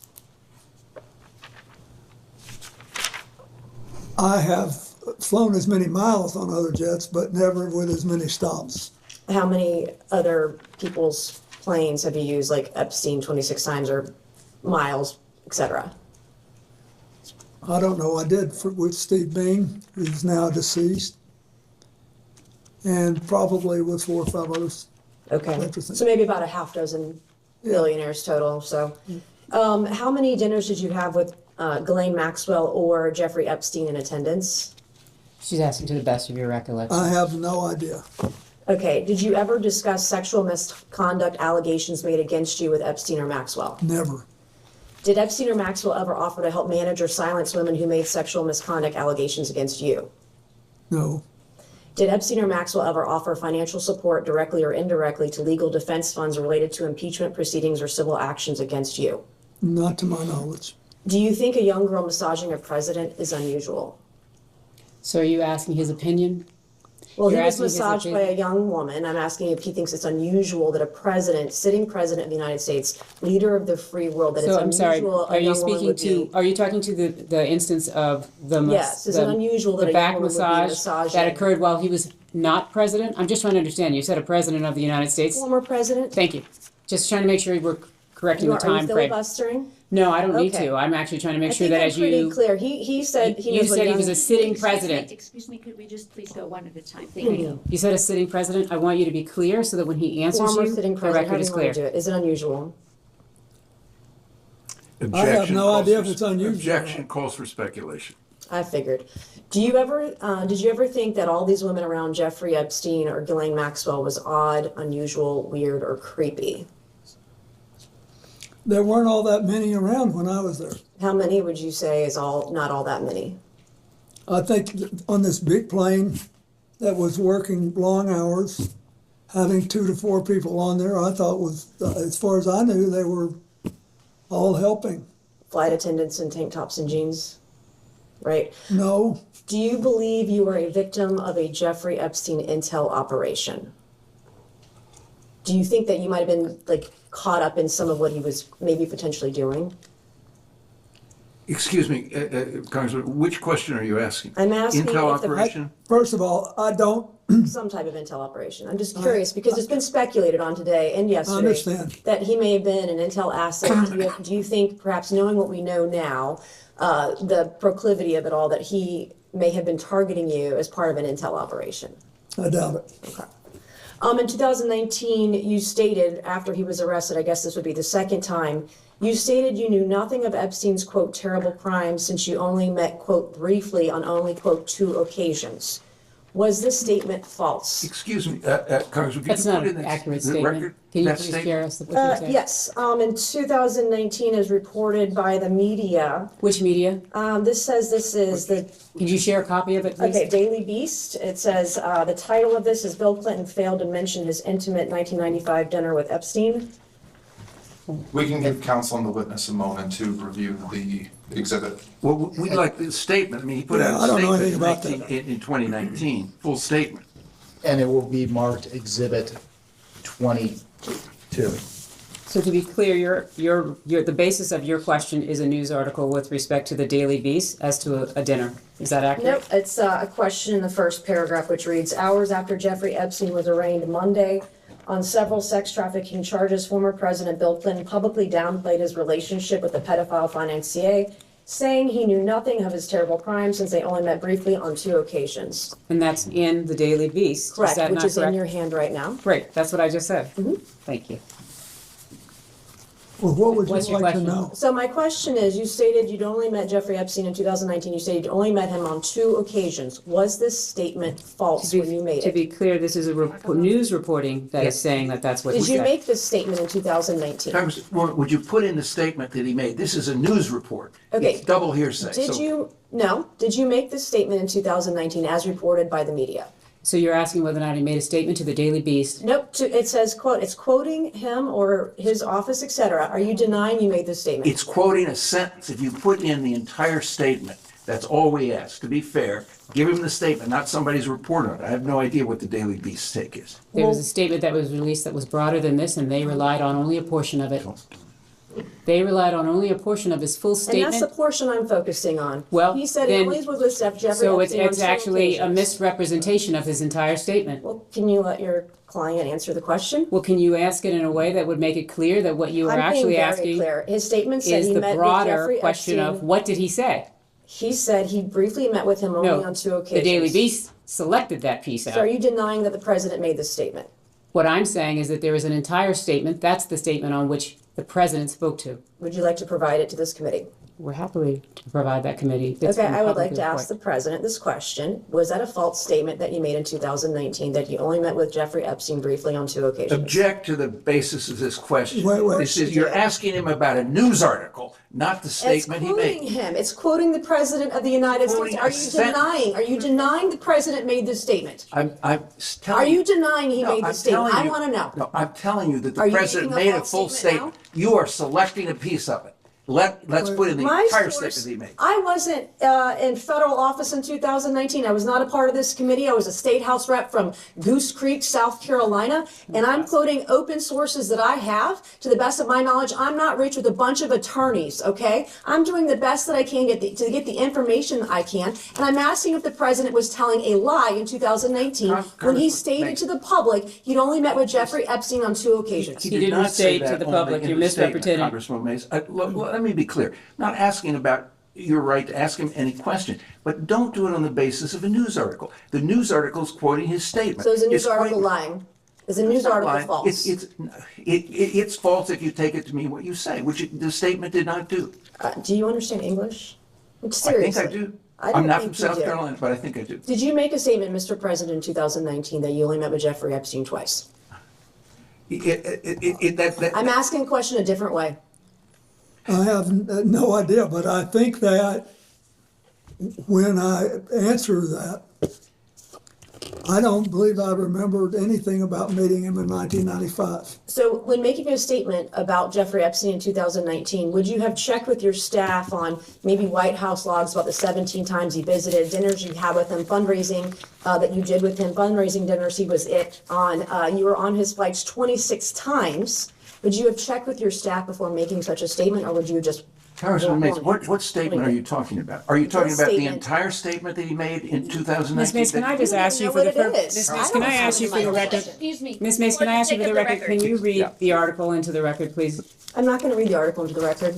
Well, Ms. Mays, you are indicating that this article misrepresents a piece. You Could have you not read the asked article anybody into to the read an record? article into the record. I'm not going to do that. You've Well, not this done is the that yet. basis I'm not on which going you to. rely. You're not in charge of me. I am quoting I'm from not this seeking to be in article. charge of you, believe me, that is something I would not at all Don't even try. seek to be, so I want to be respectful. But I am asking, if you're asking him to speak to this, can you please put the entire article in the record? The entire article is in the record as an exhibit. What exhibit number is this? 22. 22. And yet, Counselor, I It's believe already in the question record, has been Counselor. clarified to reflect only the small portion of the larger statement, to whatever extent the witness is able to answer to his recollection of that portion of the statement and any preparation that occurred to make that statement. so in other words, what you have just articulated, that the question's been clarified by Ms. Mace or by you, that what is intended is to actually only be speaking to the selected piece out of the entire statement that was released by the president's office. Is that what you're clarifying? That's what I'm focused on, yes. Okay. So if you read this,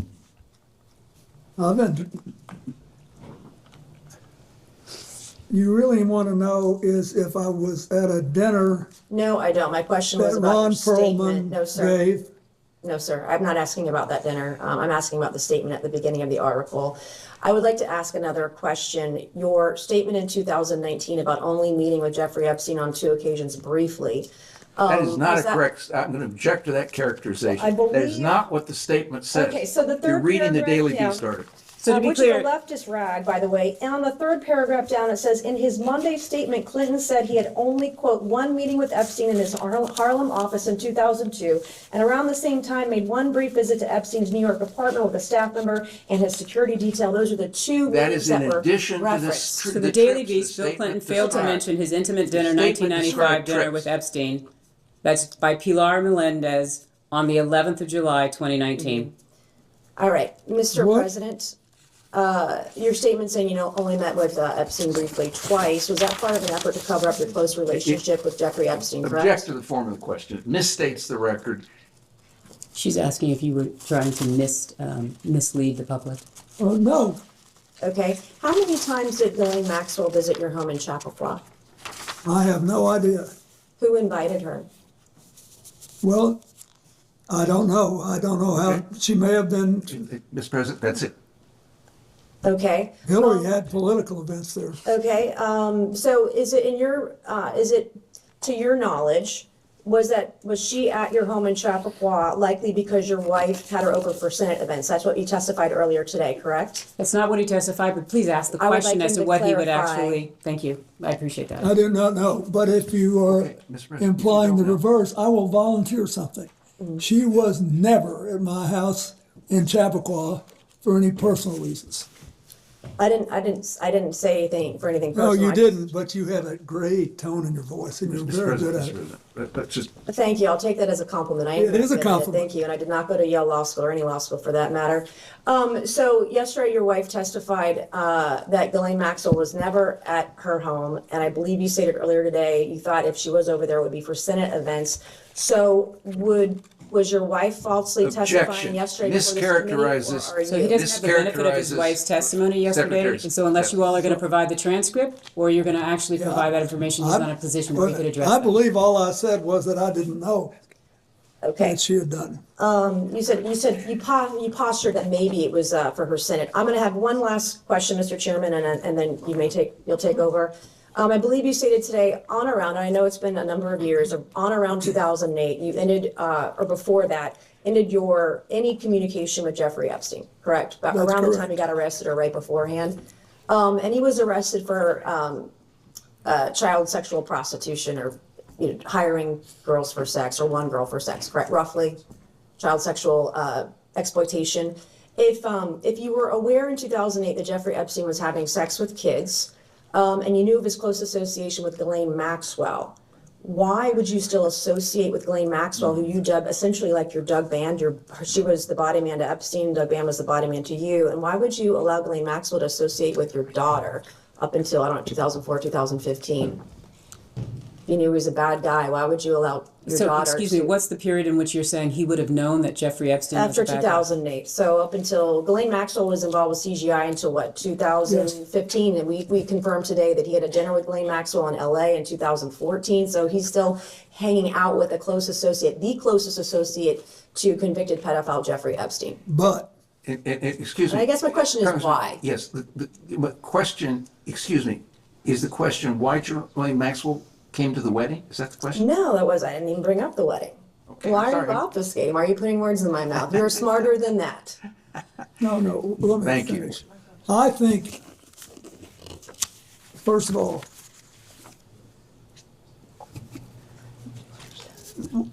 when the wedding occurred,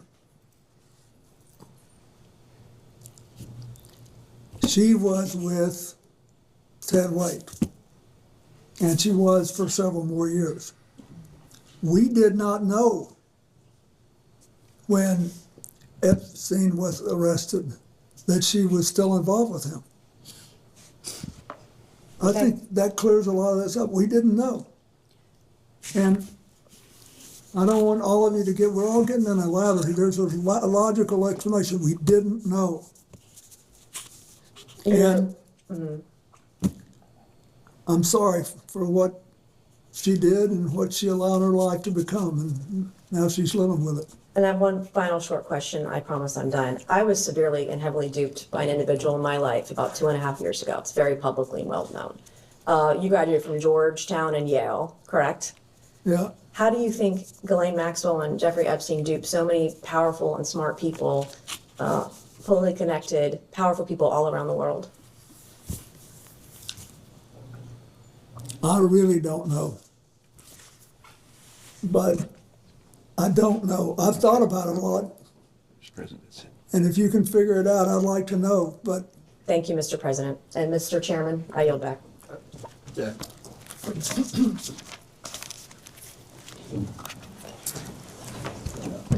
Point of privilege? I would like to say, since you made a great deal out of all this Ivy League stuff, I'm also the last president ever to live in a place without indoor plumbing. There's a full statement which we'll be happy to provide for the record that it might be that Representative Mace is unaware of, but the full statement says President Clinton knows nothing about the terrible crimes Jeffrey Epstein pleaded guilty to Florida some years ago, or those with which he's recently been charged. In 2002 and 2003, President Clinton took a total of 4 trips on Jeffrey Epstein's airplane, 1 to Europe, 1 to Asia, 2 to Africa, which included stops in connection with the work of the Clinton Foundation. Staff and supporters, Secret Service detail traveled with him on his trips.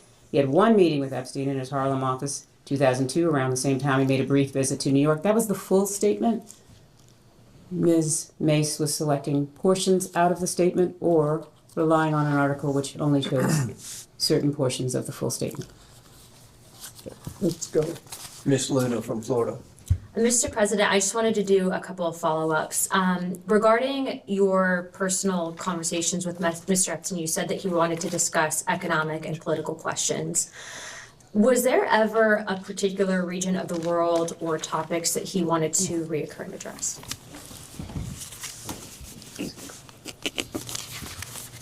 I do remember that he was interested in the 2 places that I was setting up the AIDS mark, in Asia and Africa. In Asia, he wanted to know if I thought it was going to be the Asian century and the thing would be sustainable. And in Africa, he wanted to know whether I believed that you could have broad-based prosperity there, whether they could achieve something that they'd never achieved before.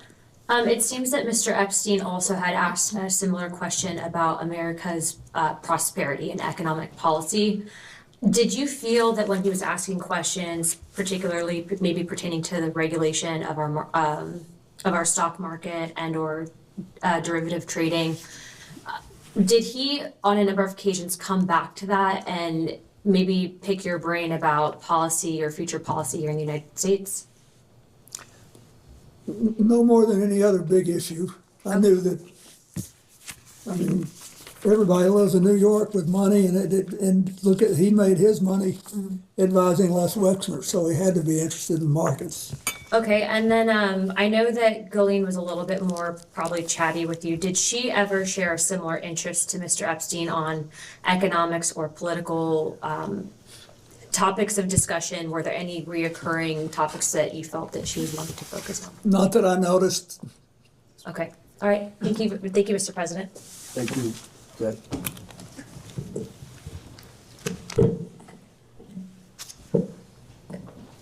Mr. President, we've covered a lot of topics today, and I'm going to walk through some topics we've already covered, just to ask some questions for clarification. Okay. First, during your relationship, or the time that you knew Mr. Epstein, what did you understand his job to be?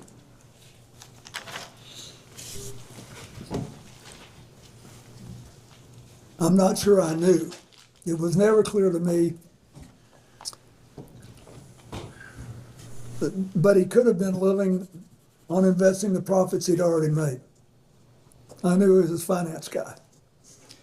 And you just testified to Les Wexner being one of his clients. Did he ever make any other representations about who his clients were? No, but I never asked either. During the time that you knew him, did Epstein ever provide you with financial advice? No. Did he ever provide you with tax advice? No. Did you ever personally receive money from Mr. Epstein? No. Did Mr. Epstein ever loan you money in your personal capacity? Not to my knowledge. So to be clear, did you ever exchange money with Mr. Epstein? Not that I remember. I don't believe I did.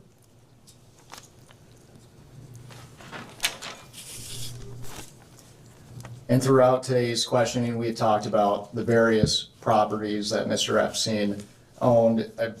You testified to have visited the Manhattan townhouse, is that right?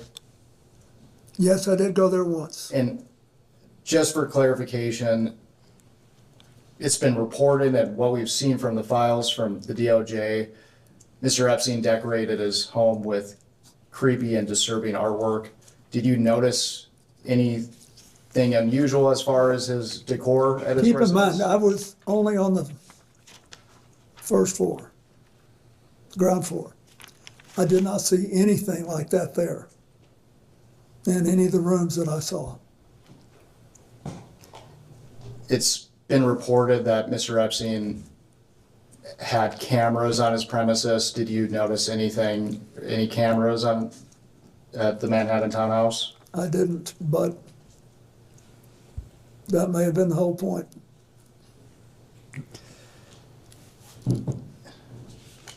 Mr. Epstein apparently rented a property in Boston at one point. Did you ever visit that property? No. Did you ever visit Mr. Epstein's apartment in Paris? No. Did Mr. Epstein or Miss Maxwell ever invite you to his property in Paris? No.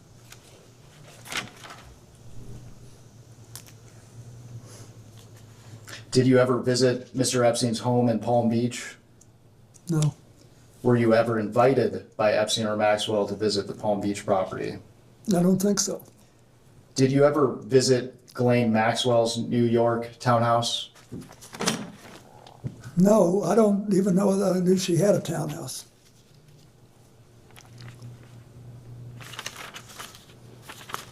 I knew about the only thing that he ever said anything to me about, Jeffrey, was the New Mexico ranch, and I never went there.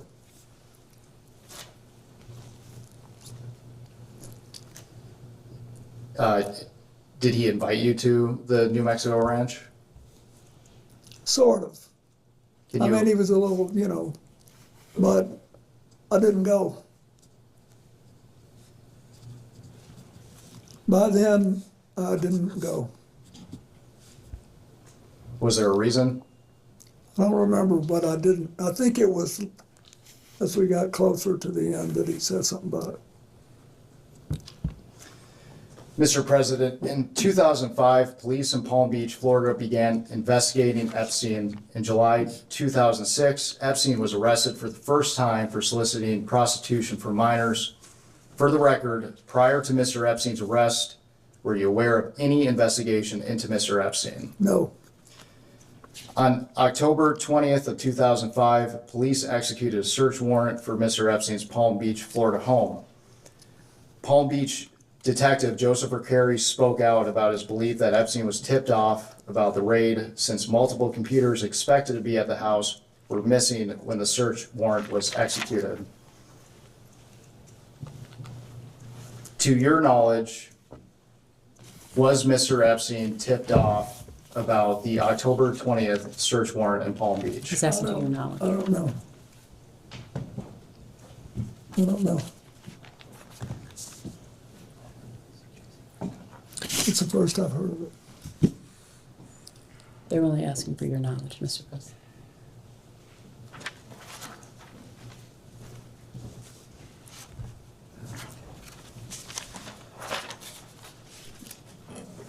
Mr. President, did you ever make any kind of attempt to influence the media's coverage of Jeffrey Epstein?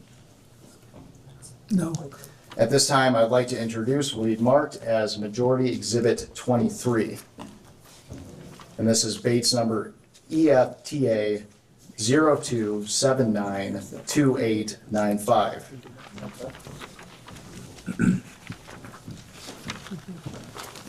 One page. Yes, ma'am. Thank you. Who's Shasta? I don't even know who that is.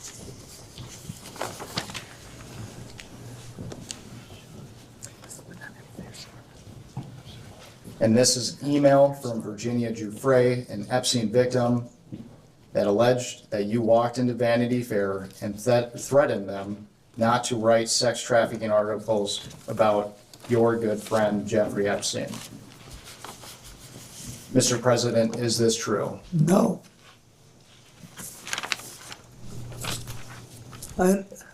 No. Not no, hell no. Not close, no. Why do you think Ms. Giuffre would make these claims? Are you asking him to have an opinion I don't about know, Ms. but- Giuffre's point of mind? Can we not do that? Like, ask him about the facts that he knows, as opposed to asking about the facts in other people's minds.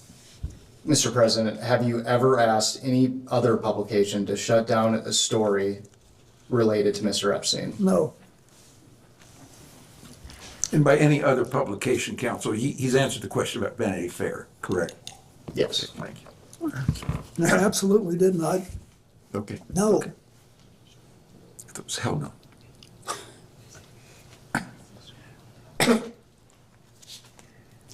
Mr. President, did you ever advocate for or suggest leniency in Epstein's case to any government officials, including those in the Department of Justice or Florida State Attorney's Office? No.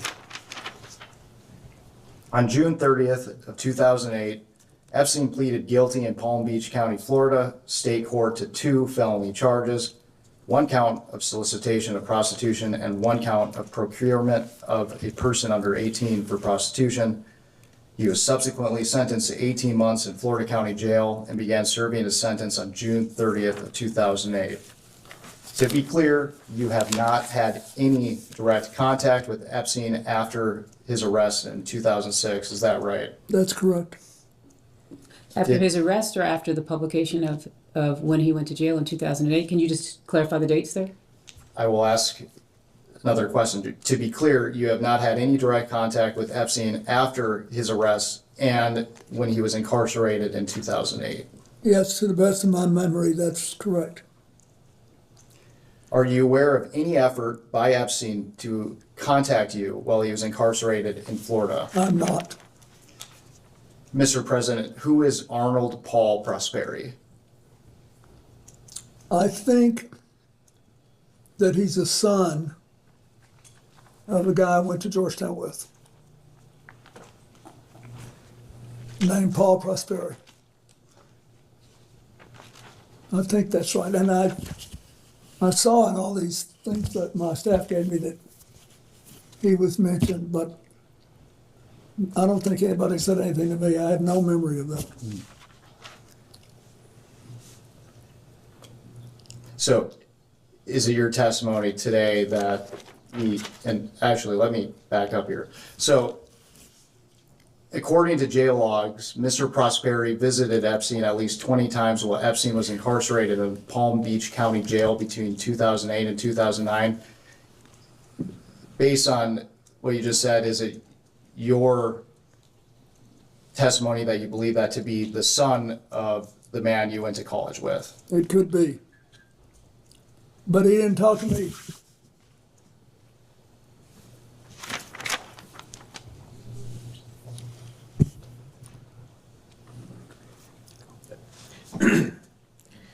Thank you, Mr. President. Last week, Lex Wexner testified that Jeffrey Epstein often name-dropped powerful people to give himself an air of credibility. Did he ever do that to you? Brag about people he knew in high places, kings, princes? Yeah, he did a little bit. Okay.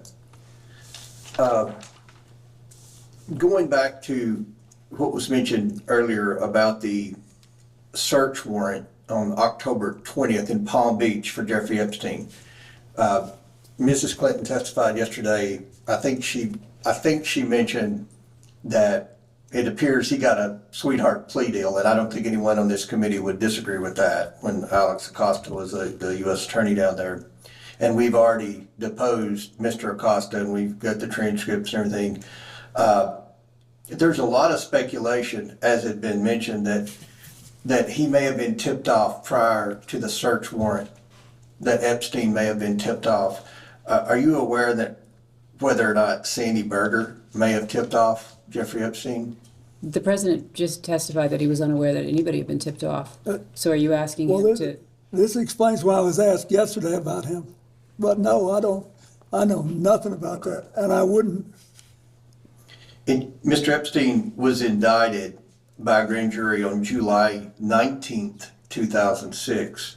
According to an IRS Form 990 filed by the COUQ Foundation, a known Epstein entity, Mr. Epstein donated $25,000 to the William J. Clinton Foundation one day prior to Mr. Epstein's indictment. Are you aware of this donation? I know that they told me that the records showed that he'd given $25,000. When did you become aware of that, Mr. President? Were you aware of that then or in preparation? No, now. I mean, when I was preparing for this. Yes, sir. Did you solicit that donation from Mr. Epstein? Not personally, I didn't know. Did someone else solicit it? I have no idea. Do you know why Mr. Epstein made that donation? He's asking you to speculate about what No, Mr. I Epstein don't. would be thinking. We try to raise a fair amount of money every year to pay the bills. It seems to me that as investigators were narrowing in on Mr. Epstein, he may have been trying to earn some goodwill with you. What do you think about that? It wouldn't work. Right. Did it ever seem to you that Jeffrey Epstein was trying to suck up to you or get on your good side in order to further his schemes? No, I didn't think about it that way. I thought he wanted to do what he said. But he was, very idiosyncratic. Right. After his arrest in 2006, did you have any further contact with Mr. Epstein? I don't believe I did, no. Did anyone affiliated with Epstein, including Ms. Maxwell, contact you on behalf of Jeffrey Epstein to discuss his arrest and the allegations against him? No. Did they ever ask, either Jeffrey Epstein or Ms. Maxwell ever ask you for their assistance once Epstein was in trouble? No. Or once Ms. Maxwell was in trouble? No. Did Jeffrey Epstein ever attempt to contact you while he was incarcerated in Florida? No. He didn't attempt ever to contact you? Not as far as I know, no. Yesterday, during the deposition of Secretary Clinton, she suggested that we follow the money with Epstein, because there's a big question: how did he accumulate so much wealth? And I think you had testified earlier, and if I'm wrong, feel free to correct me, that you didn't really know how he made his money. I mean, he had a big plane and, I knew that he had made an extraordinary amount of money from Les Wexner, who was quite wealthy. I had no idea whether he had made enough to support the lifestyle that I saw. and I assume you're aware Mr. Wexner testified under oath that he acted like he really didn't know Jeffrey Epstein very well, and which is kind of hard to believe because he paid him a lot of money and Yeah, he made him. Yeah. But you never know. Yeah. Well, one of the things when we concluded the deposition yesterday, we asked Secretary Clinton, you know, for her advice moving forward in the investigation. And with respect to a statement she said yesterday, it was something that we've done on the committee, the majority has done on the committee. In the past, we followed the money, we've subpoenaed bank records, we've subpoenaed suspicious activity reports from Treasury. Those were some of the things Ms. Clinton suggested. And in order to do that, obviously we have to subpoena banks, specific banks for specific accounts. Do you ever recall in the conversations you had with Mr. Epstein, any particular bank that he was affiliated with or any particular big banks that maybe he had deals going? No. He never asked me about that. Okay. And with that, we can go off the record.